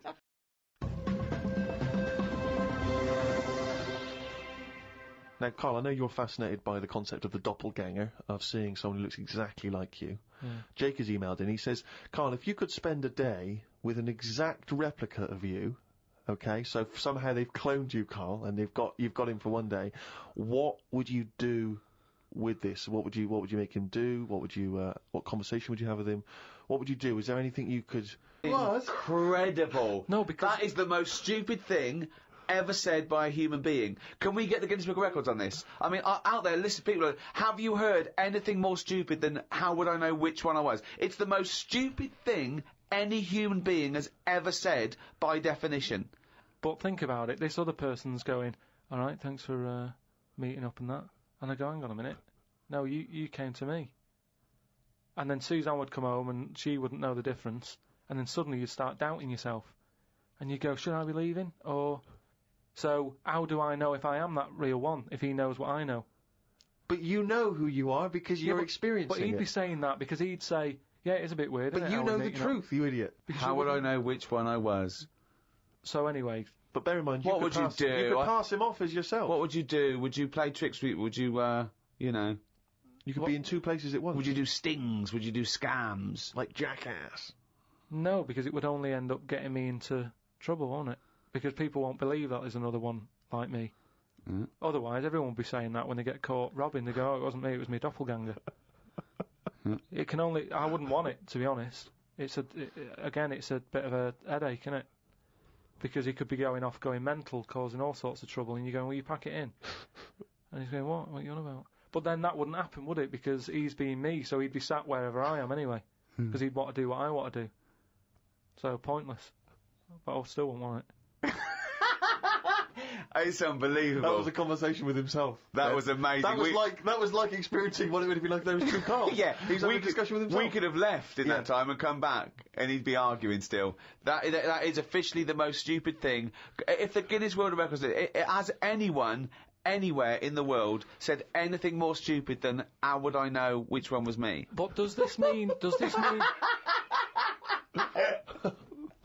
Does this mean though that I could just sit at home and not do anything and just send me out on... Yes. And when he's seen something happen, I'm seeing it. No. You're separate people. You're separate people. But then he's not a doppelganger then, well, is he? you're identical twins then. You found out identical twins and he's got exactly the same input as you. I mean, it's not a real question, is it? It's just a little... Again... But I said to you the other week about twins and that, how I wouldn't like to have a twin. It's alright when you're a kid, but unless you're a Siamese twin, even they don't even look alike, do they? Just stuck together. You don't go, oh, don't they look like each other? They have different haircuts. They don't carry that thing on, do they? That normal twins do. Like normal twins, the mums say have the same haircut, wear the same shirt. Siamese twins never look the same. They've just got their arse stuck together. Again, it's a dialogue in his own head. It's unbelievable.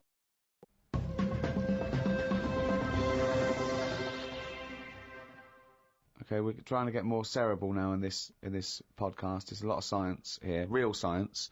Maybe we should call it a spodcast. Mm-hmm. Okay, Karl. This is a logical conundrum. To a certain extent, there's a little bit of lateral thinking because, but there is only one right answer. Now, the pressure here isn't to get this right because I don't know anyone who's ever got this right. The pressure is, one, asking sensible questions, and when I've told you the answer, to then understand it. Because when I've explained this to people, I've laid out for them, they still can't quite get the concept. Okay, so, there's two doors, Karl. Yeah. One leads to heaven, right. One leads to hell. Yeah. Okay, they're identical, you can't tell them apart. Okay, 50-50. Right. Obviously you want to go to heaven, I assume. Right, yeah. There's two guards, identical guards, guarding each door. Okay? Right. The one guarding hell always tells a lie. The one guarding heaven always tells the truth. You have to ask one question to find out which is which, and then go through the door you want. What question do you ask? I've only got one. Yeah. And what? One to both? No, one to either of them. You don't know which one's which, though. So what question do you ask? Why can't I ask, like, both of them one? Because it's because not the rules are you can only ask one. There aren't actually two doors labelled heaven and hell, Karl. It's a leap of imagination here. And I've definitely got to answer. I've got to ask them a question. I can't just sort of have a feel of the door to see if there's any heat or anything. They're identical. You stand a few yards away. You cannot tell from the outside of these doors which is which. They're identical. The guards are identical. But the one guarding hell always tells a lie, and the one guarding heaven always tells the truth. What question do you ask? Can't look through the keyhole or anything. There's no Get anywhere keyhole. near them. Let's imagine there's a small rope that prevents you from getting anywhere near, rather like outside a nightclub. Yeah. What do you ask? What do you ask? What question do you ask? Come on, you only got one. Quick, this is it.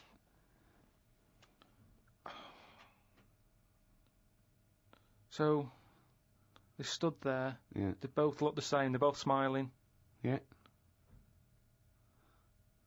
But one of them's not really smiling, really. He's trying to make me make a mistake, isn't he? Well, he's just going to lie when you ask him a question, if you ask him. So what's the point in asking a question? Do I know one of them's going to lie? Yeah, well, the one guarding hell always tells a lie. The one guarding heaven always tells the truth. These things you know. But would they be neighbours like this? Would they be that close? Why? I mean, we're not sure if these two guys get on. I'll give you a clue. I'll give you a clue. They know who they are, and they know that the one guarding hell always tells a lie, and the one guarding heaven always tells the truth. So I know that. No, they know it as well. Doesn't really come down to this, Carl. This isn't what's going to happen when you die. But when is this useful then? Because it's a logical... Well, I'll tell you the answer. No, I want to see if he can get it. He's almost there. No, he's not almost there. What am I thinking? But there's no shame in not getting it. There's no shame in not getting it. It's a really hard one to get. I mean, the shame is the ridiculous questions you asked. And now I'm going to tell you the answer. No, hang on, right, so you go up and you go, Hang on, well, look, let's imagine that, let's imagine Ricky and I are those two guys. Okay? Right?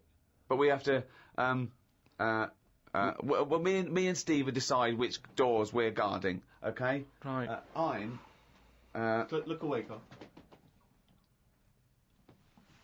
Okay, right, then. so we've decided, okay, one of us is guarding hell and one of us is guarding heaven. Which question are you going to ask and who are you going to ask it to?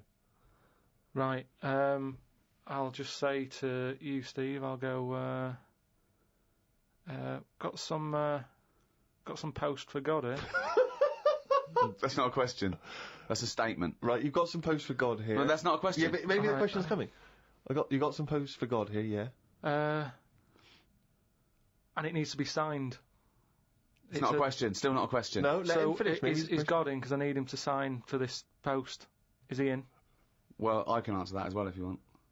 Go on. He's in. He's behind my door. Do you want to answer it? Well, yes. Do you want to get him? Just. Well, no, you only got one question. So you're asking Steve, is God in? What's the answer? Yes. Ask me. Yes. Look, lads, I'm just trying to do a job here. What am I going to do with this? Well, give it to me and I'll give it to God because he's behind my door. Steve? Yeah, give it to me and I'll take it into God because he's behind my door. You're an idiot. It doesn't help. That doesn't help. Let me tell you the answer. You ask either one of us, you say, if I was to ask the other one what door he was guarding, what would he say? Then whatever they say is the door they're guarding. Because if you happen to ask the one guarding hell, right? I'm guarding hell, by the way. I'm the devil. Steve's God, okay? So you asked me what Steve would say if you asked him what door he was guarding, and I'm going to lie. I know he'd say heaven, because he'd tell the truth, but I'm lying, so he'd say hell. So you know I'm guarding hell. If you ask Steve what door I was guarding, he'd tell the truth, right? So he'd say heaven, because he'd know I'd lie. So he's guarding heaven. So the question is, if I was to ask the other one what door he was guarding, what would he say? And whatever the person answers is the door they're guarding. Steve, what door are you looking after? Well, heaven. Yeah. Why should I believe you? Because you don't know. No, that doesn't work. Because you asked me the same, and I'd say heaven as well. Right. So who do I believe? This is where you use your gut feeling, though, isn't it? This is what life's. Well, as opposed to the pure logic that. Oh, chimpanzee, that is written it down. What? That's the jingle there for Carl's Diary. Still a very popular feature on show 1/13. Here we are. Got a book sent to me called Freaks. It's a bit heavy, but it's got some interesting pictures in it. Read a bit about the two-headed nightingale. She/they was on tour in London years and years ago. It cost 2 shillings to have a front row seat. She/they had 2 heads/2 arms and 4 legs. They are called Siamese twins because the first twins that were born stuck together were Siamese. On one of the pictures they are playing chess against the doctor. That hardly seems fair. 2 heads are better than 1. So it's 2 heads, 2 arms, and 4 legs. That's just 2 women in one dress. Yeah, that's 2 women with an arm missing. Yeah. Spoke to Ricky and his friend Glyn about art. I just don't get it. Ricky had some odd pictures on his walls. I don't have any pictures up in my flat because of the mirrored wall. But I can't say I'm bothered. The mirrored wall, we should just explain what that is. When you moved into your flat, there was an enormous mirror on one wall, was that right? We just got this flat, and you know, it's not a big flat, so I think the people who had it before us, he was a gay fella, right, which was a bit like, oh, so you've been doing with that mirror and that. But that was... What? No, just, you know... Just, what? What has he been doing with the mirror? Well, What's he been doing? Why? No, it's just because they're quite sort of experimental in it, aren't they? And I don't know, what do you mean? What do they do? Well, I wouldn't know anything about it, but go on. No, what do you want? What? no, I don't. Experimental in what What do way? you mean experimental? I just mean, you know, they'd be doing stuff. What? Whatever they do. Chemistry, What? have a chemistry set out, they were doing experiments, what? No, just doing what... Singing I Am What I Am and just checking out the each the to dance their own. moves. I'm not having a go at anyone, but What? I'm just saying, like, they're doing what they're doing, which Carl, you're is not annoying as homophobic, well. are you? Because, You're not no, st- I'm not. I'm What? not. This is why. But Why are you worried about what a little gay fella was doing in your flat before you got it in front of a mirror? I wasn't worried about it. Why I are mean, you thinking about what he's doing? Why are you fantasising what a little gay fella was doing in front of your mirror in your... I'm not bothered. I'm just telling you why it was a bit odd that he had a mirror in there, right? But forget the history. But you've got a mirror in there now, haven't you? No, because what I did was I was going to take it down, and I thought, oh, it's a bit dangerous. This, you know, it could crack and... Because it's the fall on size me. of the whole wall, isn't it? It took up a whole wall. Right. So like when he's moving about everywhere, he's got a good view of it and that. But he's got this full wall of mirror, and I thought I can't take that down. And I thought, what can I do? So I've just put wallpaper on it, Brilliant. and it looks all right. You wouldn't know, what have you? But it means that I can't put any pictures up. That's all I'm saying. Because if I put a nail in, And what don't you understand about art? What about art don't you understand? The concept? Specifics? just the way some people like, you know, the ones you've got, where it's just like a block of colour on a bit of canvas. It's like, what's that? Just abstract. It's just abstract. It's you know, it's vibrancy of colour. It's a, you know, an attack on the senses. Or it could be, there could be something in there that you might see. You might not see first time round, or it could be, you know. Yeah, but there's loads of stuff to look at without having to do that. But You've that's got the point of- windows. I can understand if you had a cell and there's no windows and you want a bit of colour, but you've got a window to look out of, and you've got like just a big block of.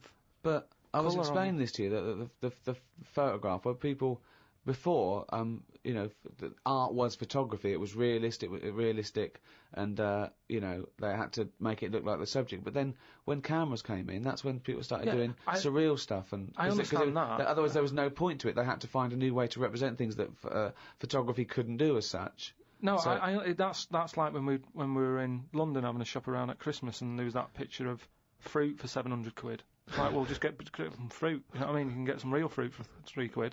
Yeah. I understand that, but there's nothing wrong with like having a. We'll get. Don't invent cameras then. One or the other. Do you know what I mean? That's what annoys me. Someone invents something, and then they go, "We've got to invent something else." Like the abstract thing. Why has someone gone? Oh, I can't have paintings anymore because. What do you think of Dali? Going melting clocks and stuff. No. I mean, the first one was all right when he did the first clock, but then all the time he's just like, "Oh, I'll draw something and it's got a melting clock on it. I'll do a sheep, put one of them on it." Have you seen his lobster telephone? That annoys me. Why? Because it's not. I mean, what annoyed me more with that is when I heard about how it happened. He had some artist mate round, right? And I don't know what happened. They were eating. That's a hell of an anecdote. No, but they were eating. They were eating some food and what have you. Yeah. Lobsters? And yeah, they were eating lobster. Oh, right. And That's handy. I don't know, the other artist, whoever it was, sort Telephone? of started saying, "Oh, you and your clocks and all that," right? Brilliant. And, This didn't happen. They started arguing, and he chucked some of the lobster. Bollocks. And it landed on the phone. Bounced off his mate's head, went on the phone and they both looked at each other like, are you thinking what I'm thinking? And they brought out that phone as a bit of art. Things like that annoy me. Because it was them just messing about. That didn't happen. Just telling you what I know. I saw his work. Each to their own, if that's what he's doing. I'm just saying, I'm not putting my stamp of approval on it. Heaven forbid. Well, as you mentioned in your diary, your favourite artist is Lowry, because you can look at them for ages and see someone different every time you look at it. All I'm saying is, art should be there to tell a story, not just to have a splash of colour. We know colour's out there. There's loads of colour. We don't need to be reminded of it. But colour's part of our evolution, and so it does something to us. Just like sounds. Yeah, but I'm saying do a picture. Smells. Colour it in. Still use the colours, but draw something with it rather than just going, a bit of yellow, a bit of red. Like that when you've got just red and black. What's that meant to do? Well, it does something. What? Well, I like it, I enjoy it, so it does something. Yeah, you have it then. I'm just saying, I'd prefer it if it was something. And so let me just get straight. You had a mirror on one wall, so you padded that wall. It's just and sort you've padded the others. It's just sort of wallpaper on it. Right. Amazing. And there's no other art in there. No, it's just an empty cell. Well, Suzanne would like some art. Just like Suzanne's not allowed to watch telly unless it's her favourite thing. Otherwise, she's got to talk to me about stuff. There's no art. There's no point. Just wallpaper. I'm just saying, we've got three windows we can look out of. Right. Right? Stop looking at the walls, look out the window.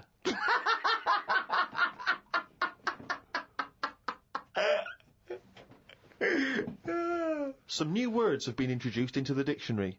Too many words. We should have some system where we can get rid of words if they aren't used a certain number of times. Well, that we do. They do die out, don't they, eventually? Like what? You don't have to use them. No, but they don't, do they? They keep adding them. And I just worry about, this is the problem with, like, your head can only hold so much, can't it? Yeah. It all very well when Adam and Eve was knocking about. There's no history, they don't have to remember anything. All I'm saying is, fine, bring out a new word, but once you bring out a new one, bin another one. The dictionary is getting bigger and bigger, no one's keeping an eye on it. Well, I think they are. They're not, they keep adding. It doesn't grow. They don't just dig it up one day. It's got bigger. What have you done? So Left it out. You're happy for them to stick in iPod, let's say. But we can pride ourselves on having more words in the English language than any other language. I think we've got twice as many as the second. Yeah.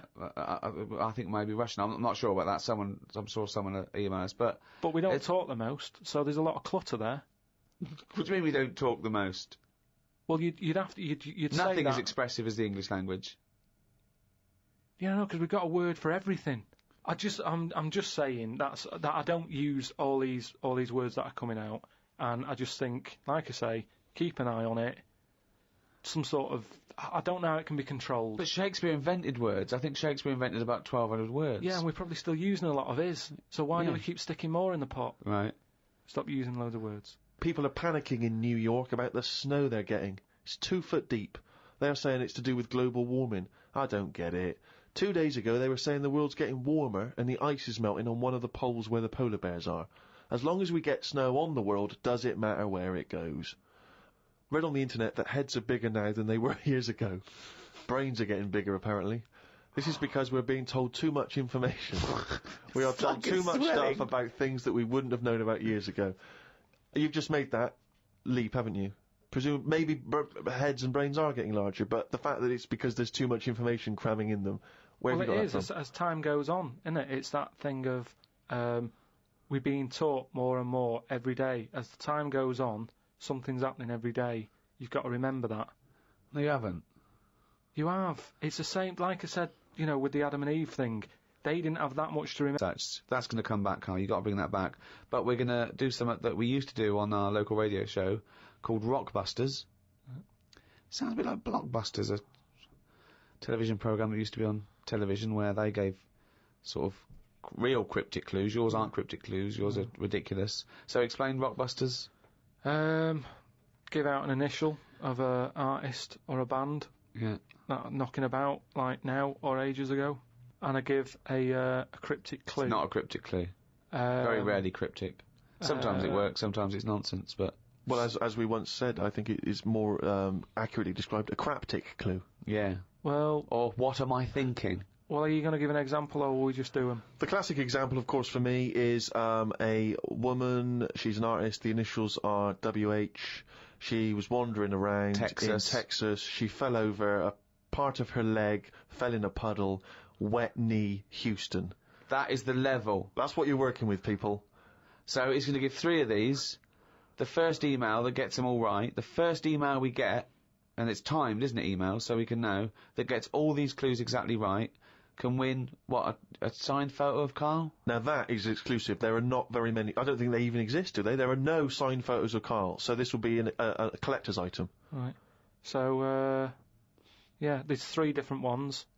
When you send it in on email, podcast@rickygervais.com, just put in the subject thing like Rockbusters, so I know what I'm looking for. Mm. Right then, so three different clues for you to work on. First one. Oh, shouldn't I do a jingle for this? Please. Okay. Oh, that sounds cryptic, now Rockington. Rockbusters. Right, first one, the initial, right, is B. The initial B, band B, or artist? So, band or an artist beginning with the letter B. Mm-hmm.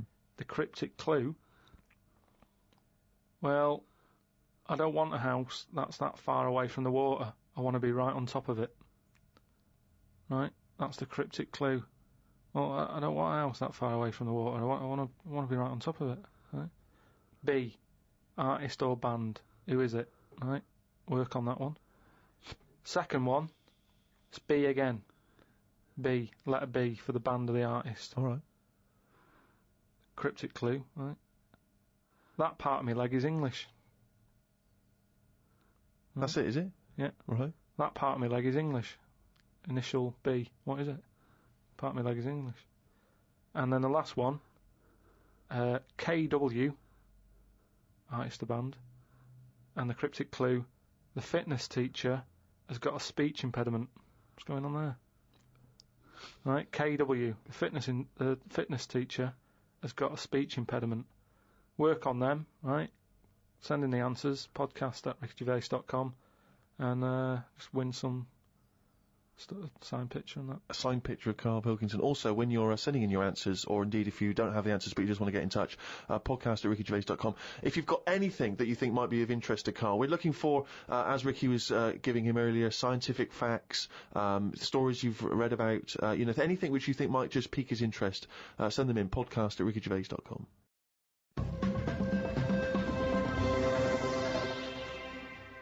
Well, that's it. That's the end of the first episode of the all-new Ricky Gervais show. Sounded very similar to the old one. Yeah.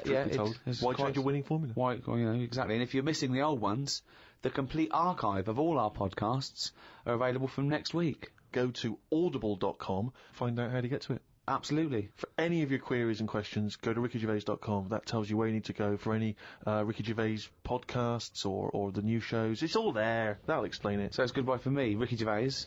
Goodbye from Steve Merchant. Goodbye. And Karl Pilkington. All right.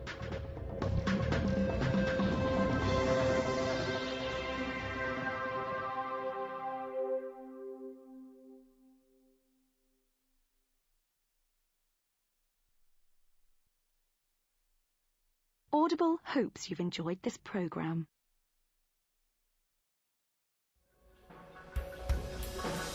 The Ricky Gervais Show on Guardian Unlimited. Hi, Ricky Gervais here, with me Stephen Merchant. Hello. And Karl Pilkington. All right. Welcome to the final episode in our series of 12 podcasts. I say final, it's final of 12, but we may be carrying on. Go on. Well, next week we're going to try and do another one to continue this for at least a little while. We may have to charge a small fee for it because it'll cost us money, and Karl is unemployed. But we mean a real tiny little fee. But hopefully we'll be back next week. Now, we're not sure where it'll be. It'll probably be on iTunes, but just go to rickygervais.com and we'll guide you there. Hurrah! Yay! And thanks for listening for this long and supporting us. I hope you continue to support us. Go on, continue to support us. Yeah, particularly Karl, who has no money whatsoever and is desperate. He's a desperate man. There's no one out there going, oh, look, they're charging for it now. But, people forget we gave 12 for free. This is it. So quickly people forget. We're big shots. Yeah. Well, Karl's not, but, we are, aren't we? Exactly. I mean, we were generous, but we're not that generous. We're not mad, and Karl needs a little bit of money. Look at his little round little head. He's like little tiny Tim over there. Exactly, yeah. Look at him sitting there. Karl, you've had a good week? It's been all right, yeah. Brilliant. Well, more of that next week. But you'll have to pay for it now. I'm surprised you're not buzzing, because we just had our photograph taken to enter the Guinness Book of Records for the greatest downloaded podcast of all time. We went along to The Guardian, and the press were there, and they took a little picture of his round head, didn't they? Yeah, but I don't know why should I be excited about it when it's just... Have you always wanted to be in the Guinness World of Records? Not really, no. I've been looking at they presented us with this year's, and I've been looking through it, and there's some fascinating ones. I used to get this as a kid. That's what I'm saying though. There's loads of things in there that I used to go to. Like I looked at it online the other day to see if what's on there. You click on it, the home page that you get when you click on Guinness Book of Records. It's a fellow with the most ear hair, right? It looks amazing. So that, to me, is what the Guinness Book of Records is about. So you're impressed with the bloke who just happens to have the most ear hair? No, but it's commitment. He could have shaved it off, but he didn't. He left it. Yeah, no, it's less commitment. But that just grew. We actually bothered to do a podcast. All right, forget that then. The one with the rings on the neck where they stretch the neck so their head's tall. That's commitment. If that didn't work out, he's stuck with that head, and he didn't even get in the book. You're stuck with that head, and you have got in the book, so be happy. What if it's a stitch-up? What if you're under roundest head? I'd be a bit annoyed. Why? Just because I don't... I mean, have you got a choice? Say, like, the fella with, the small man. Say if he's not happy about being small, he's trying to go about his life, he knows people are looking at him, pointing at him, going, look at him, he's tiny. But does he want to be in the book? Oh, I think they've got to give their consent. Have they? Because if the smallest wasn't willing to be in there, they'd go, the second smallest man is so-and-so, he was willing to be in here. Yeah, but the smallest one is Frank, and he didn't want to do it, so again, he's in it without wanting to be in it. No, but I don't know. He's got you there, Rick. I don't know if they do. I don't know if they go around. I think that you'd have to be complicit in it for them to measure your head and say this is the roundest head on the planet Earth. Not, you know what I mean? But then what do I do with that? That's what I'm saying. Is it something you put on a CV? I don't see the point in it. Well, I think you are the fellow with the roundest head, and I think a lot of people know that. Because also, I've noticed when people ask for a picture of you, they don't say, can I have a signed picture of Karl? They say, can I have a signed picture of Karl's head? Which is a weird thing to say about a human being, isn't it? They go, look at his head. Look at his head, not look at his face. Or can I have a picture of him? They say, can I have a picture of... Have you got a picture of Karl's head? Why are they allowed to mention that? And the thing is, like, we're on some sort of broadcasting medium where you don't even see my head, so it's not important. Well, I can't see your head because the mic's perfectly round and it obliterates it out like an eclipse. But what I mean is, it doesn't matter, does it? For doing what I do, it doesn't interfere in any shape or form. But the thing is, Karl, what people are fascinated with, and I've said it before, you've got a head like a fucking orange. We'll be charging for more information like that from next week.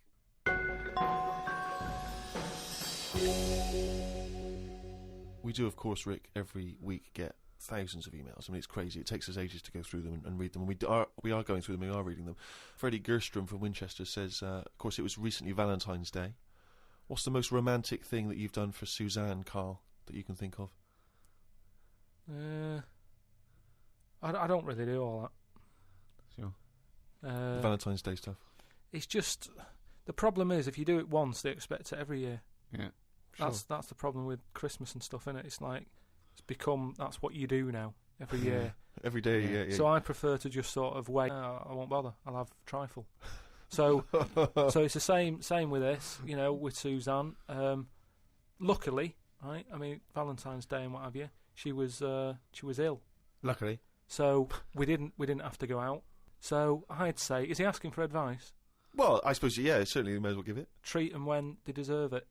All right. I remember once when Suzanne was ill, she had a fever, but there was no food in the house. What did you suggest to her? She was too ill. Well, it was when we were still living in Manchester and that, and we needed to get some food in for tea, and stuff. And I said, come to the supermarket. She was like, no, I'm ill, you go. And I hate buying food. I just sort of get a bit blank when I'm looking at it. There's too much, isn't there? That's the problem. You go down all these aisles and there's just too much. So anyway, I said, no, come with me. She was like, oh, but I've got this fever, I'm hot and everything. So I said, well, come to the supermarket, you go on the frozen aisle, cool yourself down. And she did, and she said, it made it worse, she was ill for another 3 days, but... How would you go about chatting up a woman in a bar? What tips could you give? I've never worked like that. It's always been like a friend of a friend and all that, and just happened to meet them. And then, you have a chat, and then... How did you meet Suzanne? That was when I was working with her, and she gave me 20p for the hot chocolate machine. She never asked for it back. Thought she's all right. Been there sort of 11 years, so it works.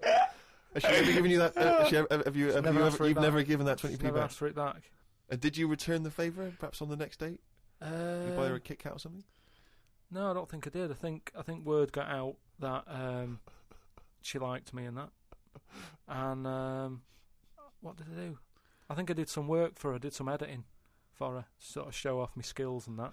Sure. And she was like, "Oh, you're good at this, aren't you?" I was like, "Yeah." And I think she got us another drink because I was doing that editing for her in my own time. So you're up on the deal, aren't you?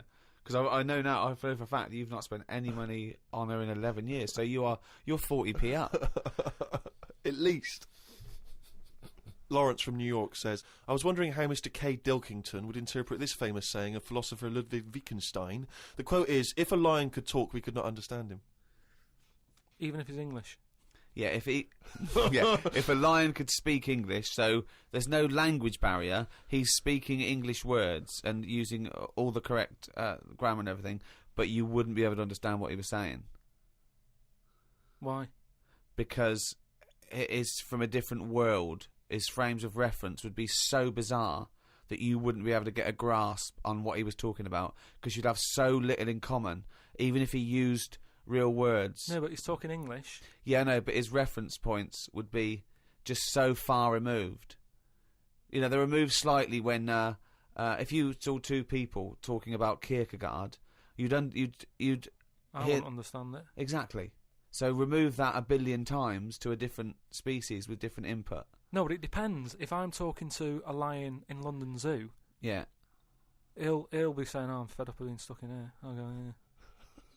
It's like that. It depends what his background is. I mean, there's some people who might have lived down the road from me, but have a totally different life. Absolutely. So it doesn't matter that it's a lion, does it? Well, yeah, because they're just trying to remove it even more. So now it's not just a bloke who lived a few doors away.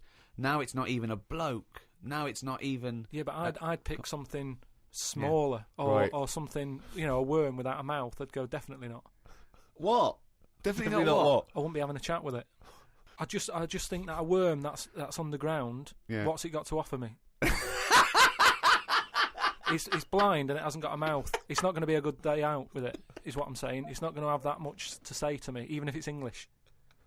Right? Even if it's English. And how can you tell if a worm is English? Does it wear a very tiny bowler hat? Oh, Christ. But do you understand... What about a jellyfish?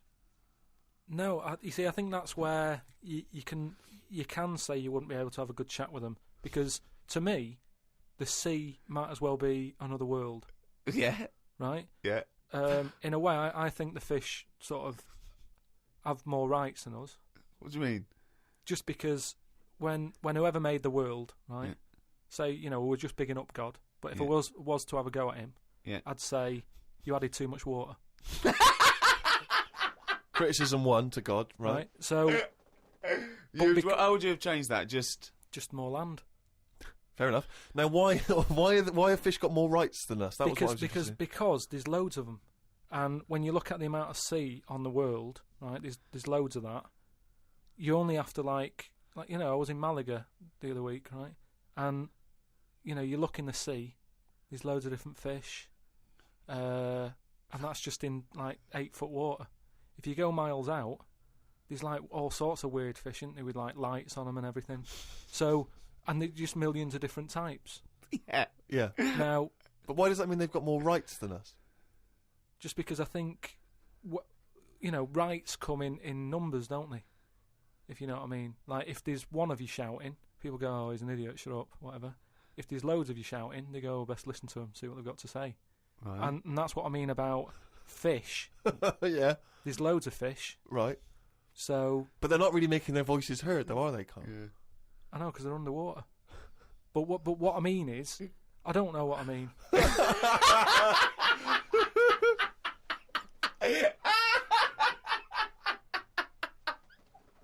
The Ricky Gervais Show on Guardian Unlimited. Oh, pleased to meet you. Start me up. I'm here to tell you all about Channel 4 Friday Night Comedy. So start me up. Now then, there's 3 great new comedies from New Green Wing. That's nearly ready. My Name is Earl and The It Crowd. The great new comedy from the creator of Father Ted. Ow! Friday Night Comedy this Friday on Channel 4. Switch me in. It's gonna be a winner.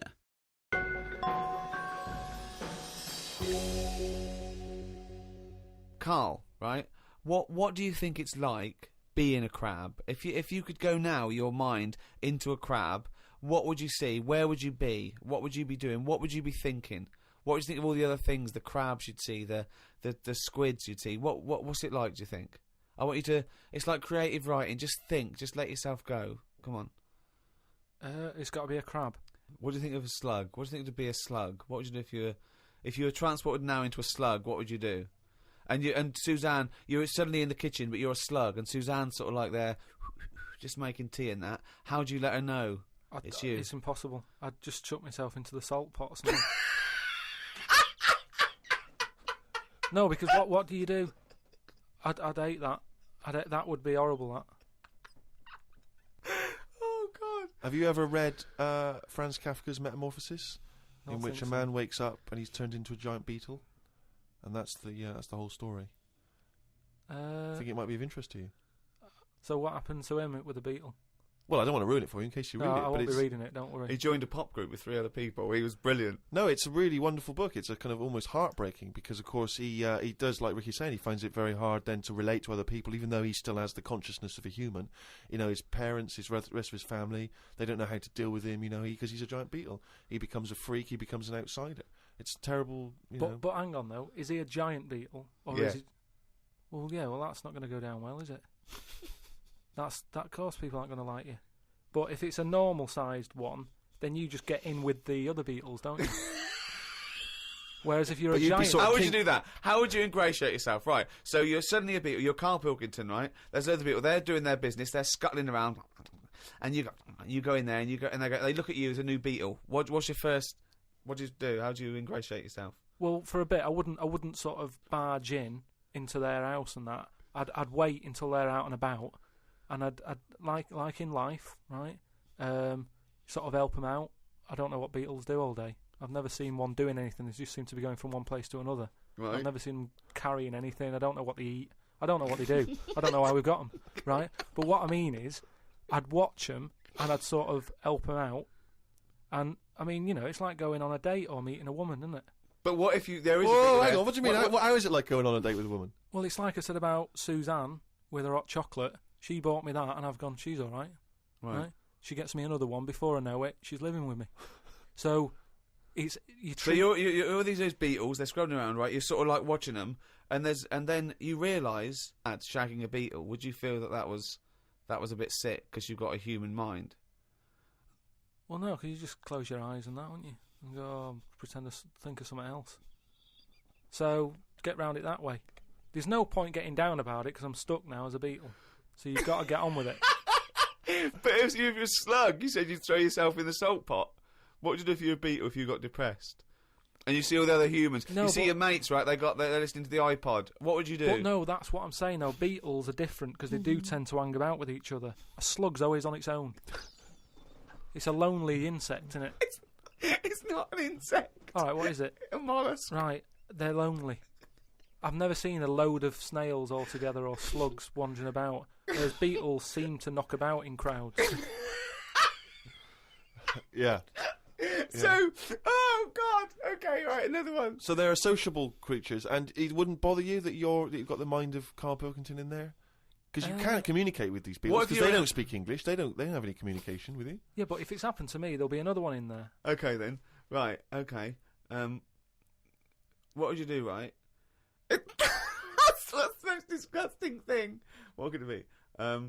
What would you do? Right. If you were suddenly a fly, right, and you were knocking around with the flies, right, and you had to land on some excrement. Yeah. What would you do? Yeah, but I don't have to. What do you mean? You're a fly. You're loving but I it. wouldn't. No, I wouldn't be loving it though, would I? Why? Because I'm me in that fly's head. So I don't think other flies would be going, come on, join in. I'd just be like, no, I'll wait here, wait, watch, and that. Because I don't see why they have to do that. What would you do, right, if you had to go back and you were in a, had to go put your mind in like the an unhatched egg of something, like maybe one of those that a wasp was injected in a spider. So you know you're in an egg, right, which is really uncomfortable, in a spider. How would you feel about that, Carl? You're a baby wasp in the abdomen of a spider. And I know everything that I know now. I'm sat in there. Yeah. And now I'm in a spider as an unborn wasp. What the fuck am I doing here? What's going on? I don't know what I'll do there. Probably try and sleep. There's nothing else to do, though, is there? I just pray to God it never happens. The Ricky Gervais Show on Guardian Unlimited. I don't believe that he's written it down. Well, that's the jingle that signals it's time for more extracts from Karl's diary, and we'll lunge straight into it. Wandered down Carnaby Street. There was a happy homeless fella. I gave him £1.50. I thought of a tongue twister after giving him the money. It goes, if you can't treat a cheerful tramp, what sort of tramp can you treat? It's good, that. All right. Say it fast. If you can't treat a cheerful tramp, what sort of tramp can you treat? Yeah, good, isn't it? Good, that, yeah. You've got too much time on your hands, Carl. Learned some famous quotes to see if they are as good as my sayings. Number 1, treat every day as if it's your last. Very famous saying. Now, is that something you do, Karl? But you know, my problem with that one is that if it was your last, you wouldn't want to be doing much. That's the only problem I've got with that. I wouldn't want to, go to a fairground or whatever because you're going, oh, it's my last day, what am I going to do? And I think you'd spend so much time worrying about what you're going to do that you'd end up staying in. I think you're right. You've taken some of the poetry out of it. I think it means live life to the fullest, right? I like the fact that you were musing on the idea that if it was your last day, you'd go to the fair. It's getting such a 19th century way of spending your final day. I know, yeah. Well, the thing is, the other thing is that the only thing that people get depressed about in terms of sort of like life and death is not the knowledge that they're gonna die, but more the knowledge that they know they're going to die when they're dying. If someone told you no one ever knows when they're going to die, no one ever gets an illness, no one ever gets hit by a truck, everyone passes away peacefully in their sleep, dreaming they're riding a big marshmallow, right? Then you wouldn't care about anything. It wouldn't matter when. It wouldn't matter if you died tomorrow or in 30 years' time. You'd just live life to the full. You'd have every day would be great. You'd go out, you'd come back, you'd fall asleep. That would be amazing. There'd be no stress. There'd be no angsty, we're all going to die stress, because it wouldn't matter, because it would just be your life. Wouldn't it be amazing if someone guaranteed you, Carl, you're going to die in your sleep? I'm not going to tell you when. Yeah, but some people do, don't they? Well, exactly. Yeah, but we never know we're going to, because we stress. What if we get a dreadful illness? What if we, But we're almost not letting people die naturally anymore, are we? Because we're always bodging stuff up. What do you mean? Well, someone who might naturally die in the sleep aren't allowed to naturally die in the sleep because they wake them up with those electric things and get them going again and pop in a new lung or whatever whilst they're at it. That's what I'm saying. They don't just... You never hear it anymore, do you? Frank peacefully died in his sleep. No, he died on the operating table whilst we were putting in a new lung. They don't die naturally anymore. Frank died peacefully with 40,000 volts going through them and a couple of people going, clear, clear. Rushing about today. Got to get a lot done as I'm flying to Malaga tomorrow to see my mum and dad. Don't like flying. I'd be happy if they give you a parachute instead of a life jacket. They say Da Vinci invented the parachute as well as the helicopter. He never got round to making them, though, because he only drew them on some paper. Got up at 5 a.m. as I had to get to Heathrow to get on the plane to see mum and dad in Malaga. Went out for a drink with a cousin who lives in Spain. Ain't seen her for 27 years. Oh, that must have been tricky, making conversation. I didn't really bother. Because where do you start? I might as well go up to anyone in the street and start having a chat. Yeah, you have to go further back than... did you want Chantal to win Big Brother? Yeah. Me dad and me talked about history. I said we shouldn't go on about things that happened ages ago because I bet something similar has happened more recently. Brilliant. Read about an island in the Indian Ocean where there are tribesmen still living like they're cavemen. A helicopter tried to land and the tribesmen chucked spears at them. This is what I meant about not having to talk about things that happened ages ago. We have got new cavemen now, so why do we talk about the old ones? People could have lived before, but computers and all that blew up and books got burnt, so all they had left was what these tribesmen have got left. Ramblings And that's the ramblings madman. of a maniac. That's just a few hours before you go crazy with a gun in there. No, but what I mean there is, right, say if all this has happened before, right, podcasting's been happening years ago, something happens. Again, a lot of information from the Planet of the Apes. Something happens, world ends, right, we come back again somehow. Yeah. It's the detail you leave out that makes you intriguing. Just like the watch that you can wear that tells you when you're going to die. How does it work? Pop it on your wrist.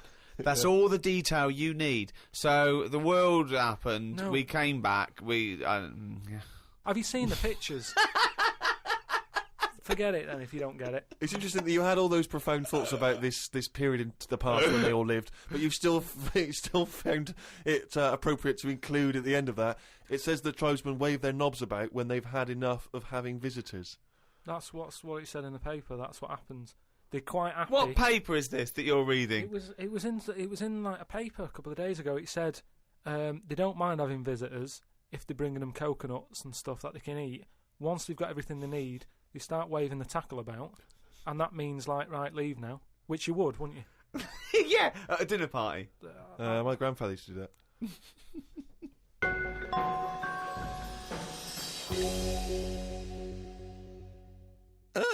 Well now, what have we here? I'm here to tell you all about Friday night comedy on Channel 4. There's 3 great comedies. Green Wing, It's Nearly Ready, My Name is Earl, and The It Crowd. The great new comedy from the creator of Father Ted. And what have we here? Jingle, jangle, jingle, jangle as it happens. Friday night comedy, this Friday on Channel 4. Switch it on. Now then, well now, the young man. Well now then, well now then, young man.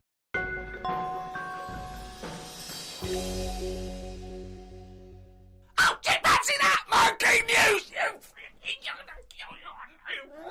That jingle is getting more annoyed by the week. Well, this is the final monkey news, right? I'm not doing this anymore, right? Because we've covered it all. All the monkey news has been covered? It has. We've done loads of them. I think all the news that needs to be sort of known has been told, right? That is the end of the news. Jesus Christ. Podcast 1. I have to pick Ricky up on the point that he thinks any of the monkey news we've heard A, happened, and B, happened recently. It almost always happened in olden times or ages ago. Oh, you're right. It never happened. Yeah. Right, anyway. So, like I say, the first monkey news, it was about this monkey that went into space. This was the one that was fed by bananas that came out of a little chute on the spacecraft. Yeah, it went up there, did a really good job. It was taught how to press the buttons, hit the left button for a banana, you know. Right button to go right. Make history and go to space. Right. What do I want? Not more banana. You haven't taken off yet? More banana. Oh, we shouldn't have given him a choice of banana or a change history.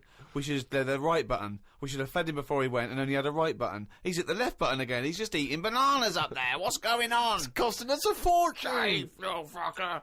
Press the right button and do something. Oh, bananas. Hey, hit the left button again, the little fucker. So anyway, yeah, I told you, he went up there. He came back. He could never get that the high again. After, yeah. You know what I mean? He tried other things. I think he tried to get a band together and that. Right. Yeah. So anyway, there was loads of monkeys that were signed up to this NASA program, and it was 1961 when this little monkey called Ham, that was his name, So a bit of an update. That's the same one as I talked about. His Right. name was Am. As well as him, there was one called Enos. He went round the world loads of times. So anyway, what I found out about it since then, Am went up there, did the left-right business with the bananas.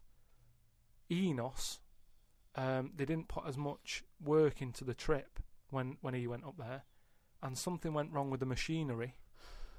And do you know how you get a banana for the left button and all that? It's official now. There's Yeah. 2 buttons in this spaceship. Banana dispenser and everything else. The right button is everything else. But it worked the other way. The machinery went weird. Oh no, really? So it meant that the right button would give him a banana. Right. The left button did everything else. Oh no. How did So that, how what? did So that what happen, had been though? taught? What? This is the problem with electronics, isn't it? Well, no, I don't think No, that's... apparently this is the problem. But the good. I mean, honestly, look it up if you want. This is all online, by the way. So what happened when it all went haywire? What occurred? Luckily- Carl, this is online and it's bollocks. Luckily, Enos, because he'd done a few trips, Right, he so was he was like, experienced. "Well, I know this isn't right. As much as I love bananas, this isn't right." That was his thinking. Of course, it was. So anyway, so he came back. They were all like over the moon with him. He you said, know, "I going, can't work with these conditions." Good mission and everything. Well done on working it out. He sorted all that out. It moved on a few years. Armstrong's gone up there. Buzz and that other fella, they've been up there. The monkeys aren't needed anymore. But they were like, we've got all these monkeys who have done NASA training. What are we going to do with them all? And they had to raise £14 million to make them like an old sort of chimps home for retired Retired NASA-trained monkeys. Chimpanauts. Something they've got in there is like a little museum, right, of all the missions and that they've been on, so they can sort of, even though they're not going to be going into space again, they can almost relive it and reminisce of the times that they've had. And They're reminiscing with each other, are they? just sort of going, chatting oh, about the old remember that times. time when it all went wrong, the button became the left when it should have been the right and all the rest of it. They just, you know, sort Talking of about old times, talking yeah. about old times and what have you, like old people like to do. Sure. And yeah, that's it. So if you want to like give some money towards their home, you can go to like savethechimps.org, and it's all there. All that information that I've given you, it's all there. You can. sort of I'd be help 'em out. surprised if all the information you've given us is there. It's all there. I'd be very surprised. It's all there. Just retired, you know, monkeys and that who have done the bit. Perhaps we should retire Monkey News to that same place. That's what I mean. So, you know, I hope you've enjoyed the monkey news and that. That was the last one. Look after the monkeys. Do your bit, because they've done their bit. That's it, yeah. But just because I'm not giving the news, look it up. Do you know what I mean? It's all out there. Don't be ignorant. Wise words.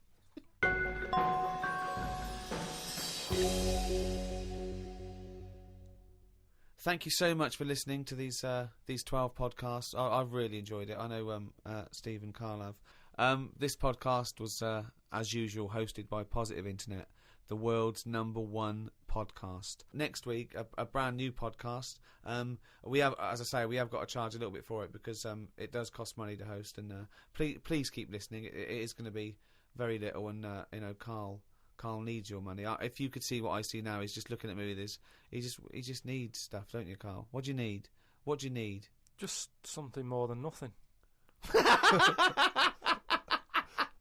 For information on the archive of the podcasts, these last 12 shows, and for the new podcasts to come, go to rickygervais.com. You can register there. We'll send out loads of information. Plus, you'll just find out links to how to get all this stuff that we're offering out there. There's also a free taster if you just can't wait for more of Carl's nonsense. Make sure, please, that you register your email and everything so we can get in touch and just tell you what's going to happen with the Ricky Gervais show, with Carl's mind, and with everything else. rickygervais.com. Go there. Makes perfect sense. It's the end of an era, but the start of a new one. It's almost seamless in a way, isn't it? The end and the beginning. But Carl, what do you think about that? How things end and new things begin? Well, I suppose you've got to have an end for a beginning, so it's just a bit odd that we've got an end and having a beginning. But that's science for you. The Ricky Gervais Show on Guardian Unlimited.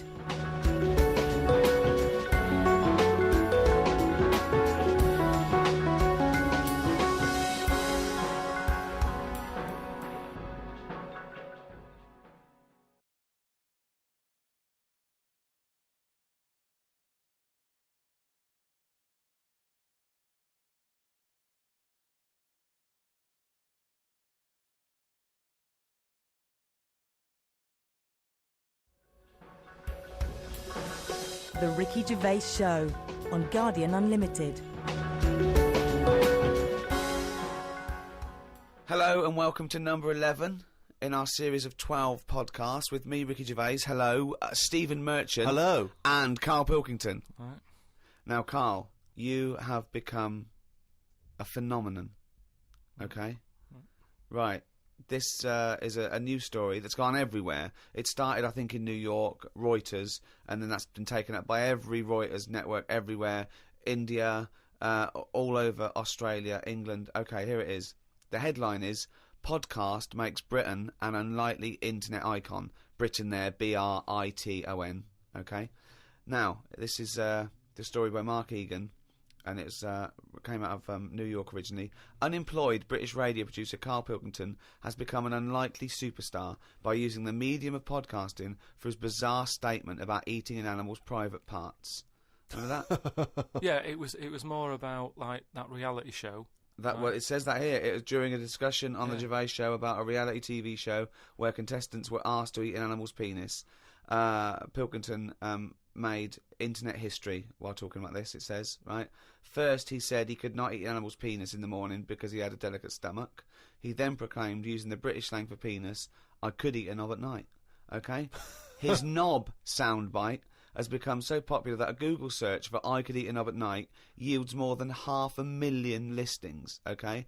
Among them are T-shirts featuring the slogan, okay, and Pilkington's bald head, selling for $17.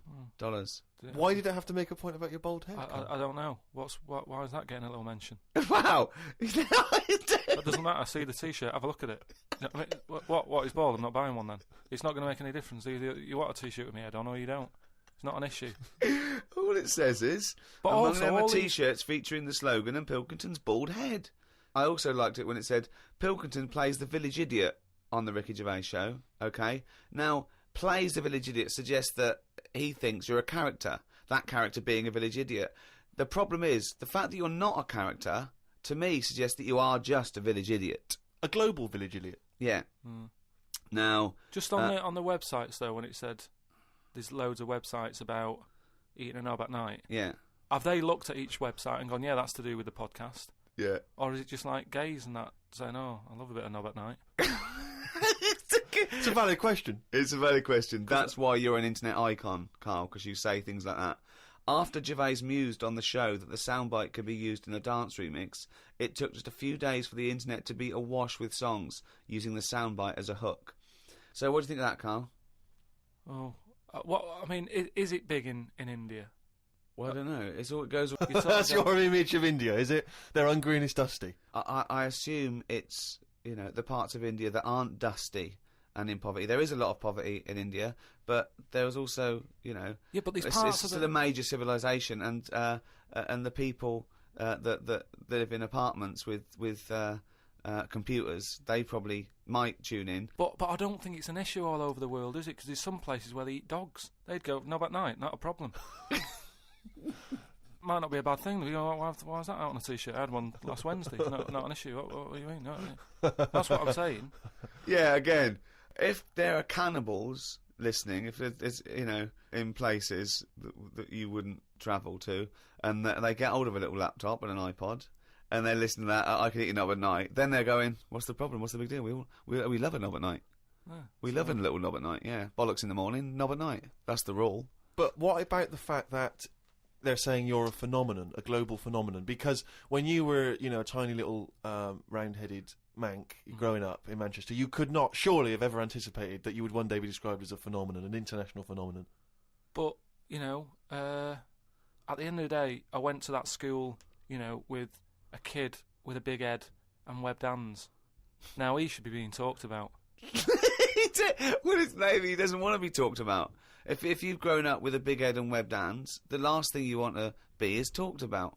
He wants to put on to blend into society. He wants to put on a bit of a pair of mittens and paint his head like a crash helmet, so people think, it looks like a big head, but it's probably just a crash helmet. Yeah, just go about his business. Yeah, unnoticed. Won't get stopped on a bike or anything. Yeah, but I say if you've got something that's a bit weird, use it. That's what we're doing. That's exactly what me and Steve are doing. We have got something that's a bit weird, and we're using it. And I want to speak to the people all around the world. Thanks for listening. But how famous can you make Karl Pilkington? Are you a journalist? Please write about this for people who probably haven't listened to Karl. Talk about Karl Pilkington. Put a little poster up in your window. I love Karl Pilkington. Print a badge. Give it away. Email your friends. Tell one person about this podcast and let them discover the amazing beauty that is Karl Pilkington's mind. Right.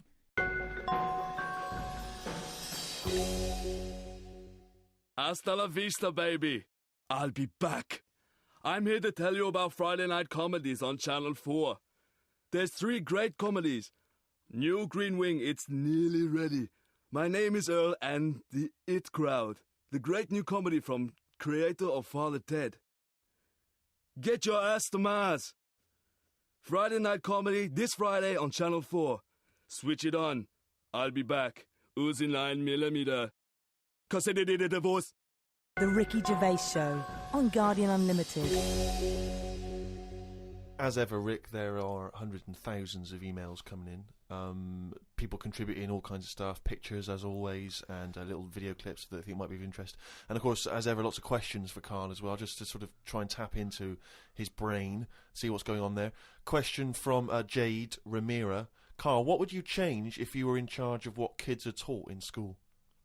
Right, you know, because I mean, your school experience was a bit iffy. You got very bored, didn't you? You got very disillusioned by school. Yeah. What I'd do, right, is instead of sort of teaching kids about 2 and 2 and that, which is 4, right? Well done. Show off. I think they should be asked more questions that make them think rather than something that has just got an answer. I totally agree. Right? So, to teaching them the quest for knowledge, inflaming their imagination. But just freaking them out a bit as well. Just going like... See, I knew that's where it was going. Because as soon as you started talking, Rick, I was thinking you're thinking some of the big existential or philosophical questions. You know, does it mean to be human? What does it mean to interact with other humans? To be a humanist? Or teaching them sort of like philosophy on a basic level, that, you know, teaching them the love for learning. So, you know, get them back to a roots level so they want to learn and then they will learn, as opposed to just teaching them facts. Whereas... He was thinking, freak them out a bit. Yeah. No, just like, you know, like I read the other day, and someone sent it in on email, like how there's a dishwasher that's been found on Mars. Rubbish. Whoa, what? But it's not true. So tell them that. But it's not true. Go home and write about it. How did that happen? But it didn't happen. Well, it did happen. It was in a science magazine. No, it didn't happen. There's not a dishwasher on Mars. Why not? Because... What do you mean, why not? How did it get there?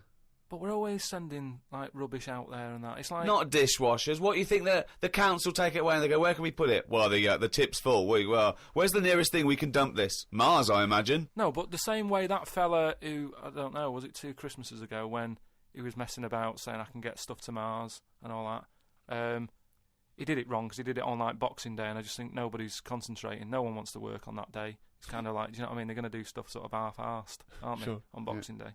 So... It didn't really get there, I don't think, but it crash-landed. What are you talking about? What was he trying to do? He was sending something up to Mars. Yeah, that little fella that wanted to get something on Mars, and it got... probe, you mean? And it didn't open properly. Yeah. It got there, didn't open. But the thing is, it got there, it didn't open properly. No one's been back to pick it up. And what I'm saying is, we're saying about going to Mars as our next planet. It's a tip. There's loads of stuff that's been flirted up there. No, it's not. What are you talking about? It's just all, like, that probe thing is still there, rotting away. Yeah. So... ipso facto, there is a dishwasher on Mars. We've settled that. Why would they have a dishwasher on Mars? Would they take the dishwasher up in the space shuttle in case they had dinner parties? What are you talking about? I just think they would have a little dishwasher in there. There's a lot of them, tight space. You don't want who's going to do that? You know, that means... Do you know how much fuel it takes to move a kilogram? Yeah.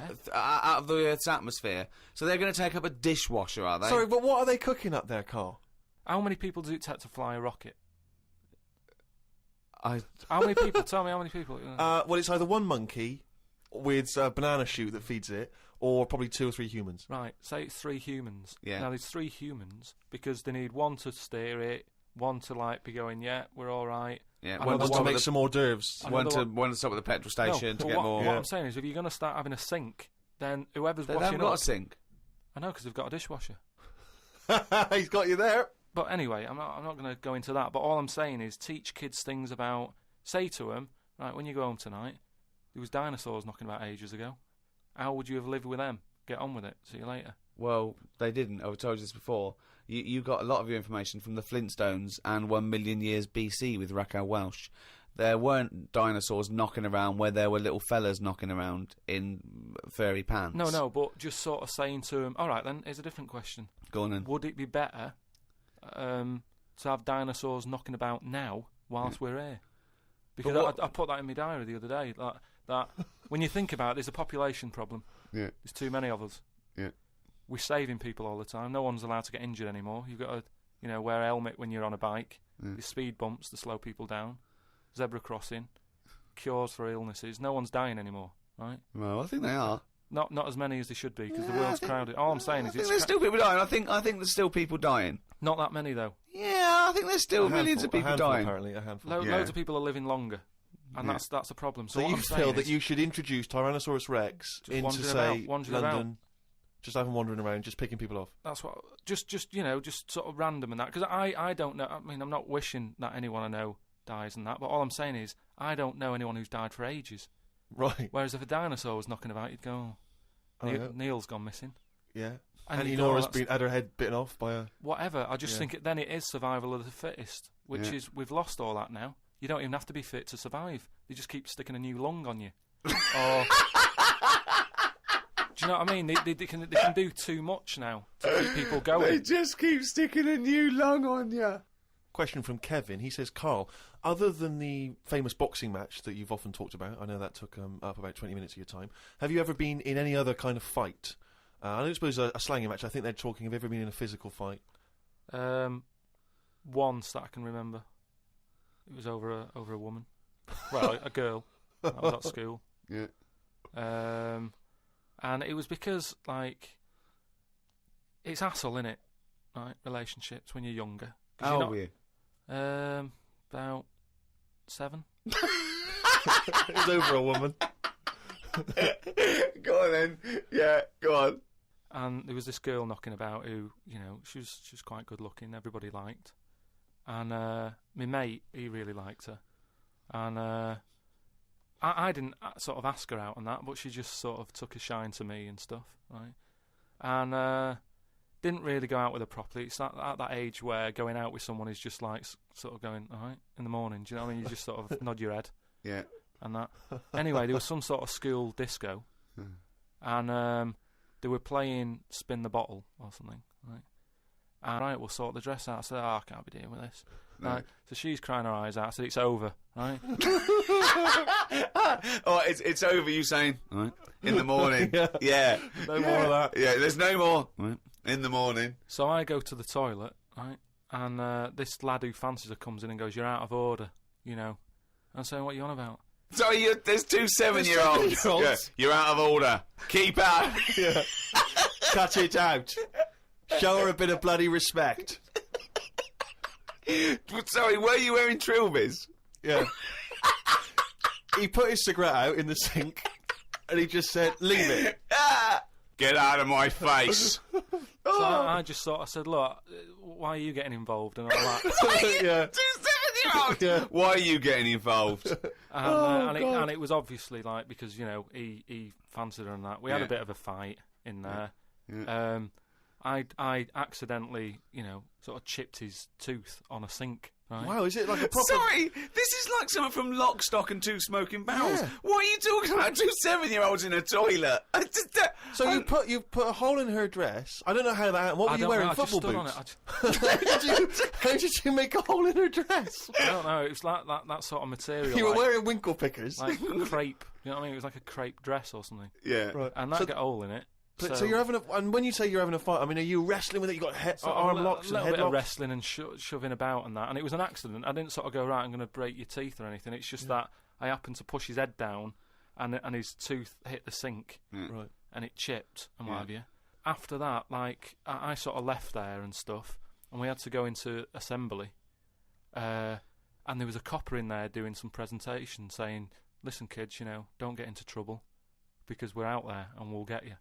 Right, so sort of try to teach the kids young not to get into any trouble and stuff. So I'm sat in the assembly room thinking, oh God, there's a copper here talking, and my mate's going to come in a minute, like with a chipped tooth and everything. And questions are going to get asked. That's what kind of happened. I mean, the coppers didn't get involved. Yeah. Did you turn your back on violence after that then? Yeah. He said, "You'll never take me alive, copper." yeah. So yeah, that was the sort of last fight. Brilliant. The Ricky Gervais Show on Guardian Unlimited. Some of the questions coming in now, Rick, are just, I don't know what they're intending. What response they're hoping for, really. This is one from Rob. He just says, I was just wondering, what are Carl's views on the human appendix? What do you think, Carl? What do you think of the human appendix? Never worried about it. What? Well, no, I think Rob's point is that it's sort of pretty redundant now. Yeah. The appendix used to be an organ that was packed with these enzymes that help break down things like cellulose. But because of our diet now, and because cooking and other things, we don't need to eat a lot of cellulose. We don't eat very, very low grade things like rabbits, for example, huge appendix and cecum, and they use it to break down cellulose. They actually eat their own feces to get it through again, but we get a lot of nutrients out of food now. We eat very rich food, so we sort of don't need the appendix. And also, when something goes wrong with the appendix, if it bursts, it can infect you and you can die from it. So sort of what's the point in having it? We don't need it, and it can only cause us harm.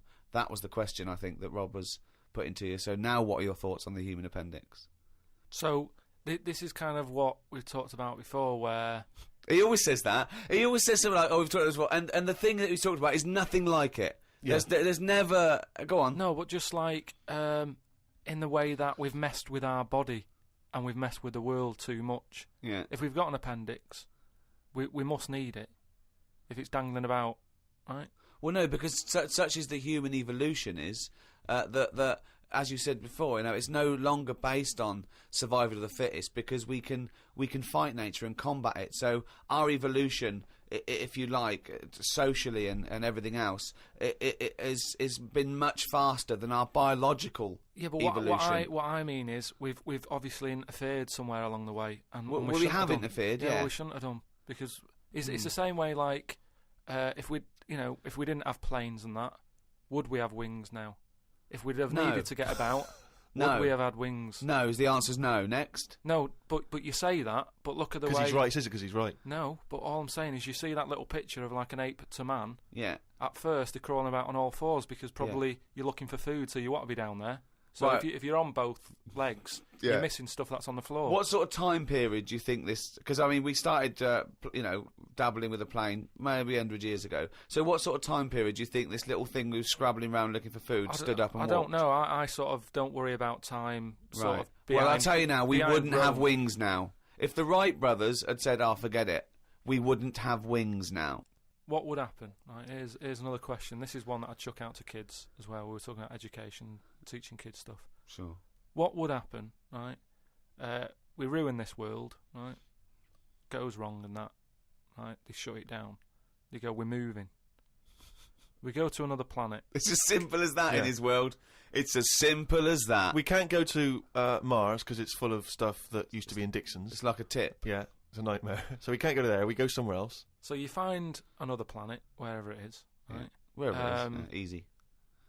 Something that I've always wondered about, if we do that, do we start New Year's or do we carry on? Do you know what I mean? Do we say, it's still 2006? Or do we go, it's world new, or whatever? Yeah. New world. That is definitely the first priority. It's year one. Right, we've sorted that out. Right, now... Well, it depends, doesn't it? Because a year might not be the same on this planet. We'd sort that out, right? We'd sort out what year it is and that. Well, no. What I'm saying is, we'd have to start again anyway, because the planet might not take 1 year as we know it to go around the sun. It might not take a day to turn. A day is a day, because that's how long it takes for but we'd have to carry on, as we know, because we don't want to start doing longer days and that. Otherwise, it'll just kick off and say, this is rubbish, this new world, what are you doing? No! I'm doing a 28-hour day. We wouldn't have a choice. A day is how long it takes the planet to turn, and a year is how long it takes that planet to go around the sun. But a day is man-made, really. There's places in the world where they're working in the dark, isn't there, in Iceland and that? But they don't go, well, it's dark all the time, so I'll stay in bed. Well, no, but there's still a day. It's still 24 hours in a day in Iceland. Yeah, but we only work by that clock because that's what people use at the moment when they go, what time is it? You go, it's 20 past 11. No. We use that because that's how long it takes the planet we're on to I've never worried about it like that. I've just always Well, no, I'm telling you, that's because you weren't asked to get involved when they came up with the idea. I'm telling you, that's what a day is. It's how long it takes your planet to... What do you mean? What? No, I'm just saying that's fine and everything, but if when I was born people said there's 26 hours in a day, I'd go, fair enough. I'm not going to argue. We could have made up how long an hour is. Yeah, we could have made hours shorter and get 26 Well, they're saying they're going to do that. Because they're not. No, they are, because there's so many people in the world. Yeah. This is what I was talking about before. They've got to create more jobs. The only way to have more jobs, keep shops open, take on more people, everyone's happy. That makes no sense at all. Right, say if there's 28 hours in a day. Yeah, it'd still be 24 hours long as we used to know it. No, you'd have like, oh, what time is it? Oh, it's like 20 past... 25 or whatever. Well, you're not making any sense at all. No, I'm just saying... The Earth would still take 24 hours as we know it now. Forget it. Hang on a minute, I want... there's more interesting territory here. Let's say we've got to our new planet, wherever that is. It takes 14 hours... Okay, to do its turn. So we call that a day, right? So we've now agreed that 14 hours is a day. But nothing. It's going to take ages to get the town centre built and that. If you've only got... I'm going with you. I'm defending you here. All right. Yeah. So we've got that. We've established what the day is. We've established what a year is, right? It's year one. It's Karl year one. What next? All right. We've got all the people. We've moved to another planet. You said you had a bunch of other questions. Don't forget, our sleep patterns have evolved on a day. The reason we sort of like go to sleep at night and have about 8 to 10 hours sleep is because that's our evolution. No, but that's that's just because that's what we've got used to, isn't it? Yeah. You look at a sloth, that's asleep all the time. Yeah, that's got the same watch as us. It's doing what it wants. But it evolved differently, didn't it? It evolved but it's living now in 2006, so wake it up. Right, you can't get away. You're not getting away with this anymore. If you want to live now, join in with us.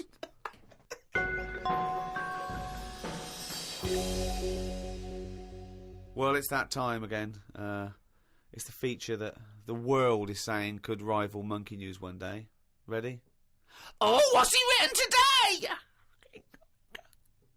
Well, Karl's diary. You didn't explain what it was. Karl's diary. Actually, as one person said, if we are going to get it published, we could maybe publish it as the Diary of an Idiot.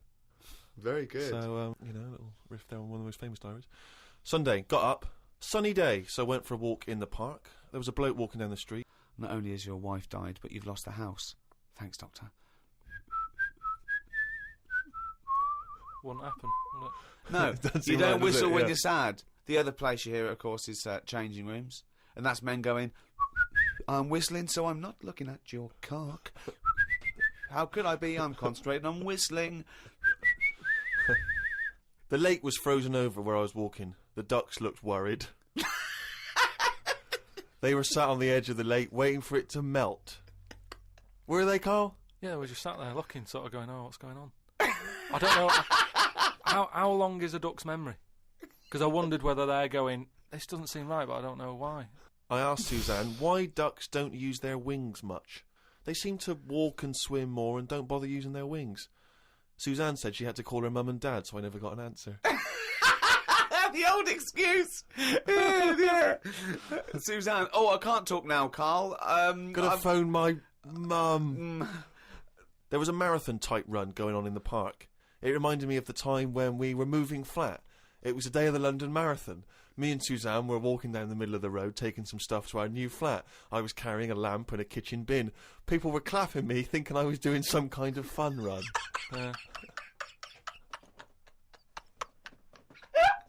Why were you walking on the same route? Because it was when we lived on the Docklands. Oh, brilliant. There was no other route. The flat was just about 100 yards down the road. They're going, look at the bloke with the bald wig.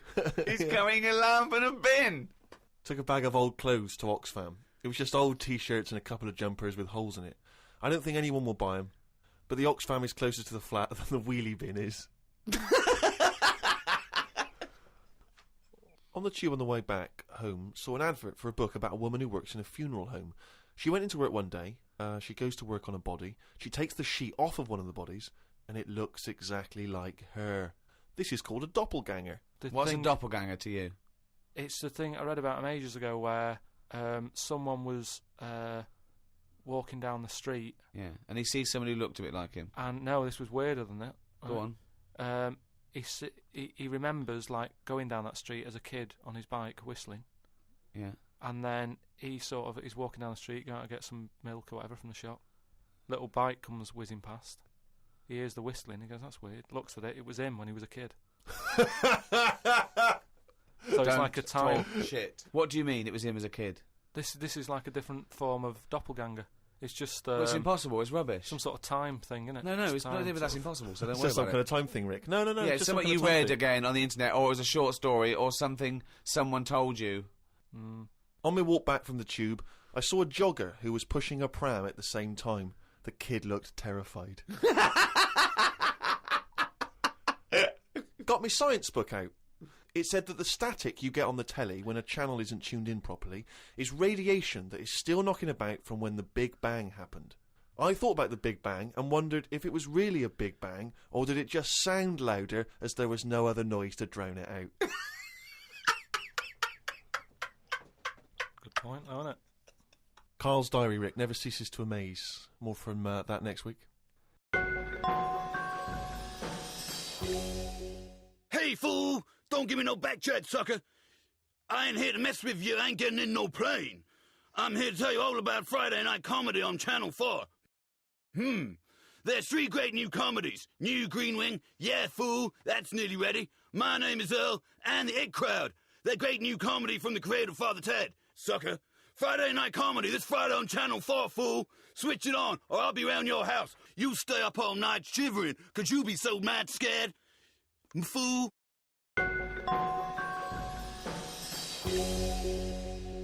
Oh, well, it's that time now. Yeah? It's the big one. Oh, chimpanzee that monkey news! Right, there was this Monkey? this fella, right, who he had a problem with his eyes, right? Yeah. So he goes to the doctors and he goes, oh, "I've got a problem with my eyes," and he goes, "Yeah, they're bad then," right? He goes, it was in America, you know, like how you have to pay for medical stuff and all that. And the doctor said, "Oh, if I fix them, it's going to be like 10 grand, right?" He's like, "But I haven't got the money, doctor." He goes, "Well, I can't help you then. You know, there's a lot of people with bad eyes like them. Can't do anything for you." So he goes, "Oh, it's getting worse. Can't do anything." So anyway, so he goes home. Is that the price of human eyes, is it? So he goes home, he's looking in the paper, right, and he sort of sees in the adverts at the back, and there's a little advert there saying cheap doctors, right?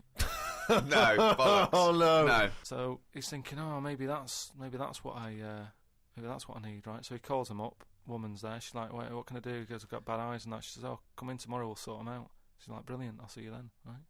So he goes down there, and he says, "Right, you know, I can hardly see. My eyes have got in really bad state and what have you. Right. Need to have them sorted out. I don't know what you do. Whatever you do, Right. I need Now, doing." his eyes are so bad, can he see the doctors? He can...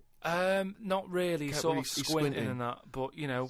So he's like, "Do I need to see the doctor to, you know, have a word and tell them what problems?" She's like, "Nah, don't worry about that. Don't worry about Just, it. No, I'd be comfortable if it's a... just you know, just let me inject you, and we'll knock you out, and we'll get on with it." And it's like, get the well, doctor in. Can I just tell you something about chimps as well, just before you continue? Go on. You know, they don't have opposable thumbs. Now, which is why what- are opposable thumbs useful, Rick? Well, to grip something, to do anything like, you know, even simple stuff like writing, so let alone surgery. So without an But opposable can I just check thumb- now? Go So on. if I was a doctor and I was doing any form of difficult surgery, would I need opposable thumbs? You'd need opposable thumbs To be a doctor, And without eventually. you couldn't do anything. You could. Thanks for clearing that up. Because the opposable thumb allowed something in our evolution called the precision grip. Right. So without that, you couldn't do anything. I'm just glad they've got that cleared up, thanks. So anyway, so he's had the injection. He's nodding off and what have you. Right? His eyes are sort of closing and that. He hears the door open. He sort of just sees this little fella come in and he's like, "Hello, doctor." He's trying to like make a chat with it, Sure. but like he's just nodding It? off. No, just Oh, he never or call she, it doctor. was it he or she? These people have done 7 years medical Deeply training. respected people. How could you call it it? So anyway, he thought, oh, it's weird he didn't answer, but you know, doctors can be quite moody. You know, they're highly intelligent. They don't need Especially little airy ones. well, just idle chit chat. There's no room for that. Do you know what I mean? It's like, I'm Yeah, here to do a job. yeah, but you know, if I'm going in to have my eyes done, I want a little bit of idle chimp chat. So anyway, time passes, right? He sort of wakes up and he opens his eyes, right? And it's brilliant. He can't believe it. Eyes are perfect? He's had the op. He can't believe the sight. He's like, "Nurse," right? And the nurse comes in because I can't believe it. This is brilliant. I've never had this such good sight. Do you know what I mean? Even when I was a baby, Yeah. and my eyes were new. Yeah. I didn't see this good. Great. So she's like, well, you know, that's You realise the nurse is a panda. That's what we do, right? So he said, right, so can I just see the doctor and just say thanks and that? And she's like, well, to be honest, you know, he's specialised in what he does. There's a lot of What work. a load of bollocks this is getting. Please. Where did you get this from? No, come on, let's hear the end of the news. There's a lot of like operations he's got to do. Yeah. So you know, leave him to it. He's just having a kip. You know, I'll let him know that you were grateful. You know, pays the check. Off you go. Go and enjoy looking at stuff. Yeah. So he said, no, I just what's wrong with that? I just want to see that. She's like, just no, fine. leave it. Just leave. Yeah, exactly. Leave it. If And he's like, yeah, but I can't. You know, I want to thank him. So he's done such a good thing for me. So they're getting into a bit of an argument and what have you, and the voices are raising, right? Door opens. Going to wake the doctor up. Well, that's what they did. They woke it up, right? They woke it up. So the door opens, right? Little monkey comes out, and he's like, "What's going on here? It's a hospital. Why is a monkey knocking about?" Yeah. So the woman said, "Well, what do you mean? He's the doctor." Right? So he's like, "You are having a laugh, aren't you?" She goes, "Look, don't complain. Your eyes are sorted. Yeah. You know, the doctor's done it. What's the problem?" He said, "Well, if I'd have known that, I wouldn't have come here." She said, "Well, what do you mean you didn't know that?" She said, "The advert in the paper you read, it's like chimp doctors." That is the biggest load of shit I've ever heard. That really is the worst. What? And because his eyes were so bad, he thought it said cheap doctors. He saw the advert and it said chimp doctors, but because his eyes were bad, he just saw it. What journal is this in? It was years ago, because it sort of says how the monkey sort of carried on working for a few years. He couldn't do anything Then about just it. He had to retired to leave play it. golf. It's absolute bollocks. There's no way. I mean, it's not even worth talking about. So. It's the most ridiculous thing I've ever heard. It's the most ridiculous monkey news we've ever heard, and that's saying something. Chimp doctors, cheap. It's easy mistake.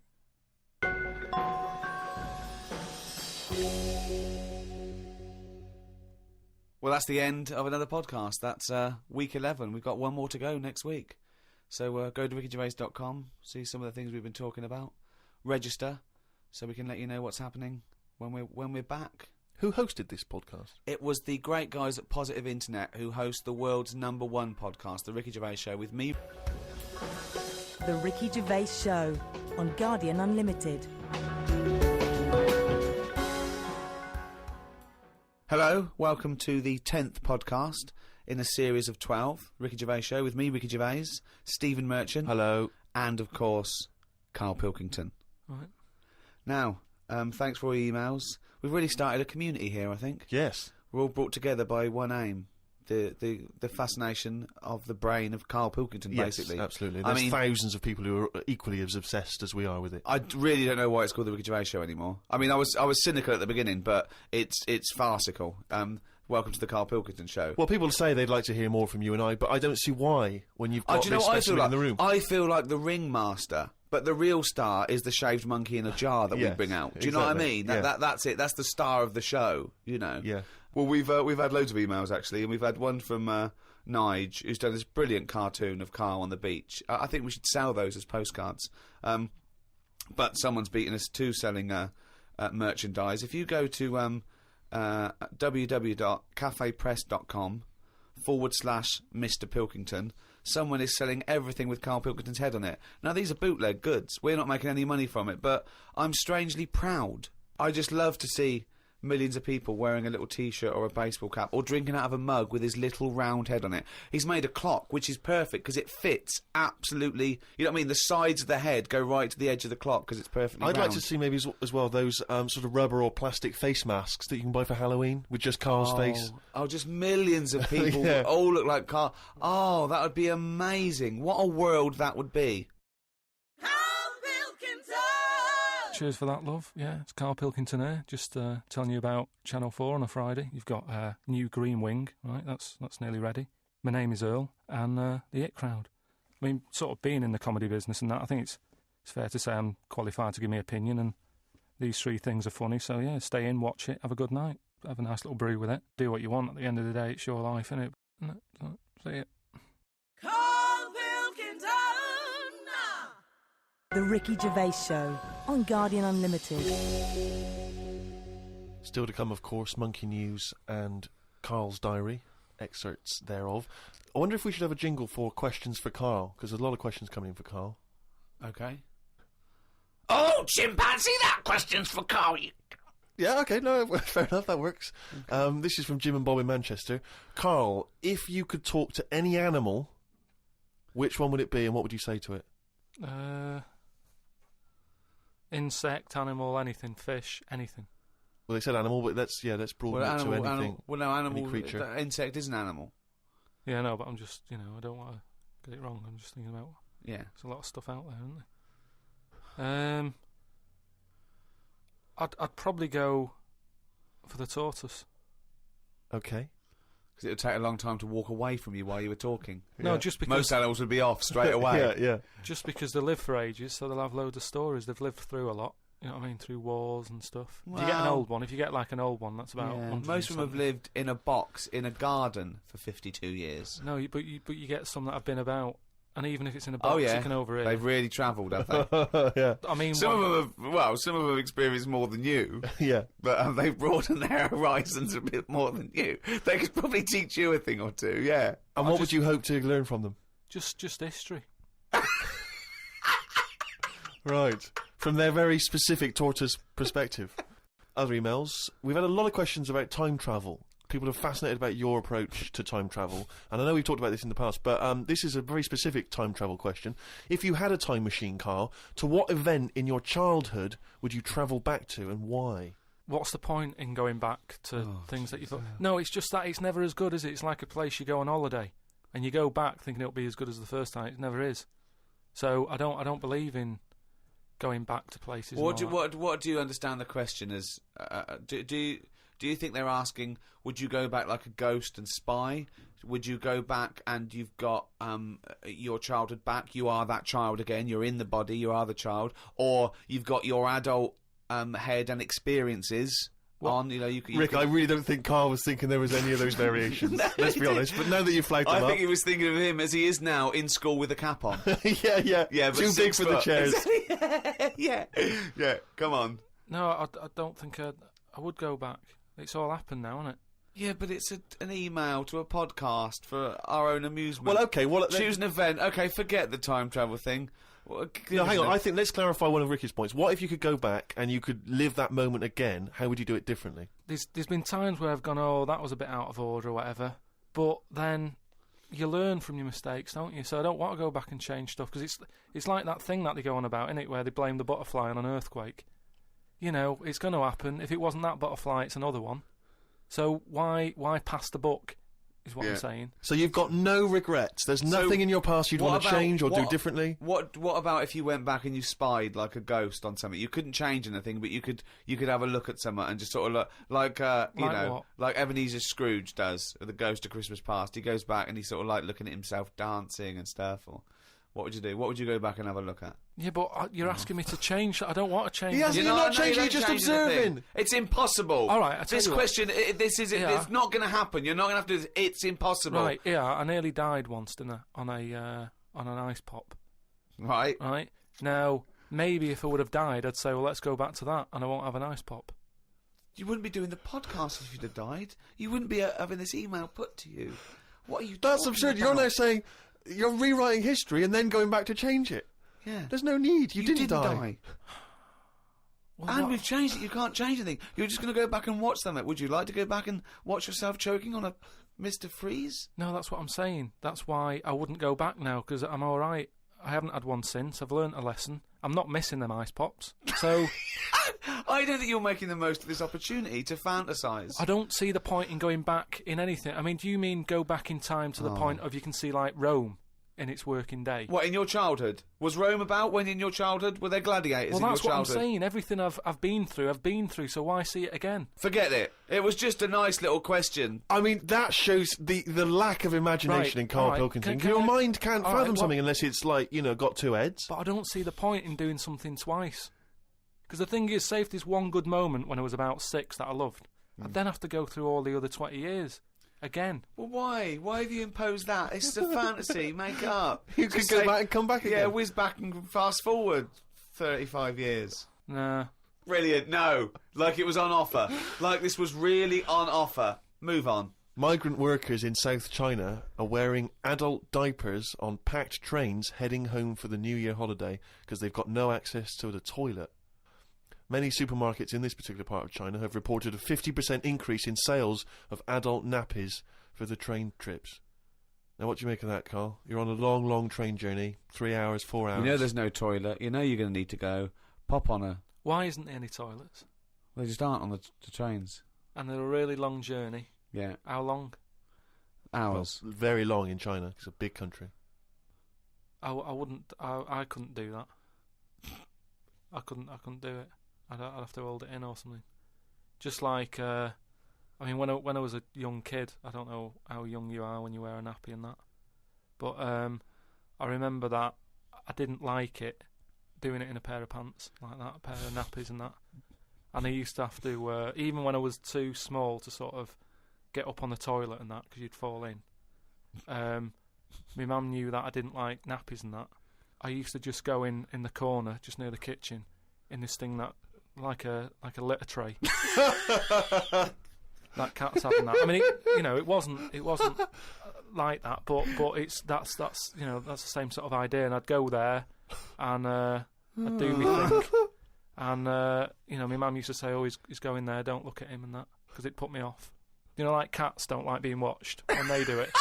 When they go in their litter tray in the kitchen. No, they don't. They don't like it. I tested it again. What are you, just like a little feral kid, just running around and going to the litter tray, covering it up, and then running up the curtain and eating a sweet at the top of the pelmet? No, but nobody likes being watched, and that's what I'm saying. If you're sat on a train and you're knocking one out and that, and everyone's looking at you, I don't think it'll catch on.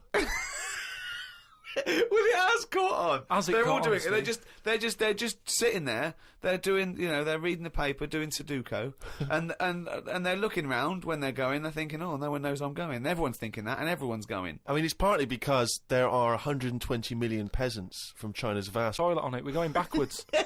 We're going backwards, aren't we? Why isn't there a toilet on it?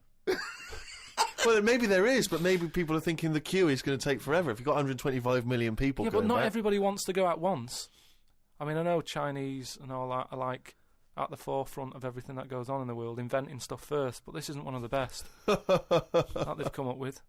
What have they invented then, the Chinese? Just loads of stuff, haven't they? Yeah, well, loads of stuff. I was going to ask you. You seem quite educated on the subject. But... they did them cat mop things that I told you about. Brilliant. This was where you put mops on the feet of cats, was that right? Yeah. And they wander about the house, clean up and that, wash the floor for you whilst they're pottering about. They've done like hats with umbrellas on them. They've done.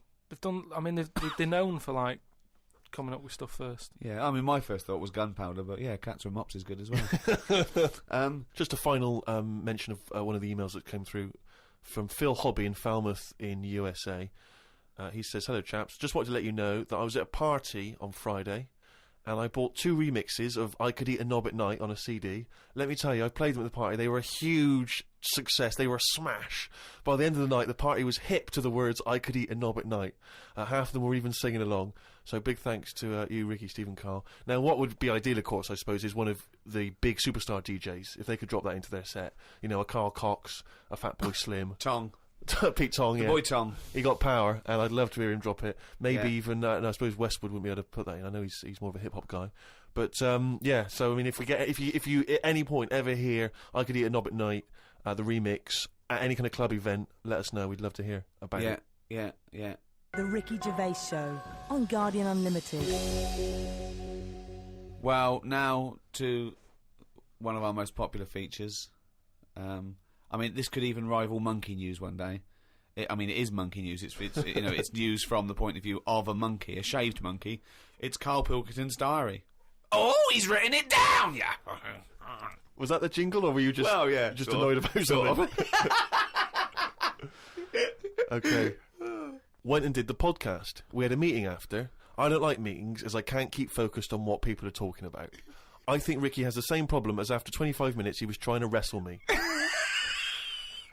I tried to do what spiders do and stayed still as if I was dead. But Ricky just stayed on top of me, not moving. A bit like when you see one of them big snakes swallowing a sheep. Ricky got bored and released me. I went home thinking, why had I left my old job for this? A homeless man asked me for some money, but I didn't feel like I should treat him, as I felt that he'd probably had a better day than me. Suzanne called me to say she'd gone for a haircut and that she'd meet me in the supermarket. I went to the supermarket, but she wasn't there. I called her and she said she was near the fruit aisle. I went to the fruit aisle and she wasn't there. Turns out she was in a different supermarket on the other side of town, and that if I'd listened to her properly, I'd have known that. I didn't want to say that What, you just went to the first supermarket you thought of, as opposed to listening to what supermarket? I'm in the supermarket, alright, bye. I didn't want to say that I hadn't heard her properly, because my ears were ringing a bit from the wrestling from earlier. 25 minutes later, I met up with Suzanne. Her haircut wasn't that bad. Normally her haircuts are followed by an argument between us, as she pays over the odds for some daft haircut that's the latest style. Brilliant. I wish she'd take a picture out of a magazine or ask for a style rather than letting the hairdresser do what she wants. I said I only tell her to do this as she's got a square head, and a close-cut hairdo makes it look squarer. She said, what do you think of this cut? I said it looked alright, as I couldn't be bothered arguing about it. It's weird writing a diary. I don't know who thought of doing one of these first. The last time I did one was at school. They used to get you to do it so they could keep an eye on whatever you were up to. My diary used to say the same thing every night. Got home, went to the shop to get potatoes, bread, milk. Went home, watched telly, went to bed. I think I might have gone to Twiggy's Dance Club just so I had something different to write. You've not told us about Twiggy's Dance Club. It's just, you know, I sort of, when I was a kid, I sort of gave everything a bit of a go. I did boxing and that, didn't I? Gave that a go. For about 45 minutes. And, yeah, a mate sort of said, oh, you know, you're into your dancing, your robotics and that. You're doing your body popping, right? Body popping and that. He said, you ought to come to Twiggy's. And I went there, but I didn't go in, it was shut. They were just having like loads of toilet rolls delivered. I think like they were like using it as a storage place for toilet rolls and that. So I said, oh, I've come to have a dance. And like, oh, not tonight, come back tomorrow. I never went back. Brilliant. What a waste of an anecdote. Right. Brilliant. Just to recap, you're convinced then that the teachers are asking you to keep diaries so they can keep tabs on you. And then to continue the diary, as there were more problems happening on the estate, they started to add Saturday and Sundays to the school diary to keep an eye on what we were doing at the weekend. I struggled to fill it on a Sunday, as the shop I got potatoes and bread from was shut on a Sunday. I had to go over to Shepherd's Bush to meet someone. I got the tube. There was a badly burnt man on the tube. It's amazing how the body can continue through quite a lot of bad stuff. It got me thinking about how much stuff you could remove in your body, one by one, without dying. If it was a competition, the cockroach would win, as it can live for a week without a head. I just mean, like, say if, you know, they're running out of ideas for TV programmes and that, right? They get someone who isn't well. They go, look, do you mind if we make a programme on you? And what they do, they sit them in the bed, and they go, right, what we're going to do now is take out the heart, but replace it with a pacemaker. Right, No. Sorry. People with pacemakers don't have their heart taken out and a pacemaker popped in. All right, then. Some sort of machine. What I'm getting to is... Have you been playing Operation? What I mean is the big finale would just be a head chatting with loads of wires going into it, and it's like, look what we can do with science.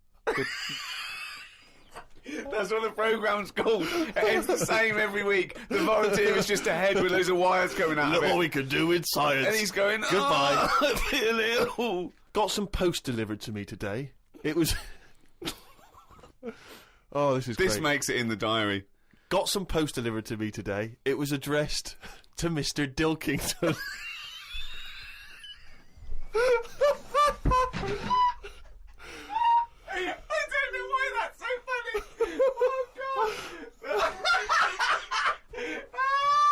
I got some post delivered to me today. It was addressed to Mr. Dilkington. I opened it and the first sentence read, Dear Mr. K. Dilkington, you're one of our most valuable customers. I put it in the bin. Thought I would learn some new words, as Steve always says I don't use enough different words.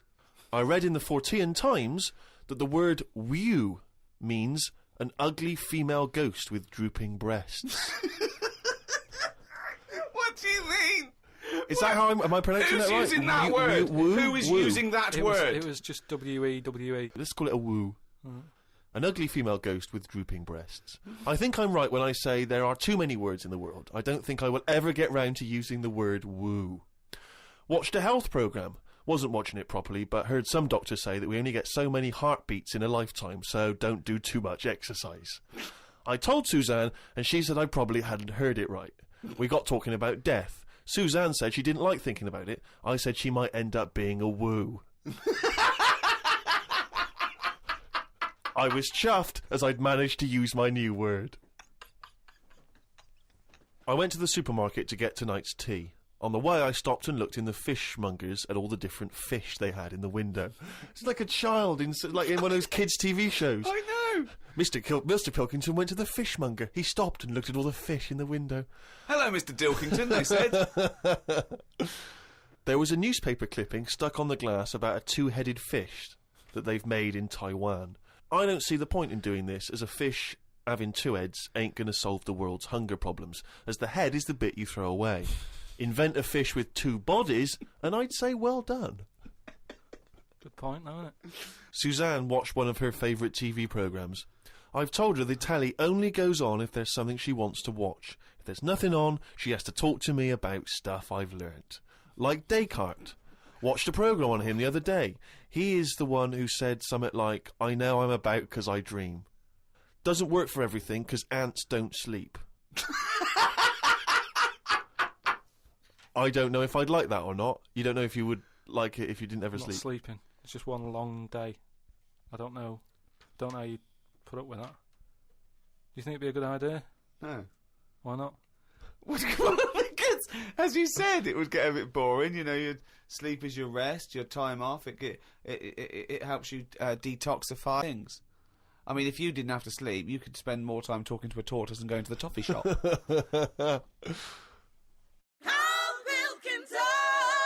All right, just doing a little advert for Friday Night Comedy on Channel 4. I mean, I don't know what you're doing. You might be going out and that, doing something nice, which, you know, if you are, then fair enough, go out. But I'm just saying, if you're staying in, you've got new Green Wing, right, that's nearly ready. Got My Name Is Earl, The It Crowd, all funny stuff and that.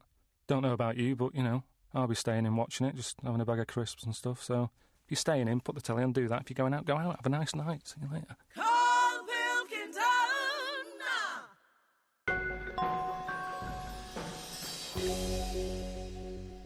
Well, it's that time again. If you'd give us the jingle, please. Oh, chimpanzee day. Okay, now that surely cannot be fair on anyone's ears listening. Right, ages ago, right, about the 1950s. Oh, yeah. There was this gangster knocking about. And do you know how, like... Was he called Hairy Fingers? Do you know how, like, a lot of gangsters like to get into gambling and that? Yeah.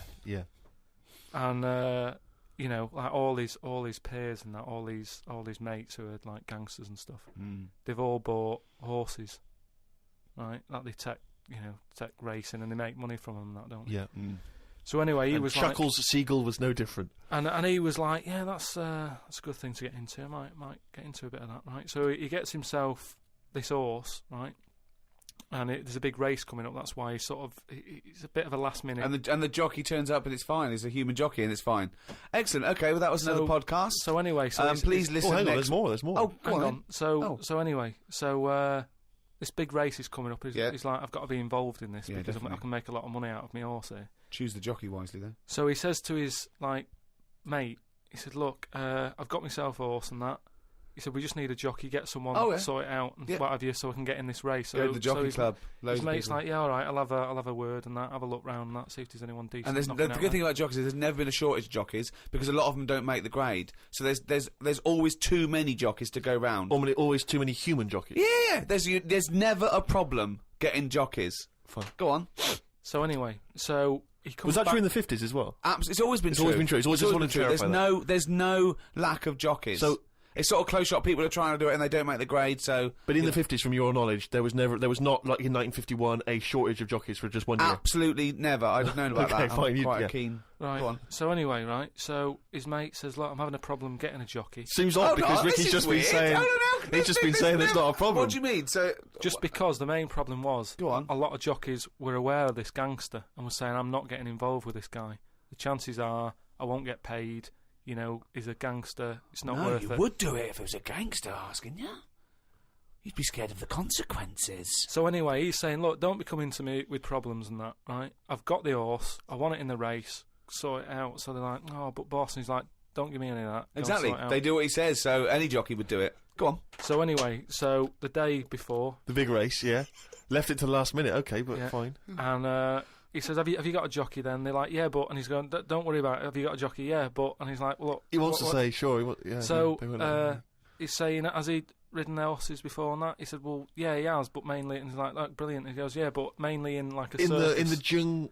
No, like in the circus and that. He'd worked with horses and stuff. In the apparently. circus. It's fine. So he's like, that's enough. That's all I need to know. Well, they'd be too heavy because circus people are quite built, aren't they? They're He said be a so. bit heavier than the jockey because the jockeys are about 8.5 stone. He said, brilliant.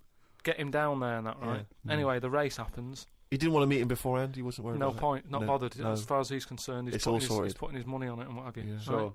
What happened is they were trying to make him put on the jockey outfit, Yeah. but for some reason it didn't fit that well. Sleeves And too it was- short, it was legs too long. It's that sort of problem. Okay. So they let him, like, wear his stuff that he wore in the circus and that because it's comfortable with that. He's happy with it. Do you know what I mean? That's what he's happy with. Yeah. Anyway, race starts and what have you. This horse straight out of the trap and that high speed, right? This jockey's got a really big grin on his face. He's loving it, right? Everyone's cheering, going, "Who is this? Who's this jockey?" Yeah. It's amazing. Never seen him before, and yet look at him. But they can see his face clearly. Anyway, Gangster's happy in that because he's won. But I just want to say the crowd can see the jockey, can they? What? The crowd can. I mean, it's Yeah, but face he's not- so fast and what have The you. blur, it's a blur, it's all a blur. He's good at it. I mean, apparently he was Right. close to falling off, and people were like, he's gone, he's a goner. But Right. he's got such a good reach that he managed to grab hold of Oh, the... Sure. good reach. Oh. And Right, well, they so- could tell he was smiling. They could tell he was smiling, but they couldn't see the detail of his face. Is that right? Just well, to clarify it was just blur and that. and Sure, just but saw they a could big tell he was tooth. smiling. Yeah, yeah. they knew he was happy. At the end of it, do you know, like, the winner sort of rides around the crowd bit, Yeah. doesn't he? Sort of, show off and what have you. Yeah, And all the women are there, and do you know, like, women are all dolled up at these events. sure. They've all got big hats on. Sometimes they got fruit on those hats. Yeah. Okay. Right. Yeah. Right. And one of the women, In one the of the 50s, women, particularly, Carmen Miranda was very popular. Yeah. one of the women had like you say, fruit and what have you on it, Yeah. a little banana. Right. Some kind of They're Cuban not real. woman. They're not real though. The hats. Though they're It's not real fruit, is it? No, of Yeah. course not. Never. So But I don't know really who. I thought they wore those sort of kind of Cuban Yeah, but entertainment shows. I didn't realise they wore them at but events. even if it's like a big event, you might have a hat with fruit, and it's sort of joke, but it's fake fruit because it would Yeah. perish. Well, this jockey didn't understand that. He'd never seen false fruit. I don't understand. But why did the jockey suddenly? Why was he so desperate for fruit? I don't understand. So anyway, meanwhile, the gangster's collecting his 500 quid winnings. Yeah. Right? He's over the moon. Yeah, He kicks off because of this woman with the fruit. yeah. I don't understand. I still don't understand don't why the understand. jockey would go. Everyone noticed. Jockey, little monkey fella. Oh, that makes sense. If he was a monkey, that would make sense. Yeah. What year was this? Because I want to. It was 1950s, and that's where the saying comes from about, like in Cockney slang, 500 quid is a monkey. He sort of put, he put a monkey on it, and it all goes back to the time when. So this happened in England. in this country, Yeah, yeah, it the happened in England. So 1950s. someone could well still be alive that So, we could easily yeah. contact. That Well, would that's it. confirm We that, always, 'cause they were at the there's no event. time length on this monkey news. If you've got any, if it's history, if Yeah. it goes back, Or if it's years made ago, up, bullshit. just send it in. If it's to, bollocks, If you've got send any it in. bollocks If it's that absolute you wanna bollocks, send in. please send it in. That's this week's monkey news. RickyGervais.com.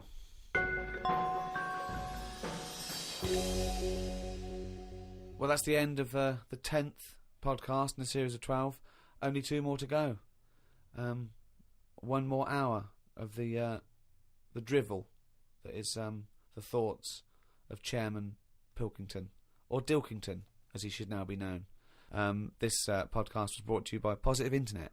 Those great guys at Positive Internet host the world's #1 podcast. It's goodbye from me, Ricky Gervais, Stephen Merchant. If you want to get in touch, remember it's podcast@rickygervais.com. And Karl Pilkington. Right. The Ricky Gervais Show on Guardian Unlimited.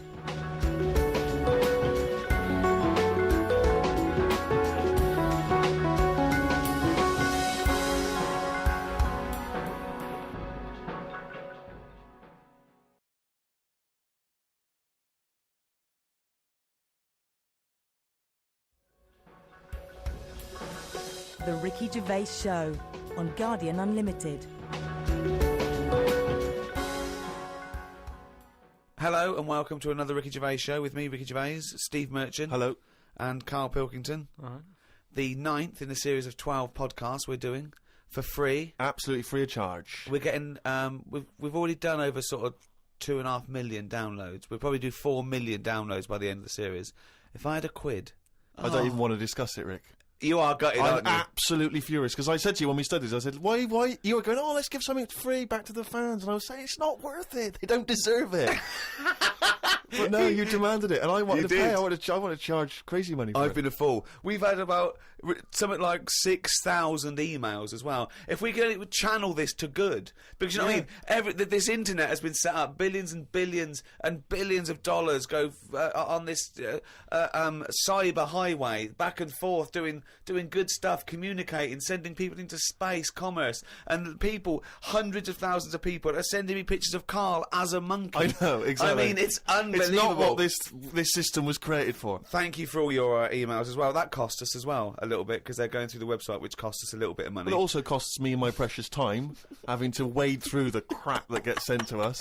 Thanks to Kieran Gabriel from Merseyside, who sent me a picture of Karl as Bruce Willis. It's the effort. We'll put all these up on the website.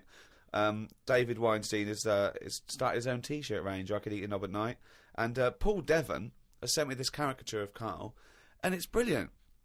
Again, I think they're wasting their... We'll talk about them, but a couple of that have struck me. Emily from New York has asked Karl this. Karl, if you were on a sinking ship, or you were in a burning building, and you were with myself and Ricky, but you could only save one of us, I don't know why that's the case, but you can only save one of us, who would you save? Would it be Ricky, or would it be me? I think it's a two-man dinghy. Right, okay. Possibly. And we're trapped, and he knows that if he stays there to get both our legs out from under this thing... the girder. Yeah, he dies, so he's got room, he's got time to save one. It's obviously me. It's hard to say, isn't it, at this point? What, because Steve's in the room, you mean? Well, no, just because we don't know what the situation is. Okay, well, let's say we're on a sinking ship, all right? So you're going to have to rescue one of us, drag us into the dinghy. It's going under. You know, in 30 seconds... Okay, this ship's going to go under and drag you down, and you're going to die, right? And our legs are trapped, and you've got enough time to untangle one set of legs. Whose legs do you untangle? Now, just because my legs are long does not necessarily mean it's more complicated. No, it's exactly the same amount of time. Just have to make a choice. A terrible choice that Steve would not, hate you for. Well, no, listen, this is... He won't be around for long, he's going to drown in 30 seconds, forget him.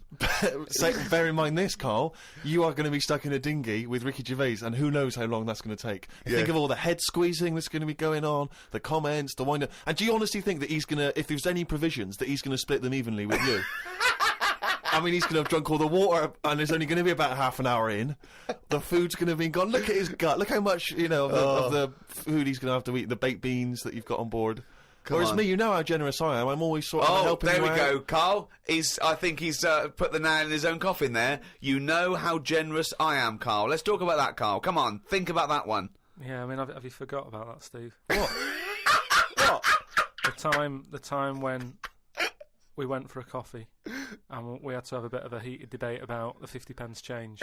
Yeah, you owed me 50p, and you decided you didn't want to give it to me because it was only 50p. And my point was, it's not a question of 50p, it's the fact that it's not your decision to decide not to give it to me. If I wanted to be generous, that's my decision. But you can't go, oh, it's only 50p, Steve. It's my decision. You just given him a free keg of beer. Yeah. That did not come to you, and you didn't pay for the free keg of beer. It was a promotional thing that was sent to you. It's the same thing as the way I gave Suzanne my leaving present from my last job. A lot of people may not be aware of this if they haven't heard us talking about it before. Yes, but you had a gift from your work as you were leaving after however many years of service, which you then gave straight to your girlfriend without telling her that it had been received from people at work. Doesn't matter. She wanted a camera. It's the same thing as you. You wanted that lager that I got for free. It hasn't cost you anything. It doesn't matter where I got it from. So you now decide, because you've given me a free lager, that you can now say, oh, actually, I'm not, in the future, I'll just take your money, Steve, on a whim. Well, listen, stop arguing with us. You're rocking the dinghy. Karl, have some of my cheese. Imagine if he would. Do you imagine he would ever say that? Can you imagine him ever offering you any of his cheese? Are you going to save Karl, mate? I don't want to say. Can we say on the website? Can you just do a little explanation of why on the website? Can they... We'll think about it, and I might do a sort of a for and against or something, and then sort of so the conclusion is okay, all right, something like that. Go to rickygervais.com. The Ricky Gervais Show on Guardian Unlimited. Hasta la vista, baby. I'll be back. I'm here to tell you about Friday night comedies on Channel 4. There's 3 great comedies. New Green Wing, it's nearly ready. My name is Earl and the It Crowd. The great new comedy from creator of Father Ted. Get your ass to Mars. Friday night comedy this Friday on Channel 4. Switch it on. I'll be back. Uzi 9mm. Cause I did a divorce. The Ricky Gervais Show on Guardian Unlimited. Well, I've been waiting for this for a week. It's a regular feature now when we read from Karl's diary. Karl decided to keep a diary. He's gone through with it. I can see it there. It's massive. It's a huge desk diary that he has to carry around with him, and the pages are getting full up. You're really keeping to this, yeah? Right. This is extracts from Karl's diary. Did podcast and went for an Italian with Ricky and Steve. Italian place is good. We've been there a few times. I always have the same thing, spaghetti. Can't remember what everyone else had. Last time we went there, Steve had little octopuses with pasta. You could see that they were octopuses. They hadn't been cut up or anything. My rule is that I only eat stuff that looks nice when it's alive. A cow, a chicken, some fish. An octopus is an odd-looking thing alive. Even worse when it's dead and limp. It looks like it just shouldn't have been sat in the spaghetti. Yeah, I agree. I agree with that. Ricky drew another picture of my head. We've given a few of them away as prizes, but he draws so many of them that they won't be worth as much anymore. Everyone will eventually have one. Like those pictures of a boy crying that caused houses to burn down in the 1980s. What does that mean? What are you talking about? Don't you remember I mean, if you're listening in America, they might not have made it over there. Is it the sort of like the sugary ones with kids? Like, is it Techikov or something? It's just some kid. My auntie Nora had one, and it was just like a kid with like a blue jumper on, and it's like a painting, not a photo. Yeah, exactly. Yeah, and he's just crying. Like a chocolate box. It's really awful, sort of sugary. And what happened is they found out that a load of houses were being set on fire or burst into flames, whatever. And the weird thing was, oh, it's bollocks. every house that burnt down had that photo. Yeah, because every house had that picture in the fucking 70s and 80s. Idiot. It's like, we're linking it to sinks. Every house that's ever burnt down had a sink. You're talking shit again. Carry on. Wednesday. Saw a homeless bloke. I'm surprised that no companies have thought about sponsoring the homeless. Something like a clothing company. Give them some clothes that have an advert on the back. Everyone's a winner. Good idea. Not bad, is it? Got on the tube to Camden. Read in a free newspaper that hedgehogs could be gone by 2025. I think I've seen more dead hedgehogs than alive ones anyway, so I don't think I'll miss them. Went round to Ricky's house and had a game of pool. It should have been nice and relaxing, but Jane gave me some cake, and Ricky said I can't play pool if my hands are all sticky from cake. It was the sugar. And it wasn't that either. After he'd finished it, they weren't just sticky. He was licking his fingers, sucking his fingers off, and then was going to pick up pool cues and touch things. And I was thinking, go and wash your hands after licking your hands. You're not a cat. This turned into an argument when I said I didn't want to wash my hands. Why didn't he? Disgusting. He goes for a piss all the time without washing his hands, and then squeezes my head. I know I prefer to have lemon cake crumbs on my head than knob juice. Was going to do a crossword, but I'm tired and have learnt enough today. What have you learned? Well, the stuff about hedgehogs and that. Oh, God. Was on my way to my mates and I got on a train. Got close to a station but realised I needed a wee. Was about to go in a cubicle when a blind man with a dog who was bumbling his way through the walkway came around. I said, "Are you after the toilet?" He said, "Yeah." I said, "It's on your right." I shouldn't have let him go first as he took ages and it would be my stop soon. The dog waited outside the cubicle. I was going to stroke it, but then I remembered someone telling me that you shouldn't. Don't know why not? that is. Because something to do with the owner should be the only one who sort of deals with that dog, and you shouldn't. You shouldn't stroke it because you'll cover it in fucking lemon cake. No, but just because, you know, if you stroke it and that, it might like me and want to go off with me, and he'll come out and be lost and stuff. Yeah. I'm not totally sure, but I just thought. You're not. The Ricky Gervais Show on Guardian Unlimited. A few people have sent this in, including Paul the Party Animal Parker. I wonder if anyone else in his school... I mean, for some reason we've just assumed he's in school. I don't think there's any actual proof of that.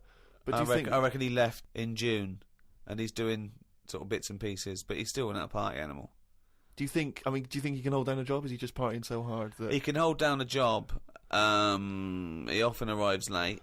Sure. And the boss, who's in an overall, go, "Parker, You're late again. He goes, yeah, talk to the hand.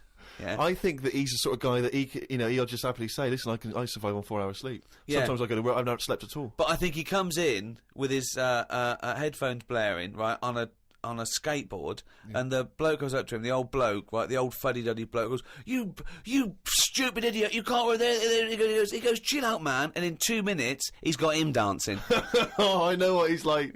Yeah, he is just like, you just can't resist it, because he's just a fun guy. Yeah. Anyway, Paul and a few other people have sent in this piece of information they've discovered from one of the more respected news networks.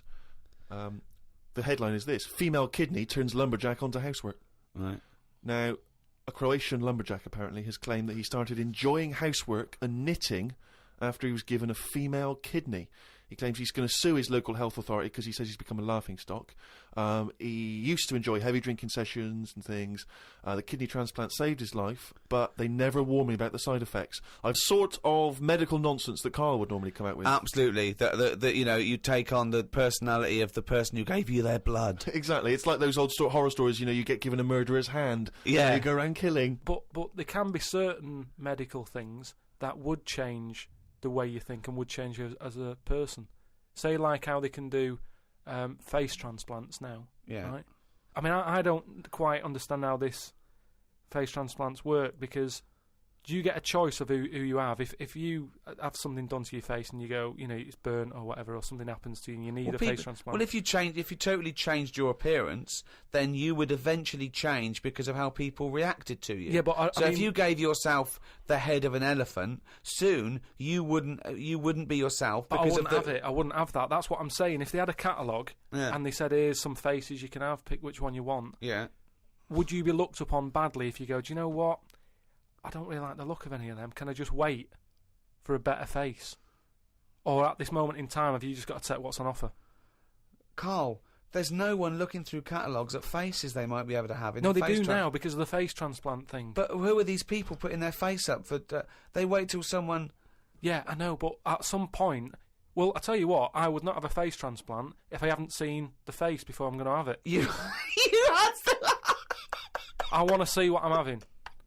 Because I could end up with anything. You mentioned elephant's head. What do you know what I mean? Whose head are they going to use? Is it the latest thing that's died? Oh, well, this got run over before. Yeah, I'll stick this on your head. But where has this come from? Where from his mind? Where his face is queuing up to be popped on a skull? Where do you think they have got time to put all these... Maybe this is why it won't catch on. I don't know. This is extraordinary. You've created in your own head the existence of this pamphlet, and now you're defending it, even though we don't know it even exists. And you're this skull on a hospital bed going, I'm not having that. I don't like the look of him. He looks a bit shifty. Oh, I don't like that. Oh, no. Can I ask this now?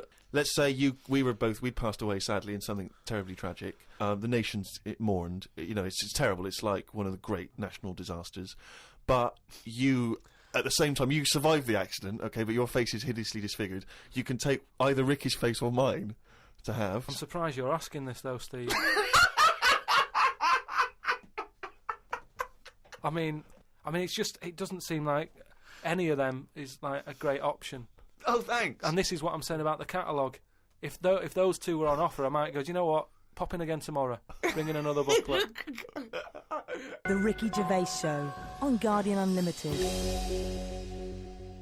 This is from Anne-Marie Melvin in Amsterdam. She says that she loves the podcast. She listens with her 7-month-old baby. That cannot be a good idea. And she says this to you, Karl. If you had children, what is the most important lesson you'd want to teach them? I mean, in a way, if you sort of look after a kid too much, it doesn't learn that much. But if you let it learn by its mistakes, it'll probably grow up all right. But there are some mistakes you can't afford it to make to learn from. Yeah, driving a car the wrong way down a motorway. Testing if the fire really is hot. No, but say like the time... Does broken glass really taste horrible? These are lessons you don't want it to learn from mistakes. Yeah, you can tell them that. Yeah, but what I mean is, there's certain things that I just think there was a kid who grew up in our avenue, right, on the estate, who, when it was born, right, we kind of thought it's got no chance, this kid, because its man was a bit of a rumman. A rumman? Where's that? No, just like, she liked going out and having a fag and like having a drink, and she's never at home. It's the one who had the horse in the house. Sure. Right? Which I don't want to go over. Sure, it's old news. It's out there, isn't it? If you want to find out about the horse in the house. But she had a kid, and everyone was pretty surprised when they saw it because it was a good-looking kid. Right? Which was a surprise because, like, you know, the man wasn't that good-looking, the dad was a bit rough. But it came out, and she was showing it around the avenue, going, "Look at this I've had." And she was chuffed with it because it's probably like one of the newest things she's ever had because everything else was always sort of second hand and what have you. But suddenly she's got this brand new little baby, right? Anyway, as it grew up, right, those looks went. Right. And I'm not talking getting old. I'm talking by the age of about 3. It looked rough already, right? And all that just happened because that's the life it was in, right? Yeah. So like it had like a patchy head. Its hair. It had a patchy head. A patchy head. It's just sort of. It wasn't a North American Indian. What do you mean, a patchy head? Just his hair was patchy. He used to chase sort of cars and stuff. Chase cars? Sorry. What do you mean? That's what he did for his. Sorry, did she let it get raised by wolves? No. but all I'm saying is that at the end of the day, what is it that makes a person? Do you know what I mean? Now, I don't know what state he's in now, but maybe he learned all his mistakes by the age of 4. I'm guessing he's not chasing cars now. But at least he's done it. I'm guessing he is. Yeah. Do you know what I mean? At least you can go, yeah, I've been there, done that, and you don't go back to it. And you can get away with doing dafter things when you're a kid, can't you? I nearly killed a man once, right? Okay, right. That time when I was in Wales, and I was having a walk with my dad on the cliffs and that, I just picked up a big rock, right? Chucked it off the edge, and as I chucked it off the edge, I noticed a fella was walking down below. Jeez. And I missed his head by, like, inches. Now, I've never chucked a rock off a bridge or like off a cliff or anything. And it only took one man to almost lose his life for you to learn that lesson. Yeah, but that's how you learn your lessons, isn't it? See, a lot of people would have said that maybe your dad should have said, "Hey, Carl, what are you doing?" No, but he didn't know I was doing it. I didn't say I'm going to chuck this off here. I just picked it up and chucked it. And like, as I let go of it, I noticed a fellow was down there. You live and you learn. That's a little mantra. Right. You live and you learn. So the woman who's had the kid, sort of look after it, feed it, make sure it's got shoes and that, but let it roam about.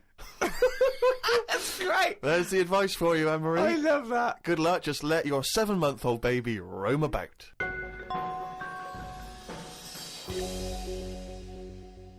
Hey, fool! Don't give me no back chat, sucker. I ain't here to mess with you. I ain't getting in no plane. I'm here to tell you all about Friday night comedy on Channel 4. There's 3 great new comedies. New Green Wing, Yeah Fool, that's nearly ready. My Name is Earl, and The Egg Crowd. That great new comedy from the creator of Father Ted. Sucker. Friday night comedy this Friday on Channel 4, fool. Switch it on, or I'll be round your house. You stay up all night shivering, 'cause you be so mad scared. Fool.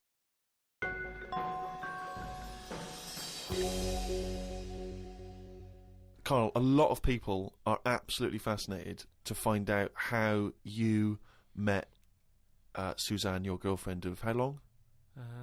Ages. Yeah. And they can't comprehend how, well, I suppose that there's any woman out there. Well, there's someone for everyone, isn't there? Yeah. That's always my thing. And it's reassuring, I think. You know, we've chatted about the face transplants and that. You know, there's a face for everyone. Philosophy, innit? Yeah.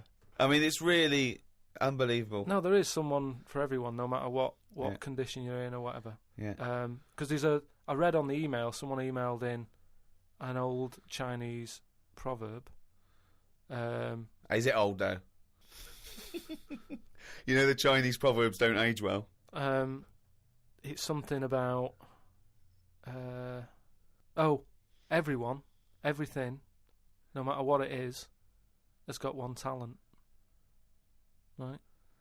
And that's the same way in a relationship, innit? That everyone, you know, there's always someone out there and that.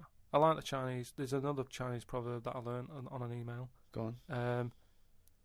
He who cuts the wood up warms himself twice. Yeah, that's good. That's good. Yeah. And then someone sent in that one about too many Chinese cooks spoil the broth. Why is that's I don't know who slipped the word Chinese in there, but I heard it as too many cooks. Well, it was just all sort of Chinese proverbs and that. one of my favourite on the same subject is a camel is a horse designed by committee. What do you mean? Well, it's having a go at the camel, and it shouldn't. But it's just, it's just a metaphor. And if you wanted to design a horse and you had that vision, but you let 12 people in the room have their say, it wouldn't come out as you wanted it to do, and it wouldn't be as good. A vision is more perfect than committee, because everyone having their say, it becomes anodyne, it becomes compromised. Whereas the best things you can do is have an idea and have a vision and auteur that. Rick, can I just say now, I can tell from his look that he's thinking, which committee designed the camel? With a camel, I'd have that up there as what they're doing. They were good years ago, in the Jesus times and that. Don't need them now. You know what I mean? We've moved on. Well, not people who use camels to cross deserts. What other? I'm communities. going to throw some animals at you, and you tell how you'd have improved them if you'd have been designing them. Okay? Mm. The octopus. So I can now go back. I can look at them and go, "What are they doing?" And where have they gone wrong? What's up with it?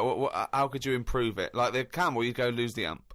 I'd probably give it a bit more of a body.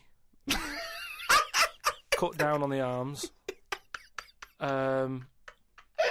And give it some bones, because I don't understand all this. It getting in a jar is good. When does it want to get in a jar?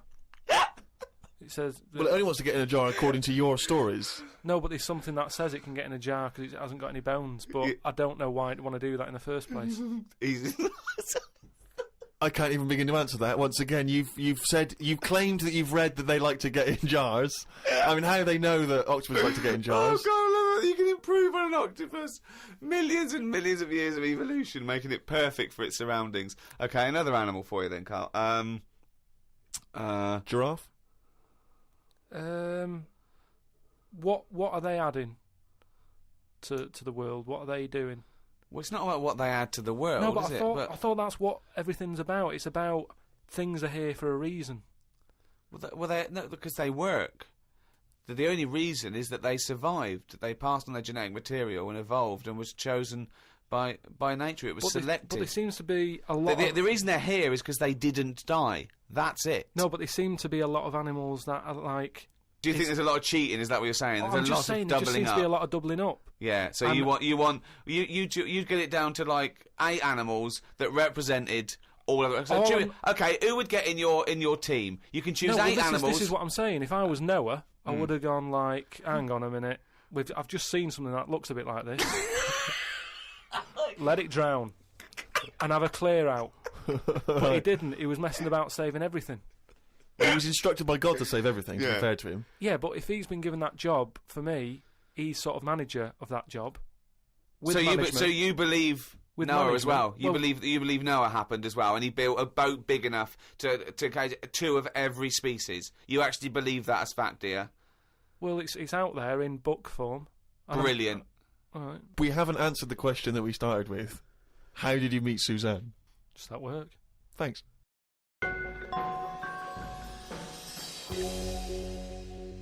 Oh, chimpanzee, that monkey music! There was this airline, and was having a lot of problems, and a what, lot of pilots too tall? Yeah, the cabin was so tiny.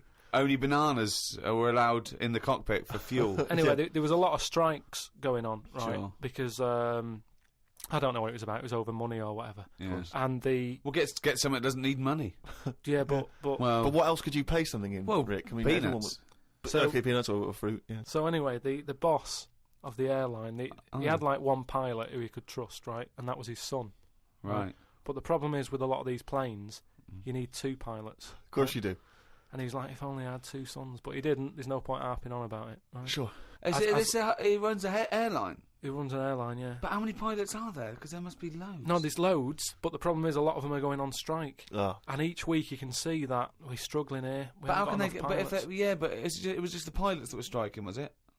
Yeah, the pilots were striking, yeah. So all the ground staff and luggage handlers and all that was okay in the cab? They were fine. It's just pilots were not happy with the deal and what have you. Yeah. Well, just close it down. No way, you can't do that, Rick. Of course you can't. It's costing him a fortune if he closes it down. Yeah, but what one plane's not going to make a difference in an airline, is it? No, it's all the planes. It's all the planes, mate. Yeah, I know, exactly. So if he's only got one person he can trust, knock it on the head. No. What's the point? You've got to keep going. You can't just nip stuff in the bud like that. If you got a dream, keep it alive. I know, but not with one plane and your son. So anyway, I don't know. But that's the least of his problems, Rick, because he's got his son who's a brilliant pilot. He's the only guy he can trust. But it takes two people to fly. Well, you can't fly it then. So the son, he's flying the planes and that. He's getting worried for his dad because of his business. It's falling apart. He's like, anyway, listen. Well, one plane won't make any difference. Don't worry about it. We've found someone who you can work with. Okay. And he's like, but I get past the picket line because, they know I'm your son anyway and they'll leave me alone. But any other pilot, they're going to start giving him grief. They're tearing him to shreds, yeah. He said, don't worry about it. Unless he could swing over the heads of all the strikers. He said he's staying over near the sort of quarantine area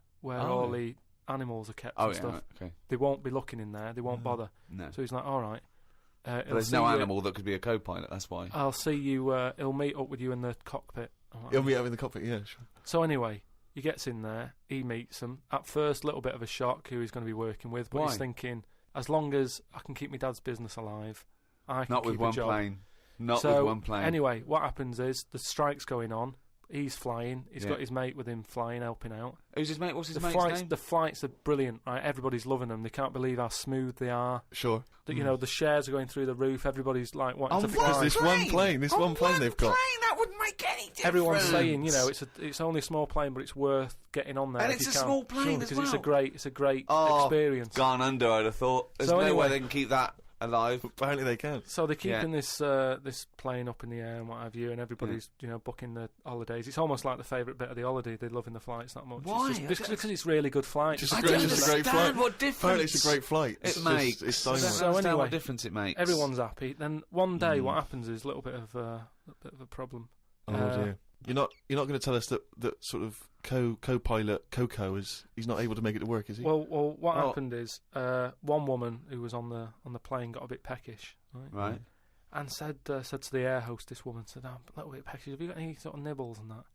She went, "No, I've got a sandwich." She said, "I don't really want a sandwich. You want something, like the usual stuff that planes give out, just like a bag of nuts or something." Are they not giving those out yet? So no, they don't give it for some reason. She was like, "Look, we've stopped giving out the nuts. We can get you a sandwich." Strange. And the woman was like, "I don't want a sandwich. I just want some nuts." Do you know what I mean? A sandwich is quite a big meal and what have you. I just want some nibbles, want some nuts. Well, nuts not available. So Done. End of story. Can't get your nuts. She said, "Well, why aren't there any nuts?" She said, "Well, the airlines had problems and stuff, and maybe that was one of the cutbacks. We've never took the nuts back on." Yeah, sure.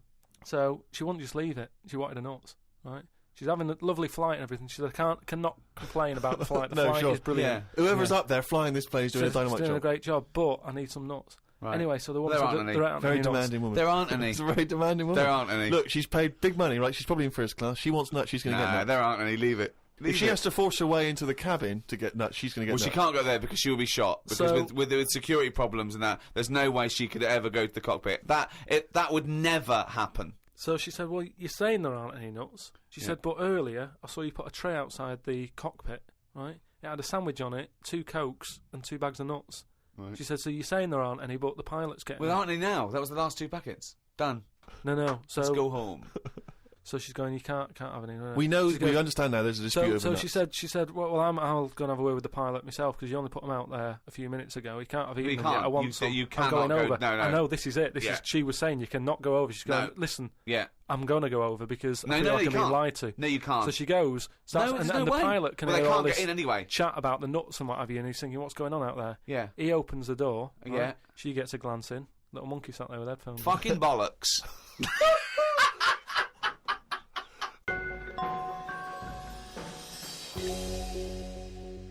Well, that's the end of another podcast. Do register on rickygervais.com. We'll be able to email you and tell you what's happening when we finish this run of podcasts. We might have some downloads. At the moment, we're working on animating all the monkey newses. So look forward to that. The absolute bullshit that is monkey news in all its glory. This was hosted by Positive Internet. Great guys. The great guys that host the world's #1 podcast. Cheerio from me, Ricky Gervais, and Steve Merchant. Goodbye. And Karl Pilkington. All right. The Ricky Gervais Show on Guardian Unlimited.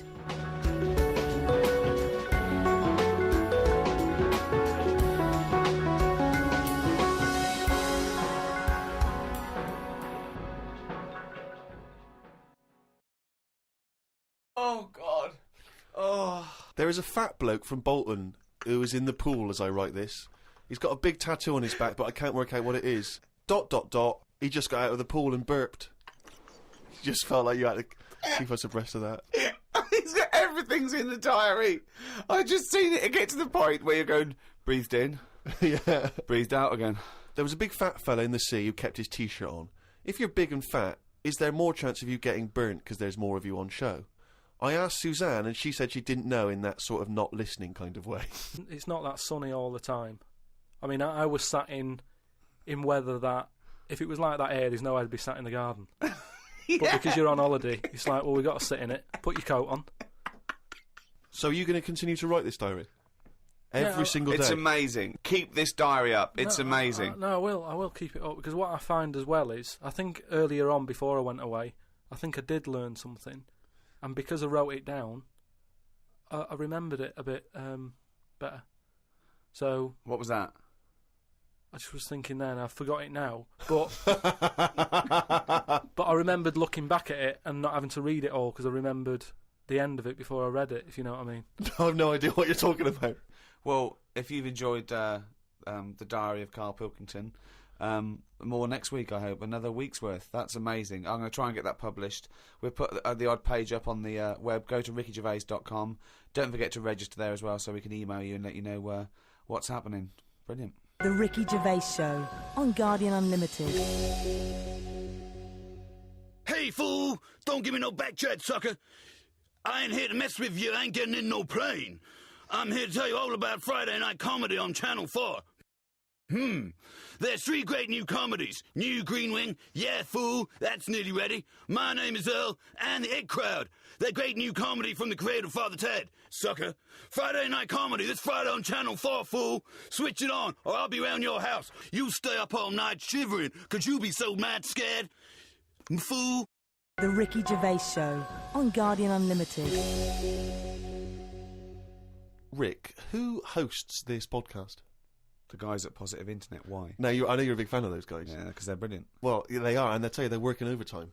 Because we've had an email from Jake, who's the director at Positive Internet, and apparently he's been in touch with the editor of the Guinness World Records book. Oh, right. And he's hoping to see if we can get this podcast in the Guinness World Record breaking section, or the podcast world record breaking section, or whatever they call it. I don't know exactly what record we'd have broken. I assume it's just sheer number of listeners, is it? Or yeah, the number one? It's the number one podcast, and it's the biggest downloaded show ever at the moment. Right.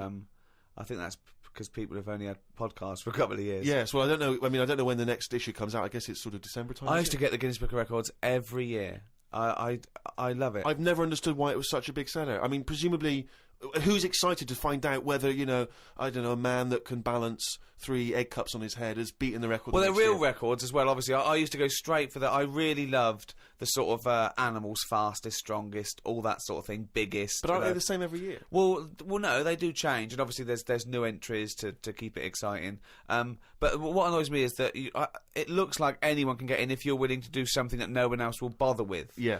They did one on Big Brother where it was the stacking sugar cubes, and I was thinking, well, no one's going to bother beating that. No. There's people that walk along with a milk bottle on their head, and no one's going, oh, I'm a bit jealous of Bill. Why? He's broken the record. What? For walking along with a milk bottle on his head? Yeah. Yeah. I'm going to go into training tomorrow. They're ridiculous. Yeah. But I do like the real ones. There was one in there I got on a couple of years ago, and it was about disasters.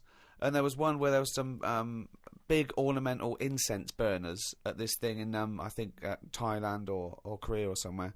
And they fell over and they killed 7 of the congregation. And the headline was Biggest Joss Stick Disaster. Now, again, there's no one trying to beat that. There's no one going, we need 8. Yeah. We need 8 people. We're going for it tonight. What do I have to do? You have to stand quite near those big joss sticks. Okay. And what record am I breaking again? We'll tell you after. Also, I think a lot of people waste their energy on this because there's one guy in there that can do the 100 metres in 11 seconds running backwards. And I want to say to him, turn round. Because I think you'd be fast forwards. If you'd have only, from the age of 10, sort of, you might be... one of the fastest runners in the world. Because you're never going to be considered one of the great athletes for doing it no backwards. one knows about him. That's not going to ever be an Olympic sport, running backwards. No. And now the 100 metres. Oh, one of them's putting a milk bottle on his head. yeah. This is one to watch. There was a guy in there. I've always been fascinated by the guy. He had the world's longest fingernails, and they were truly extraordinary. And they went out and they started to curl around, obviously. And in the end, he almost looked like sort of there was a big spiral of gnarled old fingernail. But I just thought it just seemed like such a terrible affliction, really, to be walking around. With these giant fingernails. So much you can't do. Just missing out on, Jeff, you coming bowling? I can't. Just so many different things that you miss out on. I've never quite understood who's willing to have this eat into their life. It's going to take over their whole life just so they can have their photo in this book. It seems a very bizarre impulse. Karl, have you ever been tempted by any world-breaking attempts? Do you find them fascinating or futile? I mean, you don't get paid or anything, do you? No. They do it for the pride. But say like the fella who can run with a milk bottle, could he get a milk round? Do you know what I mean? I can understand that if you can use the skill, but like you say, if it's getting in the way of your life and that, then what's the point? There was a kid at school who said, I'm in the Guinness Book of Records. I went, oh yeah. He said, no, I am. And he brought it in, and now, I don't know if this is a valid claim. He claimed to have been in the audience for what, in this particular edition, was labelled, the largest audience ever for a sporting event, some giant Super Bowl game in America. He claimed to have been in the audience. Now, do you think he deserves to say he's in the Guinness Book of Records? Sort of. I think that's a lot. As it was the largest audience ever, I think a lot of people can claim that one. I mean... If he wanted to get a name check on doing that, he would have been best saying... I was sat in the audience in a bath of beans because then that would add to it, and you get a little, they'd have you in the picture, wouldn't they? So he's Mr. Trick that way. Yeah. The Ricky Gervais Show on Guardian Unlimited. Harry from Canterbury wants to know whether any of us have ever had any cruel nicknames. He claims that he's quite tall and rather hirsute, and he says he's often called Lurch or Wolfie. He's always thought that Karl looks a bit like Mr. Potato Head. Yeah. No, there's no potato that round, but I suppose you could fashion a potato to be that round. Maybe we could, if anyone can carve a potato into the roundest head ever, pop a couple of eyes on it. Make it look as much like Karl as possible. Exactly. But yeah, any nicknames? Did you ever have a nickname, Rick? No, mine was boring. I didn't have any. It was just around the name, like Gerv or something like that. No, I didn't have nicknames.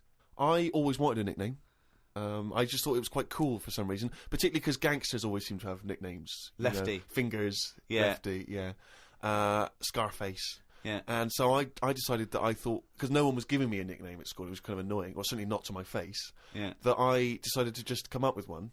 Yeah. And so I remember I was at lunch once, and I just said to my mate Phil. How old were you? 12, 13. Brilliant. I just said to him, Phil, don't know if you know, mate, but... people aren't calling me Steve anymore. Everyone's calling me Spud now. Now, I don't know why I thought Spud... It's weird we should talk about Mr. Potato Head. I don't know why I thought Spud was a cool nickname. I think it's a grown-up name, though, isn't it? And it's also because I think it sounded like... it was probably either something that you'd find in one of those kids' books, like The Famous Five, or like the Bash Street Kids, there'd be Spud. And I always imagine with Spud, he's not the leader of the gang, but he's a reliable member. I think Spud is the biggest lorry driver in one particular sort of car park. Yeah. And here comes Spud. Yeah. And he gets out, all right, boys. And he's big and massive. And Spud can eat 2 breakfasts. Exactly, yeah. But I just, in my mind, it was, that I would be one day part of a gang, and it's, I'm Pinky, this is Jojo, and the tall guy's Spud. And it didn't catch on, did it? Really caught. And he just went, oh, yeah, right. And no one started... And I was hoping he'd go, everyone's calling Steve Spud. Yeah. But of course... Hey, Spud. The first time I said Spud, you go, what? Yeah, exactly. You'd be really proud, wouldn't you?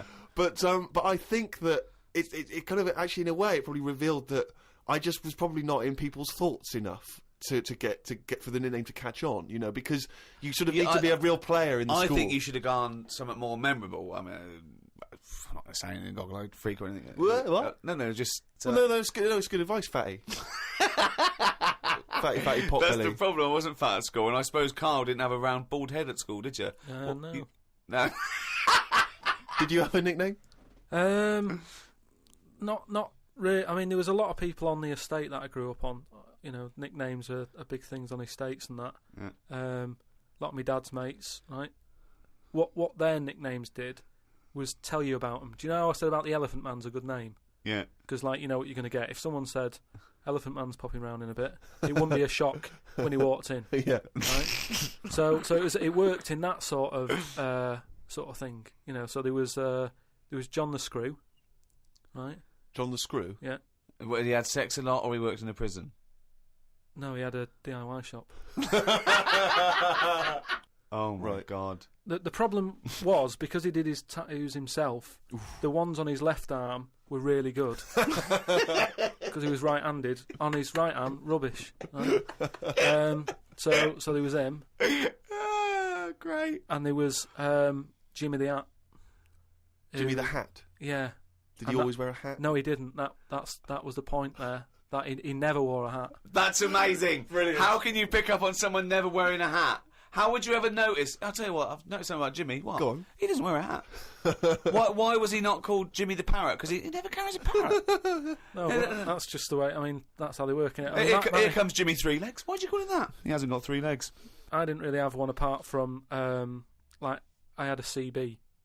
You know, like when you'd go on a CB radio and have a chat to people. Oh, this was a craze in the, was it late 70s, early 80s? Sort of early 80s.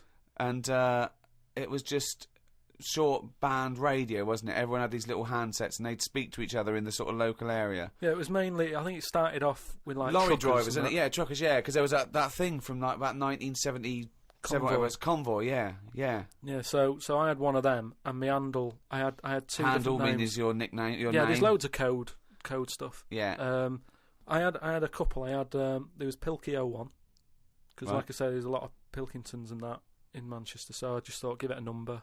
If someone wants Pilky 02, it's open. Do you know what I mean? They can have it. And then like it's people scrabbling. I want a Pilky 01.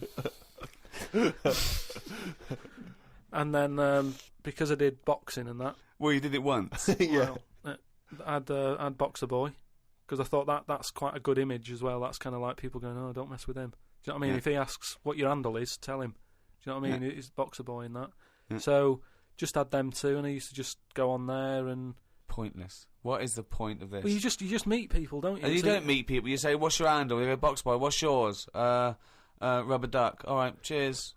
No, it's but ridiculous. then you'll say like, then you go, oh, what's your 20? What's that mean? That's where are you? Well, why don't you say where are you? Because just in case there's someone who's listening in who you know, you hear about this all the time, don't you? People listening, jotting stuff down.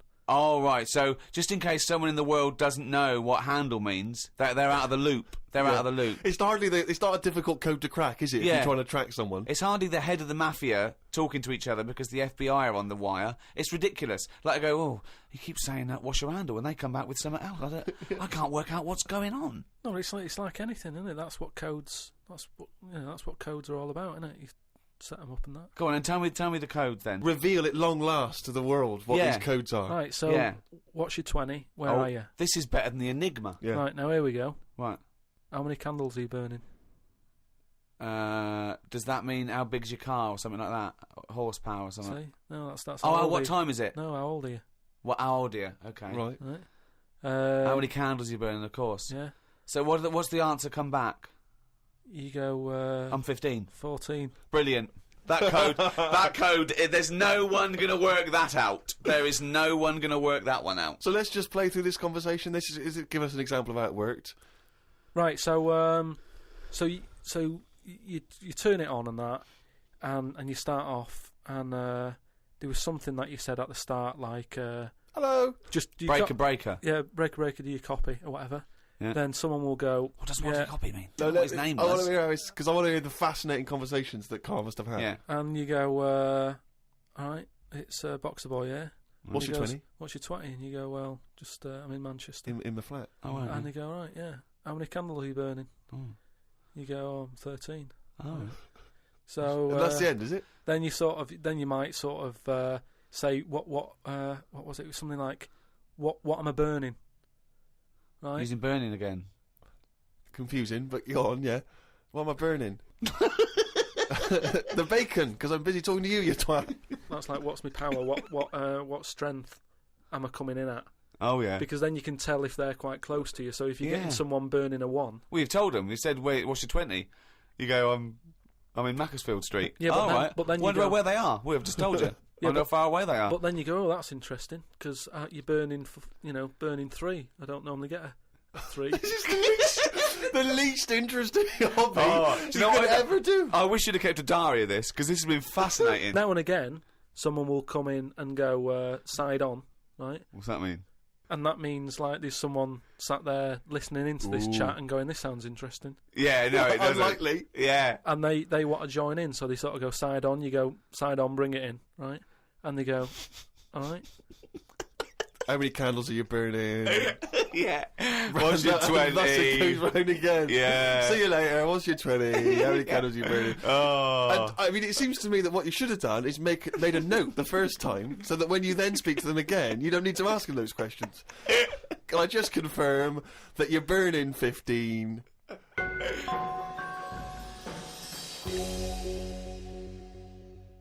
It's that time again. Do the jingle. Oh, monkey Sorry. Okay.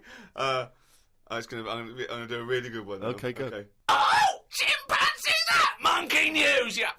Right, do you know it's nearly time for the Winter Olympics again? Okay. Is it? Okay. They sort of come round every 4 years. Is it this year, is it? Yeah. And the last one that happened, 4 years ago, yeah.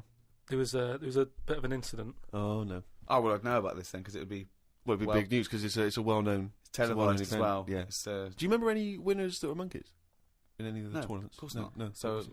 It's not going to be that, because it wouldn't be true. Go on. Yeah. So anyway, one of the popular events, bobsleigh. Okay, right.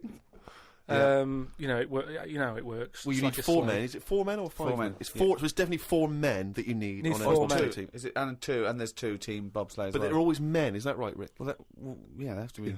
Anyway, humans. Well, that's be humans. Yeah, it's the Winter Olympics for. Yeah, so let me just clarify. With the Winter Olympics, you can't have any animals taking part. No, and they also because they wouldn't be allowed. And 2, there's no way they could disguise it, because not only would they see it straight away, right, but they have blood tests, Right, okay, which would show up. So they definitely know if it was Well, they have any blood kind of tests. non-human. It's impossible. It would be literally impossible to have anything other than a human Taking involved part. in a bobsleigh team. Fine, okay, so carry on. So anyway, this country, I don't want to name them because they try to shake off this sort of, this bad news. Oh yeah, and you don't know. And It's it not didn't true. happen. Yeah. So anyway, the country was doing really well in the qualifying stages. Oh yeah. But the problem was there was like 2 members who were getting all like the press and stuff, Oh right, yeah. and one of them never got a look in. Right. How tall was he? Anyway, so this one member was getting fed up because the other 2 were getting all the press and what have you. So he said, "I'm not happy with this. Yeah. I'm jacking it in." So they were like, "You're joking? We've qualified. We're getting into like the main race and everything. You can't leave us now." And he said, "Well, you could do it all on your own before. The way you were acting and that, you didn't need me, so I'm going." So they were like, "Oh." Well, they need to replace him because there's a certain amount of people needed. So anyway, so the clock's ticking. It's getting close to the big race and everything. Of course it is, yeah. They're like, "What are we going to do here?" The substitute Right? they took with them. What are they Well, going they to do? must have. Yeah, they would take their substitute. So get him No, on. they didn't have any of them and that. It's, What? a lot of injuries and stuff. Or just get a mate to do it. Just get a mate or a friend or the coach to do it, yeah. But, there's a lot of responsibility on these people and, you won't want to let your country down and that. And they're like, what are we going to do? Get a waiter or anyone in the Anyway, hotel. the time comes to the race. Seems to be 3 people on it. There appears to be 3, okay, yeah. They start off, they're whizzing around the track faster than normal. They're beating their old records. Right, amazing. Because the new fella they've got a little bit smaller. Ah. Right? Is he in the bobsleigh or is he pushing? He's in it. Oh, right, okay. Right? He's wearing a uniform and a helmet, though. We He's can't got see what he helmet looks like. on, We he's can't got see the his kit face. on. Can't see his face. Nobody knows who he is, but the course they do. country's loving it. Of course they They're do. like, well, it looks like we're going to break all our records, Good. It's good that they found someone new. Yeah. Bet the other fella who left is sort of kicking himself, thinking, I could have been part of this. Anyway. This wasn't that bloke that had very short legs and long arms, was it? Anyway, what happened is they're whizzing round the track and what have you. Faster than ever, yeah. Faster than ever, and the press are like going, beating all records here. They started taking photographs. A lot of flashing. A lot of flashes from the cameras and stuff. Right, of course. Suddenly, the bobsleigh goes a bit sort of mental and whizzes off the track, right, into like all the tyres and stuff that they have for protective. Oh, they love tyres, don't they? Bobsleigh members. Some of them sometimes you can find them swinging in one, or maybe eating a banana. Ambulance comes rushing over and stuff. The other 2 members are looking pretty nervous for some reason. Oh, what are they doing? They're saying, look, don't take the helmet off because you can do more damage to the lost race. The little bloke, is the bloke not saying anything? Is he not? He's in the ambulance now. Is he not saying anything though? Anyway, word got out right from one of the ambulance drivers a few weeks down the line, once all the dust had settled on the Olympics and stuff, and light news day and stuff. Yeah. It was reported that one of the ambulance drivers said that on that sort of dreadful night when the country lost out on a medal in the bobsleigh, he sort of reported that there was a monkey in the back of the ambulance. People were like going, you're joking. I don't remember this. At all. Well, this is it, you see, because they sort of swept it under the carpet a little bit. Right. They were like, this is crazy talk. Bullshit. This is crazy talk. Once talk, absolute shit. Where'd you get this from? This is crazy talk, right? It is crazy talk, and it's from the mouth of Karl Pilkington. But the weird thing is that backed it up. Following week, there was a story of some people who visited the zoo, saw a chimp in a neck brace. And that's this week's Monkey News. Bollocks.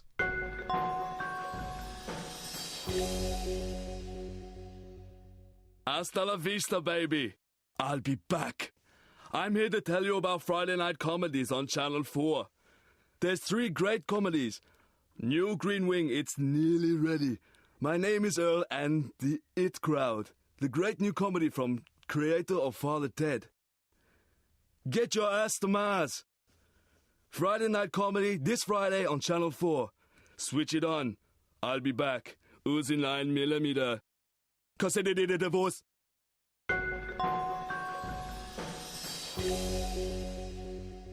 Well, that's the end of another podcast. Thanks very much from me, Ricky Gervais, with me, Stephen Merchant. Goodbye. And Karl Pilkington. All right.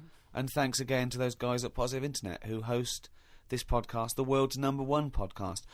We'd also like to congratulate Steve Carell from the American office, who won a Golden Globe. Yes, congratulations, Steve, and obviously everyone involved with the American office. And for our American listeners, if you haven't checked out the American office on NBC, it's dynamite. It really is a cracking show. I don't know if you're a fan of the original, but if you are, or even if you're not, just watch it. It's great. It gets better and better week by week. It's absolutely brilliant. That's NBC. I think that's Thursday nights, isn't it? After My Name Is Earl. That's got to be the first time a Golden Globe has been won by 2 different people for the same character.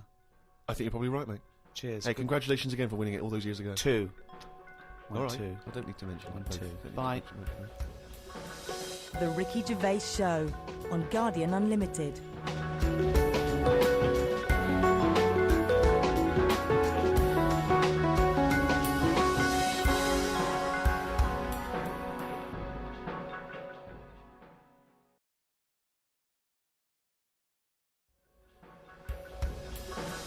The Ricky Gervais Show on Guardian Unlimited. Welcome to the 7th Ricky Gervais Show on podcast. I'm Ricky Gervais, with me Stephen Merchant. Hello. And Karl Pilkington. All right. Now, talking of that, that's only 5 to go then, isn't it? 5 to go in this series of 12. Oh, still seems a lot though, doesn't it? We'll take a little break. I'm sure we'll come back through popular demand, I'm hoping. Yep. I'm hoping to put that on the poster, back by popular demand. Well, I'm hoping it's by overwhelming public demand. Yeah, which is exactly. my favourite. Yeah. As we're doing it for nothing. Yeah. We want to get a little bit of a pat on the back, don't exactly, please. Do they give awards out for podcasting? Oh, if they do, hello, I am already writing my speech, baby. I was thinking that everyone listening, if you want to register your email with us, we'll let you know when we're back on air, maybe later in the year. Go to rickygervais.com and just register, and then when I do a general mail out, I'll let you all know when Karl Pilkington is back. You are a good guy to these people, Rick. No sweat. Now, there's been an awful lot of correspondence. It's back.